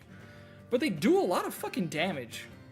Like, Erica almost gets one-shot by Steel Axes in Prologue. Or in Chapter 1, I think. So, like, if that shit's brave, that's just, like... You just die if you get hit. Like, it just becomes like you have to dodge tank, kind of. Shout out to the fighter one-shot Seth with his halberd, even though he's on a fort. Oh, does he? I thought Seth barely lived that. I thought it was like 30 damage out of his 35 HP or some shit like that. Gilliam's a single unit most likely to die to brave weapons. Yeah. Gilliam's not even that bulky. He's such a bad unit. It's so sad. Brave weapon ghost ship. Let's go. Yeah. Snipes all archers now shooting from ballista. I don't know how that works in FE Builder. Is that an easy thing to do? That's probably an easy thing to do. That might also, though, fall into the camp of, like... That might be kind of similar to the brave weapon issue, where it's like, now you just have to dodge. Like, especially, like, depending on the map, it might be a dud, and it also might just be that there's no way not to stand in range of 1 billion attacks. And it's like, fuck you, I guess, you know? I don't know if that really is going to make the game more interesting to play. There's no interplay in that, you know? I think it's just like you die or you don't. Yeah, I don't know if that works. I don't think there's gonna be that many archers on each map. I guess not. There's a couple. I'm thinking like F from Chapter 9 is one where this would just be, you just lose. Like, fuck you, I guess. Like, rip.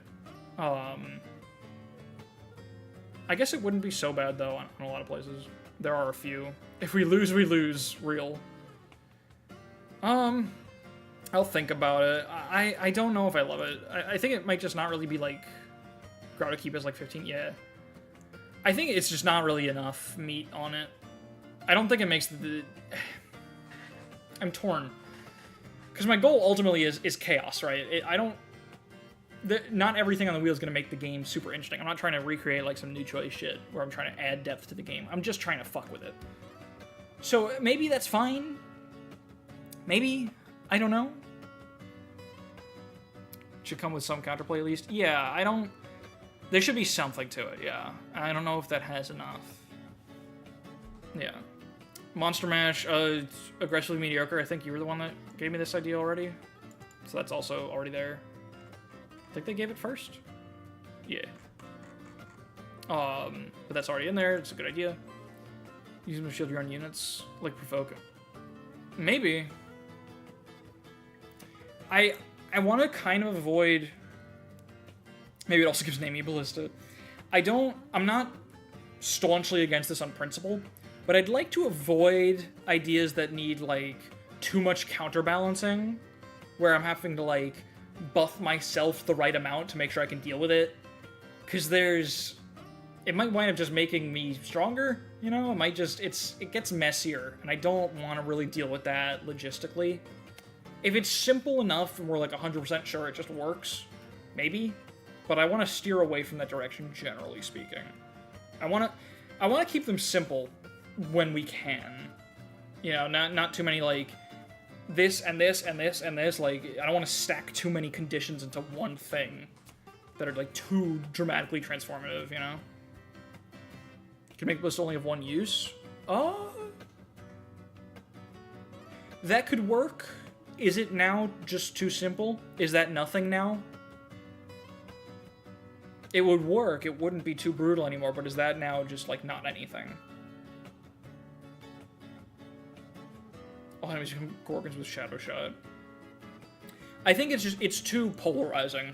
I think no matter what we do with it, it's either going to be, like, overwhelming or just kind of whatever. Range +1 for all enemies? Yeah, I don't think anyone suggested that yet. Yeah, just slap the range +1 skill on everyone. And the tome range +1. Yeah, we can do that. That might be somewhere in here, and I'm forgetting about it.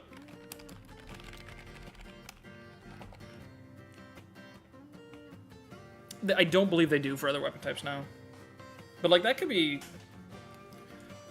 I might be able to swing something with that, like... I wonder how quickly I could replace all the enemy weapons with identical alternate versions. I could probably create a script that does that, maybe. It might be possible. I'll think about that one. I'll think if I can do that. Even if it's just tomes and bows, it's fine, I think. Yeah. Or is Distant Counter... I think Distant Counter might not be in the list for, like, the default ones, which means that I have to figure out the whole FE builder, like, build thing. Shouldn't be too hard. Yeah, I think I can just make it so that, like, enemies have 1-3 range versions of weapons. All bows have 1-3 range for the map, yeah. I think that's going to be possible. Okay. By other mutants gain a 10% increase or decrease of the stats each turn. Random on the map, you can't program it to be each turn. This can actually work, surprisingly. This is actually quite possible. It wouldn't be done with a script. Like, it wouldn't be done with, like, with programming in the, like, actually hacking the game. I think the +4 -2 or -4 +2 thing, I think that was like a at the beginning, right? Like or was it every turn? Maybe it is too similar to something we already have. Thinking to bog the stream down? No, it won't, because it'll be. I can almost fully automate it, so that I can just put a thing in a spreadsheet. I go into the ROM, I copy a very long string of hexes, I paste it into my spreadsheet, I take the output of the spreadsheet and I copy it back into the RAM, and it just works. It just changes all the stats instantly. I don't know if I can do the hit and avoid one. I could do just plus luck, though. That would work, I guess. But I guess you are right that this kind of already exists in another idea, with the plus or minus. I think it's easier if we just do absolute numbers. Yeah. Sneaky Fingered, this is just kind of a dud. I don't really... If enemies steal from me, they will prioritize that over attacking me, I'm pretty sure, so that makes the game easier. And if it's affecting my units, that's just a buff. So, that doesn't really do anything. This is funny, this is the ROM hack thing. Put max out set generals with 2 moves at the beginning of the map. This could work. It's very map dependent how much sense it makes and whether or not it actually makes it harder. But I think it could work. I think that's an easy one to implement. Do enemies who steal even gain steal AI? I don't think so. I figured we would do it.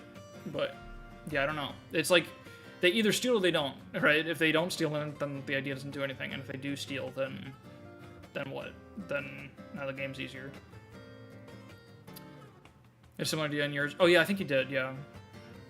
Yeah, I think it works. I might modify it a little bit. I wouldn't want to give him a Devil Axe, because that means I get a chance to get bailed out. Although I guess that is funny. It is funny. Maybe we will do it. What if it's Thracia's steal? We could. Even still, though, that would kind of... It would be obnoxious, but it would still make the game easier, I think, overall. All units gain the ability to fly. I think this would be more of a buff than a nerf. I think. It also... There are a lot of maps where it wouldn't do anything. A lot of maps, honestly. So I don't know about that one. I think most maps it wouldn't do anything, actually.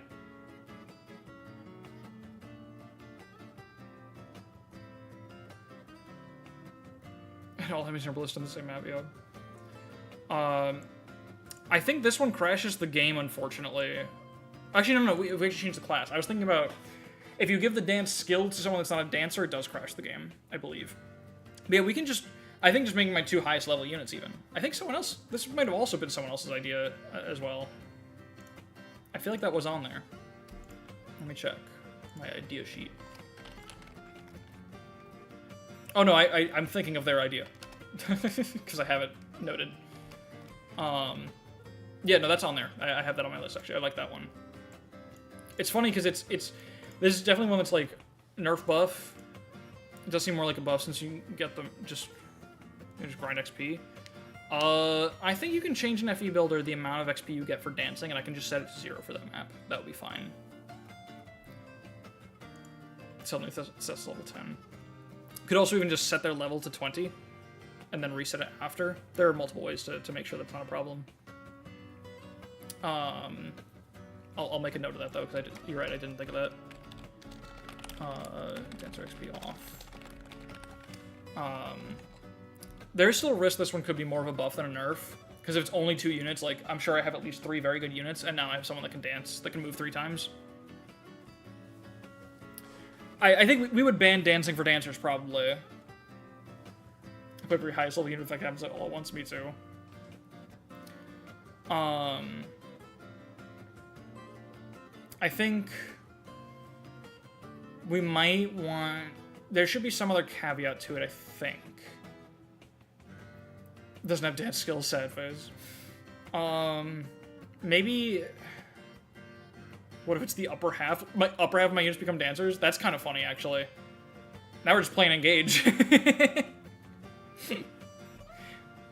That's actually really... Yeah. No, I like that. All my best units, they get to keep their stats, but they can't attack anymore. And they just have to constantly refresh the shitters. I actually love that. Yeah, it shouldn't just be 2 units. It should be fucking all my good units. Upper half of units. Upper half of deployment becomes dancers. Perfect. I think that works now. And of course they can't dance for each other.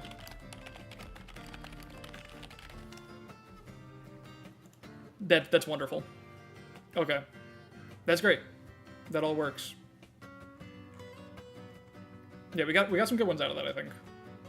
A lot of I love the ones with just a ton of suggestions. The dance caps are a bit wonky, just might damage some units long term. I'll keep a record of the stats, because if they're not going to be getting XP anyway, they won't be getting levels. So what I can do is I just put their stats in the spreadsheet to the side and just set them back afterwards. And that'll be fine. But you're right, though. I'll make a note of that. That's a good point.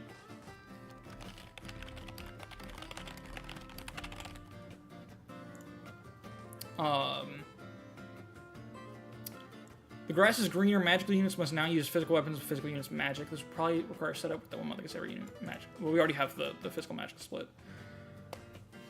I'm not sure exactly what this means. Is it that, like, mages lose their tome rank and get sword rank or something? I guess that would be what it is. We could do it class-based. And just, like, swap the weapon ranks around. That would work. Maybe even, like, randomly assign it per unit or something. Like, every unit that has tome rank. Or we can swap, like, sword, lance, axe with anima, light, dark. And then staves become bows. Bows become staves or something like that. Because there's 4 magic ranks and 4 physical ranks, right? So we could just randomly... Is this the same as swapping defense and res? No, because it's just how my units can attack. It's my offense, not my defense.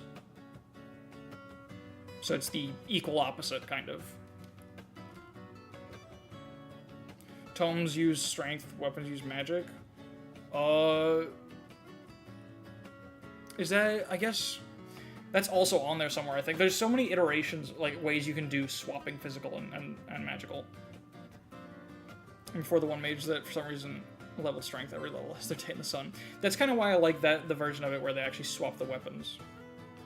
So if units just have a strength magic stat. This physical special split.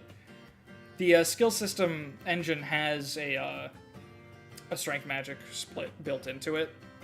I actually wanted to remove it, kind of, to keep the game vanilla, but I decided against that eventually. I was convinced against it. By default, they have magic growths and bases for everyone that they just made up. And they all, like, make enough sense, you know, like, you have, like, Vanessa and Erica have, like, a little higher magic than most physical units, you know, like, they just fucked around a little bit. It's fine, it makes enough sense. They actually don't have strength stats for the magical units, though. They just keep their vanilla attack as their strength. So I went in and changed that as well to just nothing crazy, nothing too funny, just numbers that make sense. I can post them in the Discord if you're really curious about the finer details of my rebalancing, but it really doesn't matter. It's what you expect. Every magical unit has like 2 or 1 base strength and like 20-ish growth, you know. A couple funny things. Mulder has a higher strength growth. I gave Sale a pretty high strength base because he's a pre-promote, and that felt right. But like nothing too crazy that you wouldn't guess. Pre-Gen 4 Lance's target res. Should we advertise this around FEU? Not until it's much closer to being done. But sure. I would definitely enjoy some promotion. I wouldn't mind. Give you and 40% growth for some reason. Did I do that? That sounds like me. That sounds funny. Right, I gave him 40 growth and 0 base just because it's funny to make trainees funnier. I think... okay, you know what? I processed that as just a joke that you put out there. Let me process that as an actual idea. I think that's hilarious. Just Lance's target res as the whole idea. That's actually pretty good. I like that.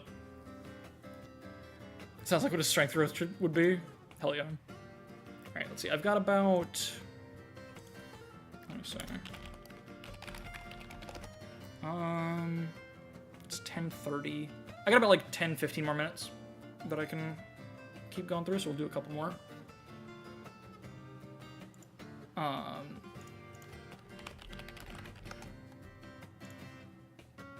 Okay, what else we got? This one is, you know, before I publicly explained that I have nerfed Seth already, so this doesn't need to be on there. If it was on there after Seth is nerfed, it would just be really kind of limp dick. Like, it's just not worth it. But I appreciate the detail they went into and how much Ilum hates Seth. I respect it. Alright, Parfai's ideas. Embrittlement. I really, really like this one.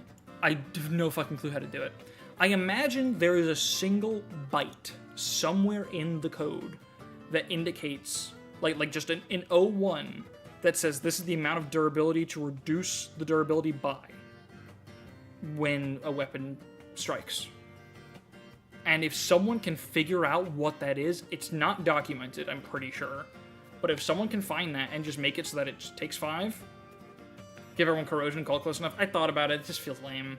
I really specifically like the dynamic of whatever weapon I choose to use will get chipped down really fast. I think that's fun to work around.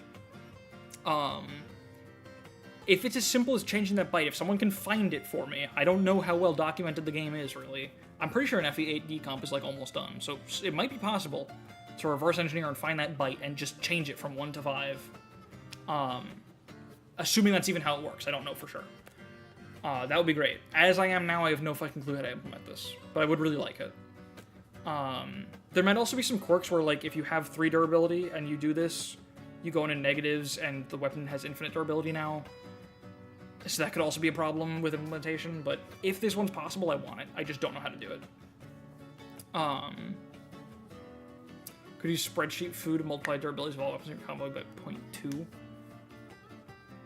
0.2. Maybe. It's getting a little messy, I think, especially because then, like, we're gonna have rounding when we drop them and then when we raise them back up. It's a little clunky. It could work. I don't think I want to do it that way. That's just messy. This idea's all bark and no bite. Thank you. I want this one to work, but I don't know if I have the ability to make it work. That's the crux of it.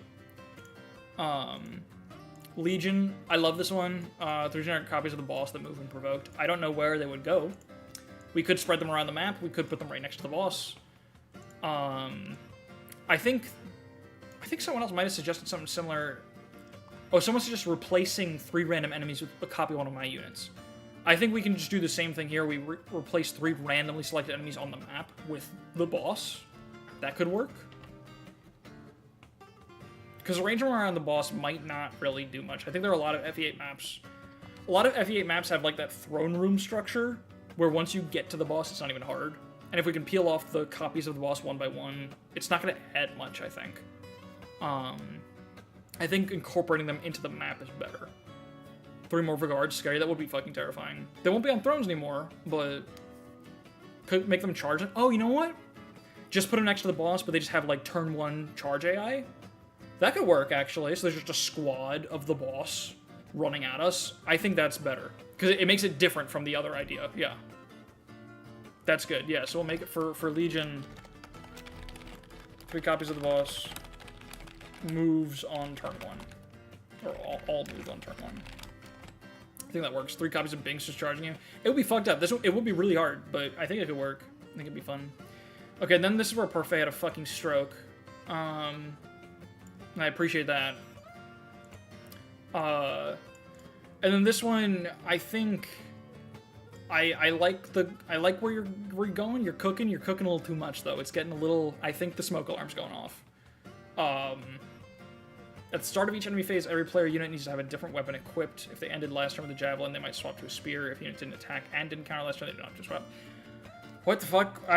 It sounds like it would be funny, or at least it would be fun to play around with. I'm not gonna remember that shit. Don't make me remember that shit. Don't make me find a way to track that. I could make it happen. Technically, I could probably have the spreadsheet output the weapon that's in the top slot of every inventory. I think that actually wouldn't be that hard to do, but then just executing on it would be so fucking messy. I don't want to do it. I don't like it. I'm sorry, Parfait, I love you. Your first 2 ideas are fantastic. Your third one's a shitpost. This one, I don't think it works. I'm sorry. What about bosses behind locked doors? I guess there aren't that many of those, I think. So we could just say that's a mulligan when that happens. I think I'd be inclined to say that's just a reroll and that's okay, because I don't think there are enough cases to worry about that too much. Could also put them right outside the door. Yeah, exactly. I think in those cases we probably just put them right outside the door, and that's fine. As long as they're really far away from where the player starts, but can get to the player, that works. That's the premise, essentially. Where exactly they start doesn't really matter that much. Yeah, I think that works. Reverse weapon triangle, that's already on there, but thank you for the idea. Thank you for the suggestion, for the engagement on the post. I love you. Only allowed to deal damage by range, so only archers and magic and javelins, but only at 2 range or more. It's a little difficult to enforce, I think. Like, does that apply to enemy phase? That would just mean, like, I'm not allowed to hold javelins, I guess? I think this could work. It's worth a wheel slot, I think. But I'm not completely sure how to do it. I know there's a skill that does the opposite, that makes an enemy immune to range damage. It's funny, in the default, I'm sure someone that knows more than me about FE Builder can make it work quite easily. Because there's 3 skills in FE Builder. There's one that's like, I think it's called Tower Shield, that makes it so that you take 6 less damage at range. Then there's one that makes it so that you take no damage at range. And then there's one that makes it so that you take 6 less damage close up. And there's not one that makes it so that you take no damage close up. I'm sure it will be quite easy to modify, but I just don't know how to do that. If someone else can figure it out, then sure, I'll do it. I'll just make enemies immune to 1 range damage. We can put this on the wheel. I don't know how, though. But if someone can cook with that, let me know. Help me out. I'll put it on there. Hand axe and javelin weapons just have 1 range for the map, maybe? You know, it's the opposite of what you're saying, I think. So I can only do 2 range. But the problem is that affects enemies, too. I want it to just be a nerf to me. So, that's rough. This one, the chest one, I've already gone over this. I think this is an Excelblum thing, so multiple people are aware of it. It's too much. I apologize. I don't really like the... it's too limiting. It's its own thing. I don't want to just do what Excelblum did. It's more of a quirky thing than like a real challenge run. I feel like it's awkward. I'm not a fan. I apologize. I would be nicer if it wasn't... If it was your original idea, it'd be nicer, but like, it's the Excelblum thing. I'm not going to do the Excelblum thing, I'm sorry. All reinforced or ambush reinforcements? I think that's possible. It requires me to go into FE Builder and like fuck with it though. And I'm always nervous to mess with FE Builder stuff. But I think it's it's just a toggle, I think. Yeah, I think like 4 people suggested the chest thing. I think this is just a toggle, so it would work. I'm not sure if anything will break, though. There's sometimes enemy spawns, in fact, often enemy spawns are tied to events, and I'm scared to fuck with that, basically. It's probably fine, but it would just suck so bad if we spin the wheel and get something working, and then, like, an hour into a map, it just fucking crashes, because, like, I don't want to open myself up to that risk. So anything that makes me fuck with events, specifically, I'm very strongly inclined to turn away from. We could revert it if it breaks. Yeah, but then we were left with a dud, right? Then the idea doesn't get to happen. And that kind of sucks too. I'd rather just avoid the risk. I know I'm being like aggressively risk averse with that. It's almost definitely going to be fine. But I don't want to open myself up to that. It's too deflating. Fighting a unit hops over it. Is that possible? I mean, we could do like... Is that possible? Has anyone put run through in the game and just forced me to use it every time? Could you get everyone with lunge? The problem is skill assist lunge makes it so you can't double. It's so annoying. I hate it.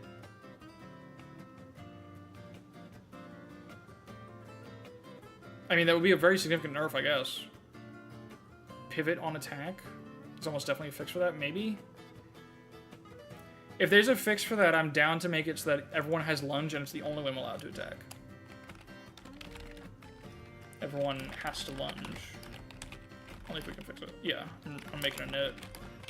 Only fixing the note thing. Because, like, they had to specifically make it like that on purpose, right? Like, that's not how it would work by default, I think. Anyway, we get lunge too, right? I don't know. I think even just, like, forcing me to lunge every time would be, by itself, pretty good. That could be a separate thing. I think all enemies having lunge... Is that not already on there? I feel like there was a reason I didn't want that, but I don't remember what it was, so I'll write it down. And if I remember why I didn't want it, I'll take it off. I think those can be separate ideas, though. I don't think that needs to be one wheel spin. They're both like independent nerfs. Like always having to lunge. There's some advantages to that, but for the most part, it means that you can't attack safely in a lot of positions, or as safely, or you're forced to like rescue someone after. All right, this will be the last one, I think, or there's a couple short ones. This might be annoying to set up, but it's funny. For every movement type, roll a random number. This one, okay, I really like where they're going. So for every movement type, roll a random number. On every important floor type, plain, road, forest, etc. Yeah. If it lands on one, make that terrain impassable. Alternatively, just make one random important terrain type impassable for each movement type and variation of the idea. Really. This one, there are definitely maps where it would be a dud, but it's good enough that I really want to make it happen. I think some variation of this, and I can definitely do this with like importing and exporting data into, exporting to a spreadsheet, then importing it back into FE Builder. I can definitely fuck with the movement costs of terrain in random ways. That general concept, I definitely want on there. I don't know if I want it to be like passable, impassable. I think that's too prone to soft locks. But I think just like making terrain cost more at random for different unit types, different classes completely, I think could be really funny. So I'm open to that. Should CRS for having a part of the status screen that can tell you the cost of the unit. Yeah, no, that's so good. Okay, I'll end on this one because I do kind of have to go in like 2 minutes. I really like this one. This one does require me to do eventing though. So, but it's a consistent event, right? It shouldn't interact with anything else.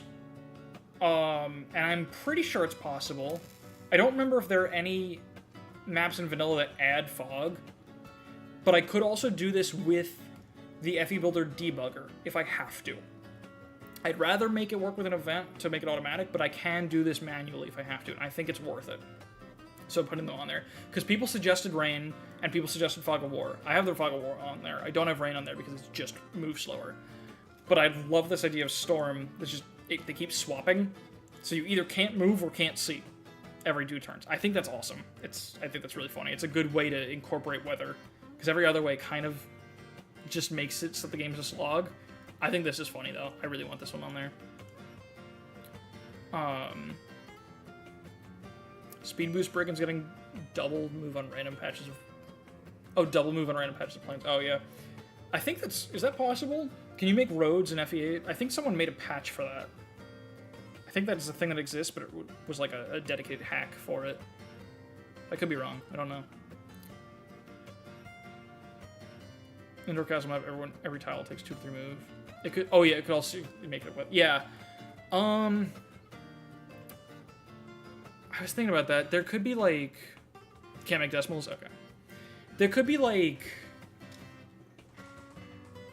I could go in there. This is something I could prepare preemptively if I hate myself enough. Is on every map where that's a potential issue, I make a second copy of the terrain and just spread them around kind of randomly.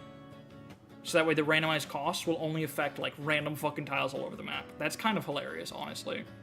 It's like that prologue FE12 Invisible Forest, but everywhere. That would be a lot of setup. It might be too much setup for me to be willing to do it, but I like that kind of idea.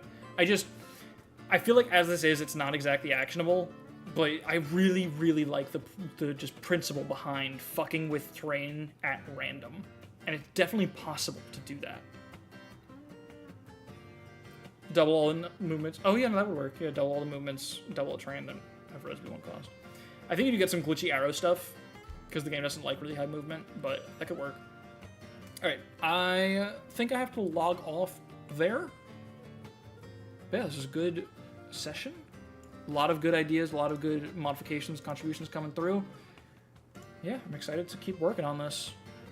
Definitely not going to be a thing until... I think the earliest I see this series starting is July 24th. I don't even want to promise that. That's not a hard date. Don't get too excited. That's the earliest it could be, though, because I want to finish this series first at this rate with how it's going. I need time to keep working on it. And then my early July is just very busy personal life. But my goal is to start this before the end of July. I think it's possible.